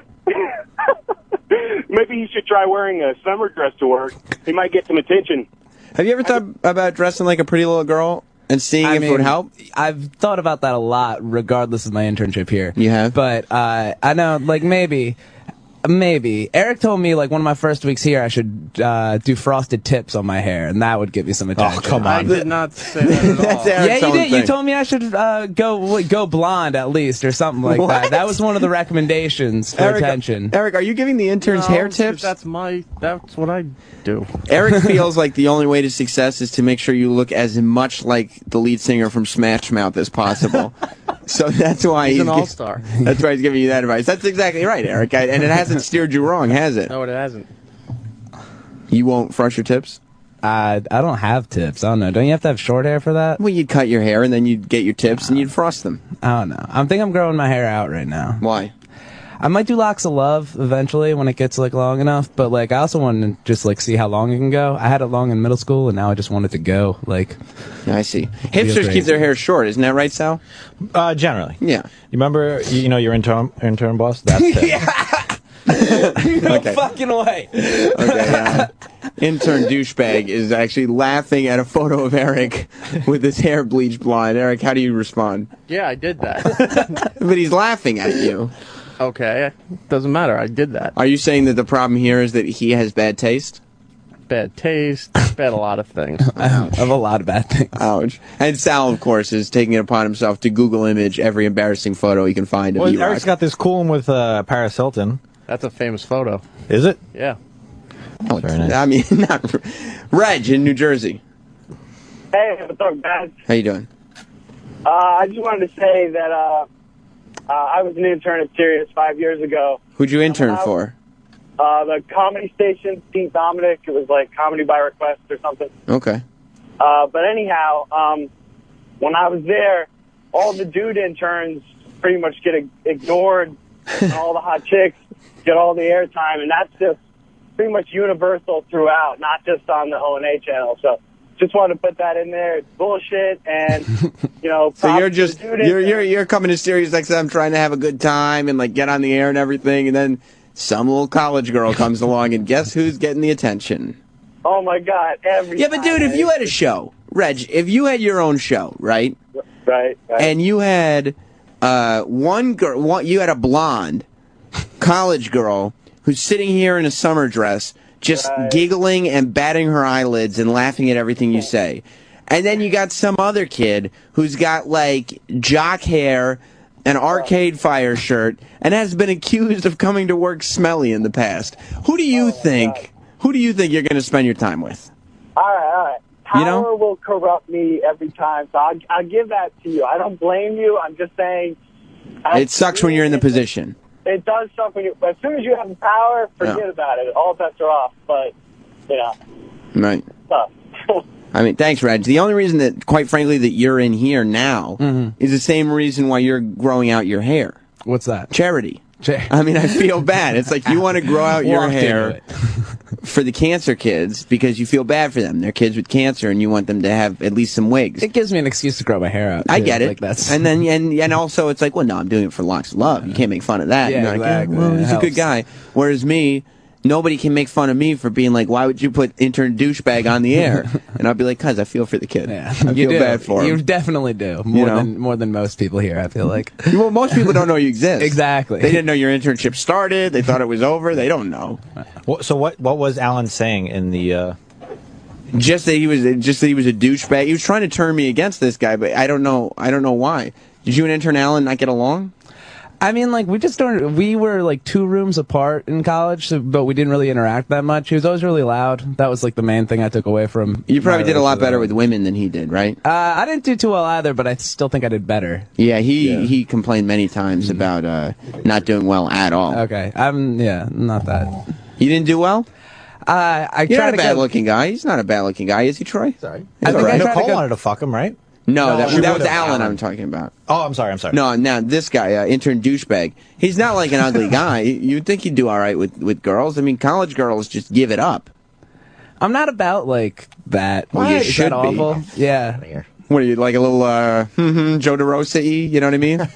I don't know what you mean. Well, we learned that yesterday. Joe DeRosa is, let's just say he's picky when it comes to women. Yeah, I'm quality over quantity, definitely. You like quality? Yeah. You like them to have a dick? Yeah. You do? No. Okay.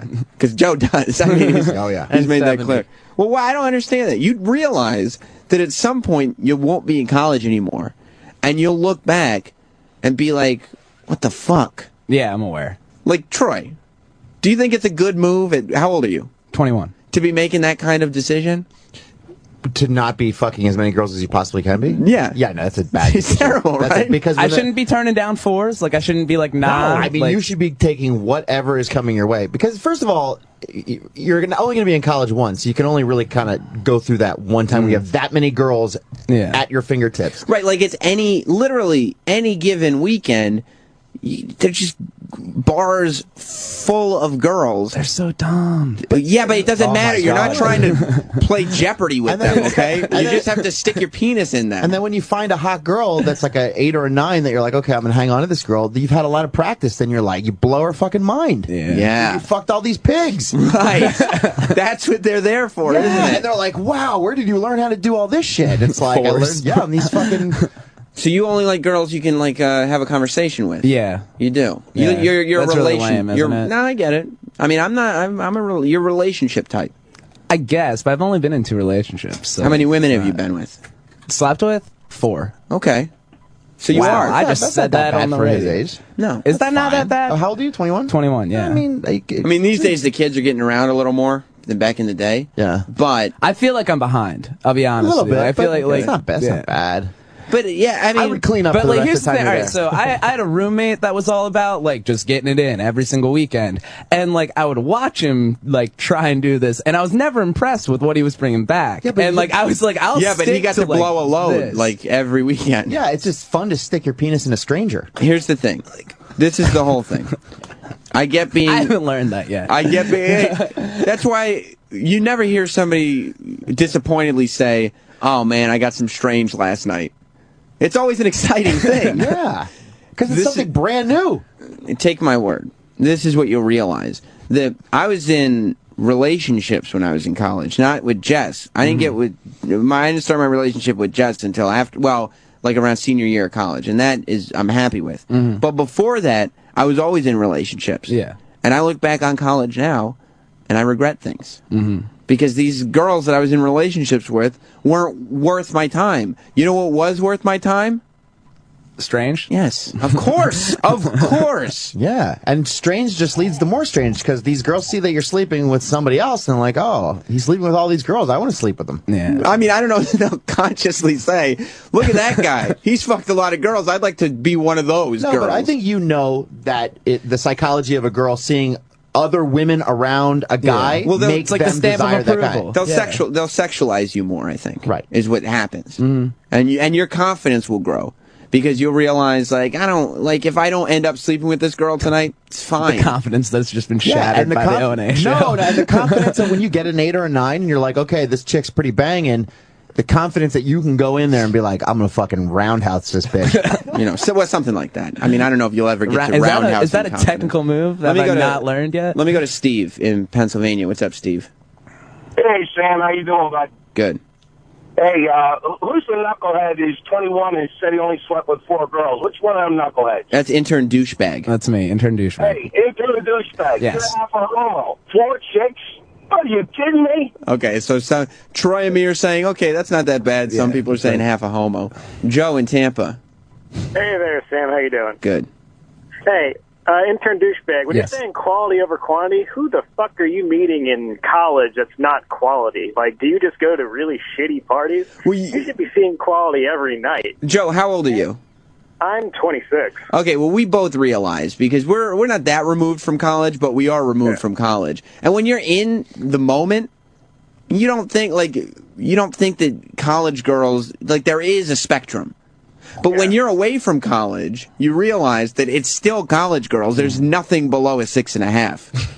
Yeah. Exactly. You know? Young and fun. When you start working with people on a regular basis, you're going to meet a lot of 2s. Right. Don't sleep with them. Joe's right. And you realize that in college, some of these girls are sitting there and they say to themselves, I'm going to make some decisions that I will regret, and I'm okay with that. That's when you pounce. Like going out into that night. They're like, I'm going to make bad decisions tonight. And be the mistake. There. Yes. Be ready for when they want to make those bad decisions. Not for life, for now. For now. Be the mistake for a moment. Less regrets in my life? Is that what I need to be doing? Just more carpe diem? You need to be the regret. Okay. Okay, you need to be someone else's regret. Because trust me, you will be. Batting practice. Just remember that.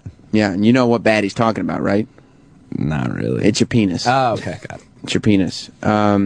Patrick in Connecticut.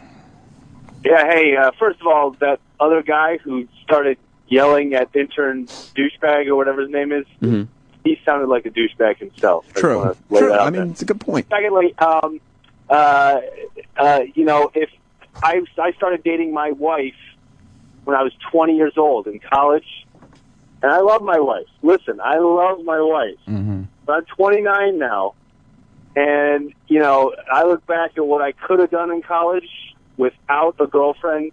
You'd regret it, man. Don't do it. Experiment. Doesn't mean you have to go like Troy and start sticking your dick in every... Right. You don't have to roundhouse bitches. Just stop roundhousing bitches. I would definitely get out there and you know, have some stories. At least then, at least when you're married for 10 years or... I don't know, shit, I missed 4 years. Thanks, Patrick. Listen to me. No, Troy... No, listen to me, because you'll thank me later. Troy's an extreme. And when Troy comes in here with his sleeves of tattoos and his Robin Thicke hairdo and his handsome chiseled jaw and saying, yeah, you got to roundhouse bitches, you're sitting there going like, I'm not going to... That's not me. No. Find the medium. And just, like, spend a couple weekends hooking up with some random skanks. I, like, don't know how to just, like, pull that trigger, though, of, like, hey, like, we haven't talked that much, but I'm about to put my dick in you. Well, like, I don't know, like, how do you do say that? pretty much exactly that. We gotta really? go. You can just do that? Yeah. Of course you can. We gotta go. I'll help you out, buddy. We'll help you out. Maybe we'll talk to you about this a little more tomorrow. Because Ron and Fez are coming up next. I hope you've learned something today. I hope I have too. All right, goodbye. Opie and Anthony show is now over. For real this time. Check out the O&A show on Facebook at facebook.com/Opie and Anthony. And catch Opie and Anthony live Monday through Friday from 6 to 10 a.m. Eastern. Ron and Fez are next. Hey!